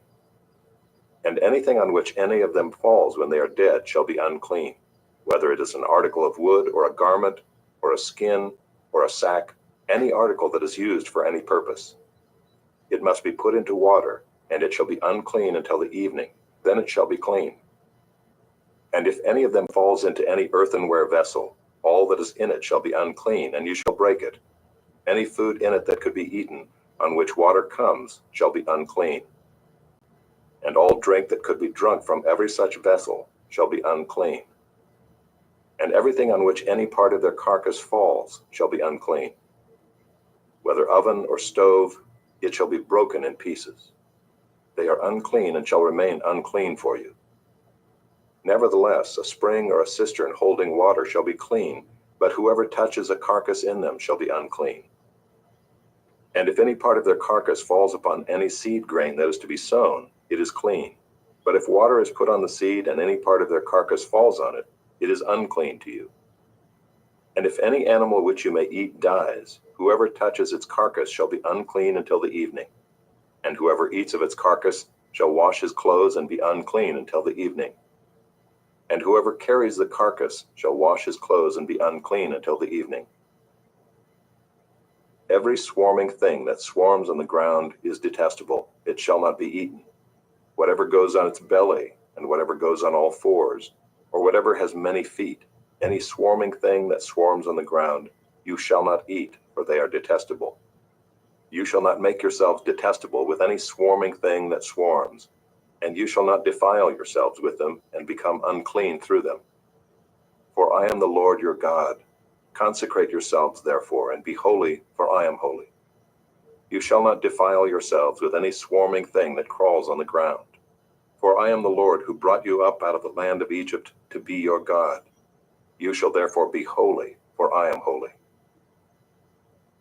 This is the law about beast and bird and every living creature that moves through the waters and every creature that swarms on the ground, to make a distinction between the unclean and the clean, and between the living creature that may be eaten and the living creature that may not be eaten. Chapter 12. The Lord spoke to Moses, saying, Speak to the people of Israel, saying, If a woman conceives and bears a male child, then she shall be unclean 7 days. As at the time of her menstruation, she shall be unclean. And on the 8th day, the flesh of his foreskin shall be circumcised. Then she shall continue for 33 days in the blood of her purifying. She shall not touch anything holy nor come into the sanctuary, until the days of her purifying are completed. But if she bears a female child, then she shall be unclean 2 weeks, as in her menstruation. And she shall continue in the blood of her purifying for 66 days. And when the days of her purifying are completed, whether for a son or for a daughter, she shall bring to the priest at the entrance of the tent of meeting a lamb a year old for a burnt offering, and a pigeon or a turtle dove for a sin offering. And he shall offer it before the Lord and make atonement for her. Then she shall be clean from the flow of her blood. This is the law for her who bears a child, either male or female. And if she cannot afford a lamb, then she shall take 2 turtle doves or 2 pigeons, one for a burnt offering, and the other for a sin offering. And the priest shall make atonement for her, and she shall be clean. Chapter 13. The Lord spoke to Moses and Aaron, saying, When a person has on the skin of his body a swelling or an eruption or a spot, and it turns into a case of leprous disease on the skin of his body, then he shall be brought to Aaron the priest, or to one of his sons the priests. And the priest shall examine the diseased area on the skin of his body.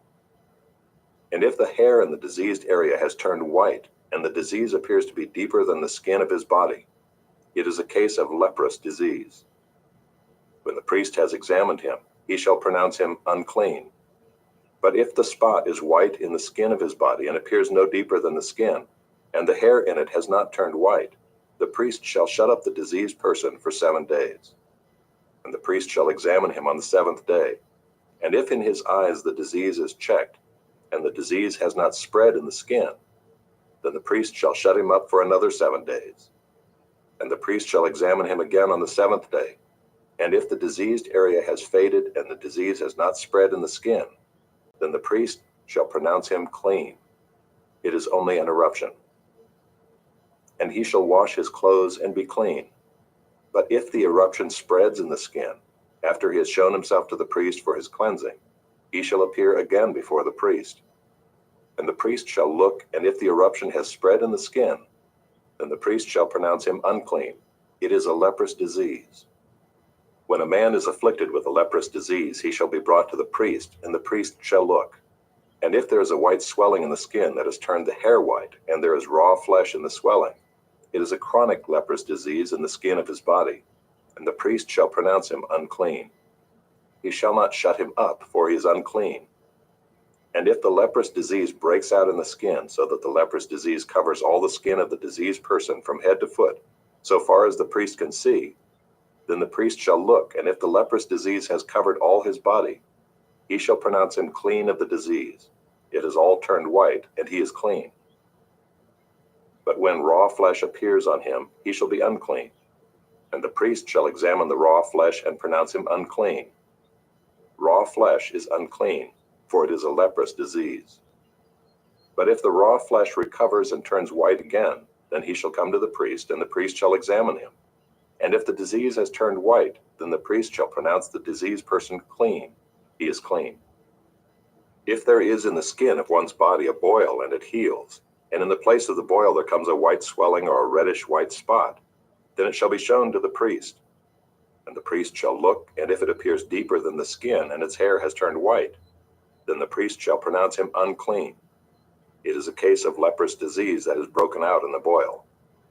But if the priest examines it, and there is no white hair in it, and it is not deeper than the skin, but is faded, then the priest shall shut him up 7 days.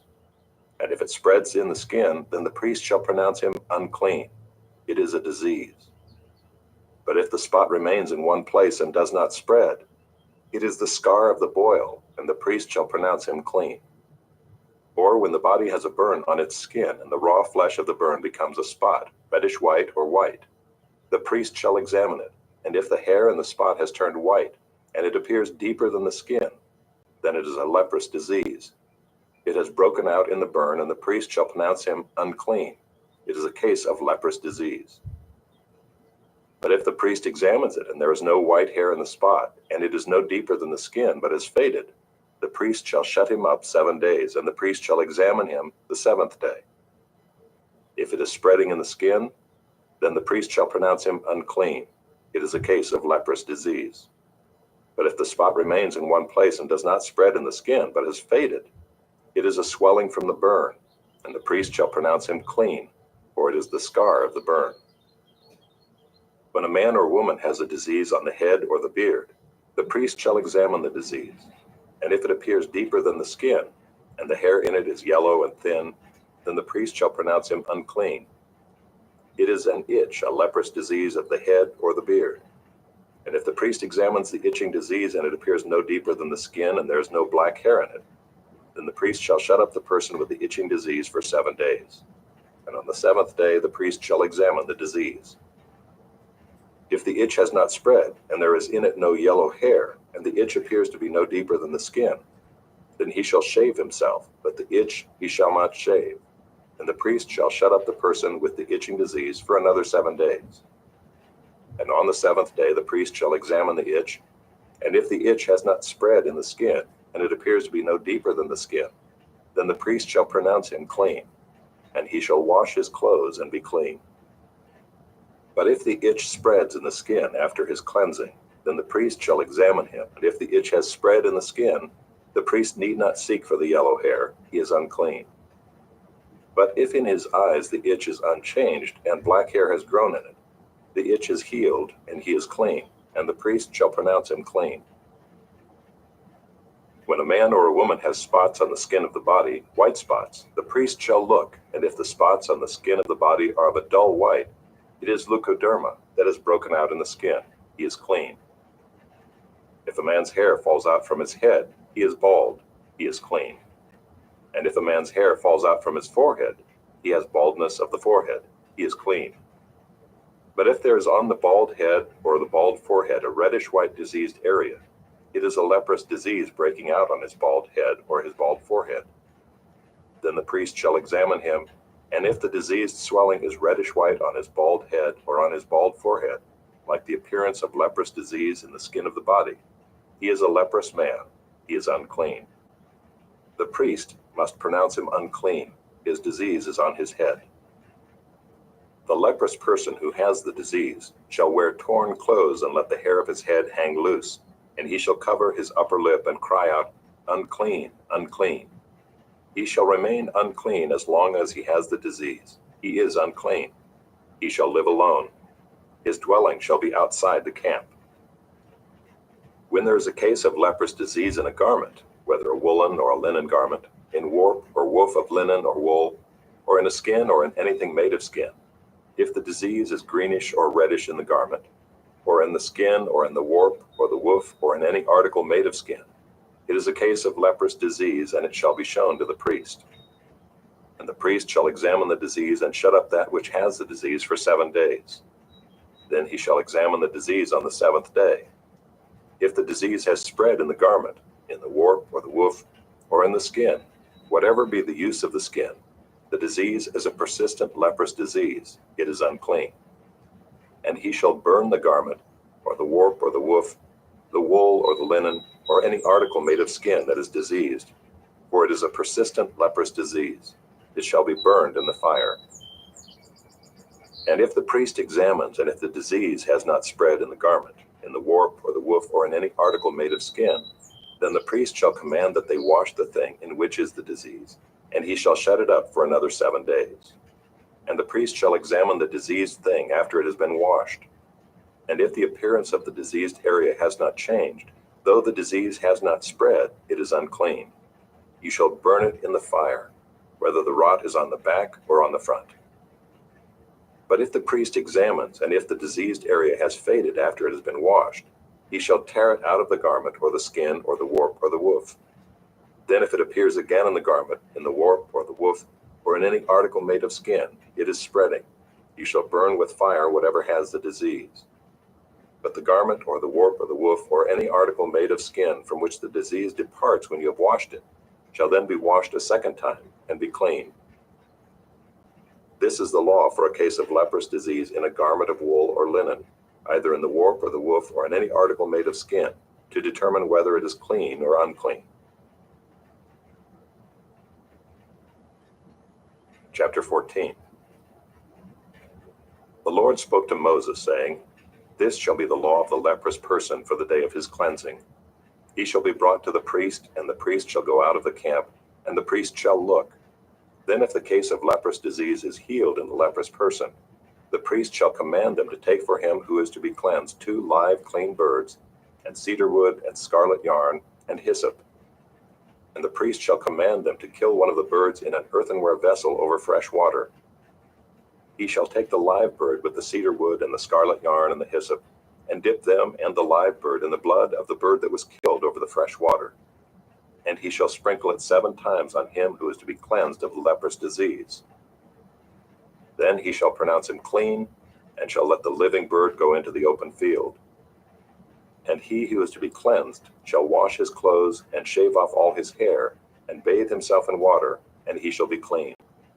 And after that he may come into the camp, but live outside his tent 7 days. And on the 7th day he shall shave off all his hair from his head, his beard, and his eyebrows. He shall shave off all his hair, and then he shall wash his clothes and bathe his body in water, and he shall be clean. And on the 8th day he shall take 2 male lambs without blemish, and 1 ewe lamb a year old without blemish, and a grain offering of 3/10 of an ephah of fine flour mixed with oil, and 1 log of oil. And the priest who cleanses him shall set the man who is to be cleansed and these things before the Lord at the entrance of the tent of meeting. And the priest shall take 1 of the male lambs and offer it for a guilt offering, along with the log of oil, and wave them for a wave offering before the Lord. And he shall kill the lamb in the place where they kill the sin offering and the burnt offering, in the place of the sanctuary. For the guilt offering, like the sin offering, belongs to the priest. It is most holy. The priest shall take some of the blood of the guilt offering, and the priest shall put it on the lobe of the right ear of him who is to be cleansed, and on the thumb of his right hand, and on the big toe of his right foot. Then the priest shall take some of the log of oil and pour it into the palm of his own left hand, and dip his right finger in the oil that is in his left hand, and sprinkle some oil with his finger 7 times before the Lord.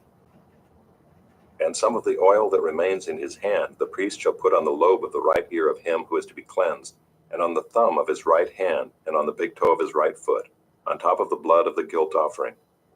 And the rest of the oil that is in the priest's hand he shall put on the head of him who is to be cleansed. Then the priest shall make atonement for him before the Lord. The priest shall offer the sin offering to make atonement for him who is to be cleansed from his uncleanness. And afterward he shall kill the burnt offering. And the priest shall offer the burnt offering and the grain offering on the altar. Thus the priest shall make atonement for him, and he shall be clean. But if he is poor and cannot afford so much, then he shall take 1 male lamb for a guilt offering to be waved, to make atonement for him, and 1/10 of an ephah of fine flour mixed with oil for a grain offering, and a log of oil. Also 2 turtle doves or 2 pigeons, whichever he can afford. The one shall be a sin offering, and the other a burnt offering. And on the 8th day he shall bring them for his cleansing to the priest, to the entrance of the tent of meeting before the Lord. And the priest shall take the lamb of the guilt offering and the log of oil, and the priest shall wave them for a wave offering before the Lord. And he shall kill the lamb of the guilt offering. And the priest shall take some of the blood of the guilt offering and put it on the lobe of the right ear of him who is to be cleansed, and on the thumb of his right hand, and on the big toe of his right foot. And the priest shall pour some of the oil into the palm of his own left hand, and shall sprinkle with his right finger some of the oil that is in his left hand 7 times before the Lord. And the priest shall put some of the oil that is in his hand on the lobe of the right ear of him who is to be cleansed, and on the thumb of his right hand, and on the big toe of his right foot, in the place where the blood of the guilt offering was put. And the rest of the oil that is in the priest's hand he shall put on the head of him who is to be cleansed, to make atonement for him before the Lord. And he shall offer of the turtle doves or pigeons, whichever he can afford, 1 for a sin offering, and the other for a burnt offering, along with a grain offering. And the priest shall make atonement before the Lord for him who is being cleansed. This is the law for him in whom is a case of leprous disease, who cannot afford the offerings for his cleansing. The Lord spoke to Moses and Aaron, saying, When you come into the land of Canaan, which I give you for a possession, and I put a case of leprous disease in a house in the land of your possession, then he who owns the house shall come and tell the priest, There seems to be some case of disease in my house. Then the priest shall command that they empty the house before the priest goes to examine the disease, lest all that is in the house be declared unclean. And afterward the priest shall go in to see the house, and he shall examine the disease. And if the disease is in the walls of the house with greenish or reddish spots, and if it appears to be deeper than the surface, then the priest shall go out of the house to the door of the house, and shut up the house 7 days. And the priest shall come again on the 7th day and look. If the disease has spread in the walls of the house, then the priest shall command that they take out the stones in which is the disease and throw them into an unclean place outside the city. And he shall have the inside of the house scraped all around, and the plaster that they scrape off they shall pour out in an unclean place outside the city. Then they shall take other stones and put them in the place of those stones, and he shall take other plaster and plaster the house. If the disease breaks out again in the house after he has taken out the stones and scraped the house and plastered it, then the priest shall go and look. And if the disease has spread in the house, it is a persistent leprous disease in the house. It is unclean. And he shall break down the house, its stones and timber, and all the plaster of the house, and he shall carry them out of the city to an unclean place. Moreover, whoever enters the house while it is shut up shall be unclean until the evening.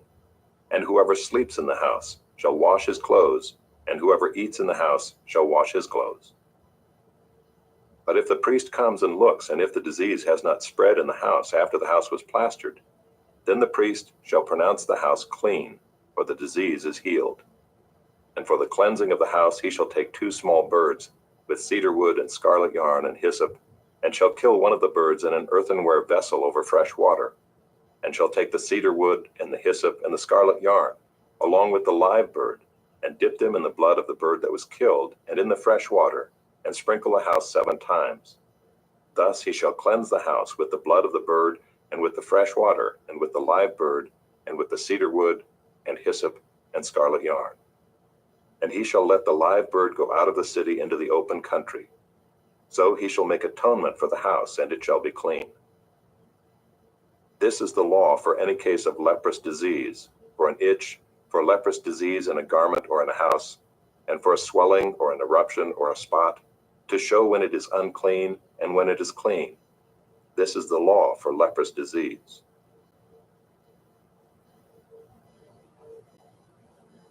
Chapter 15. The Lord spoke to Moses and Aaron, saying, "Speak to the people of Israel and say to them, when any man has a discharge from his body, his discharge is unclean. And this is the law of his uncleanness for a discharge, whether his body runs with his discharge, or his body is blocked up by his discharge, it is his uncleanness. Every bed on which the one with the discharge lies shall be unclean, and everything on which he sits shall be unclean. And anyone who touches his bed shall wash his clothes and bathe himself in water, and be unclean until the evening. And whoever sits on anything on which the one with the discharge has sat shall wash his clothes and bathe himself in water, and be unclean until the evening. And whoever touches the body of the one with the discharge shall wash his clothes and bathe himself in water, and be unclean until the evening. And if the one with the discharge spits on someone who is clean, then he shall wash his clothes and bathe himself in water, and be unclean until the evening. And any saddle on which the one with the discharge rides shall be unclean. And whoever touches anything that was under him shall be unclean until the evening. And whoever carries such things shall wash his clothes and bathe himself in water, and be unclean until the evening. Anyone whom the one with the discharge touches without having rinsed his hands in water shall wash his clothes and bathe himself in water, and be unclean until the evening. And an earthenware vessel that the one with the discharge touches shall be broken, and every vessel of wood shall be rinsed in water.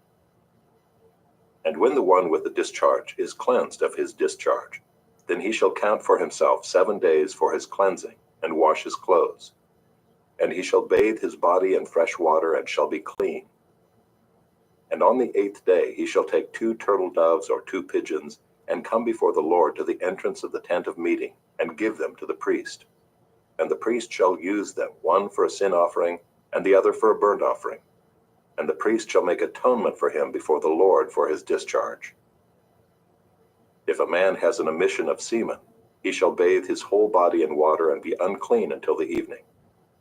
And every garment and every skin on which the semen comes shall be washed with water, and be unclean until the evening. If a man lies with a woman and has an emission of semen, both of them shall bathe themselves in water, and be unclean until the evening.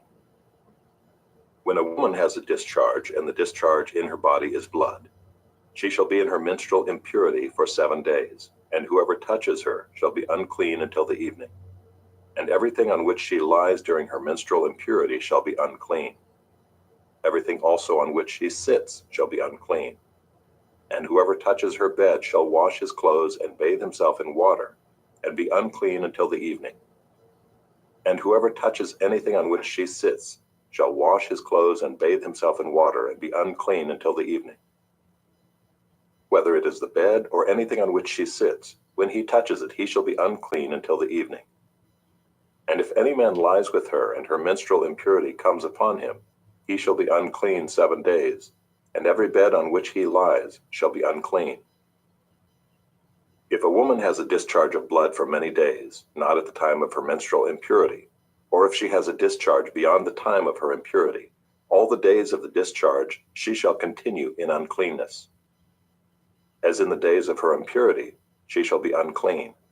Every bed on which she lies all the days of her discharge shall be to her as the bed of her impurity, and everything on which she sits shall be unclean, as in the uncleanness of her menstrual impurity.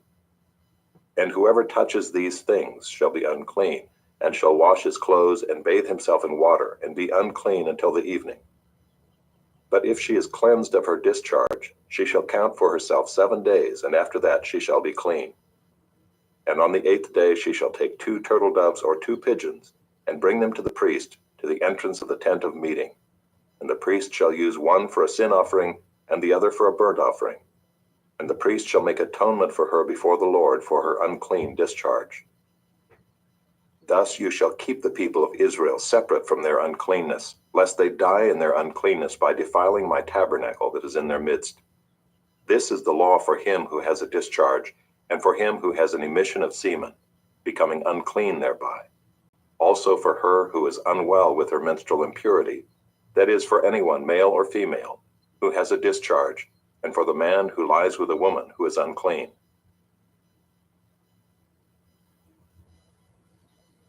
Chapter 16. The Lord spoke to Moses after the death of the 2 sons of Aaron, when they drew near before the Lord and died. And the Lord said to Moses, "Tell Aaron your brother not to come at any time into the holy place inside the veil, before the mercy seat that is on the ark, so that he may not die. For I will appear in the cloud over the mercy seat. But in this way Aaron shall come into the holy place, with a bull from the herd for a sin offering, and a ram for a burnt offering.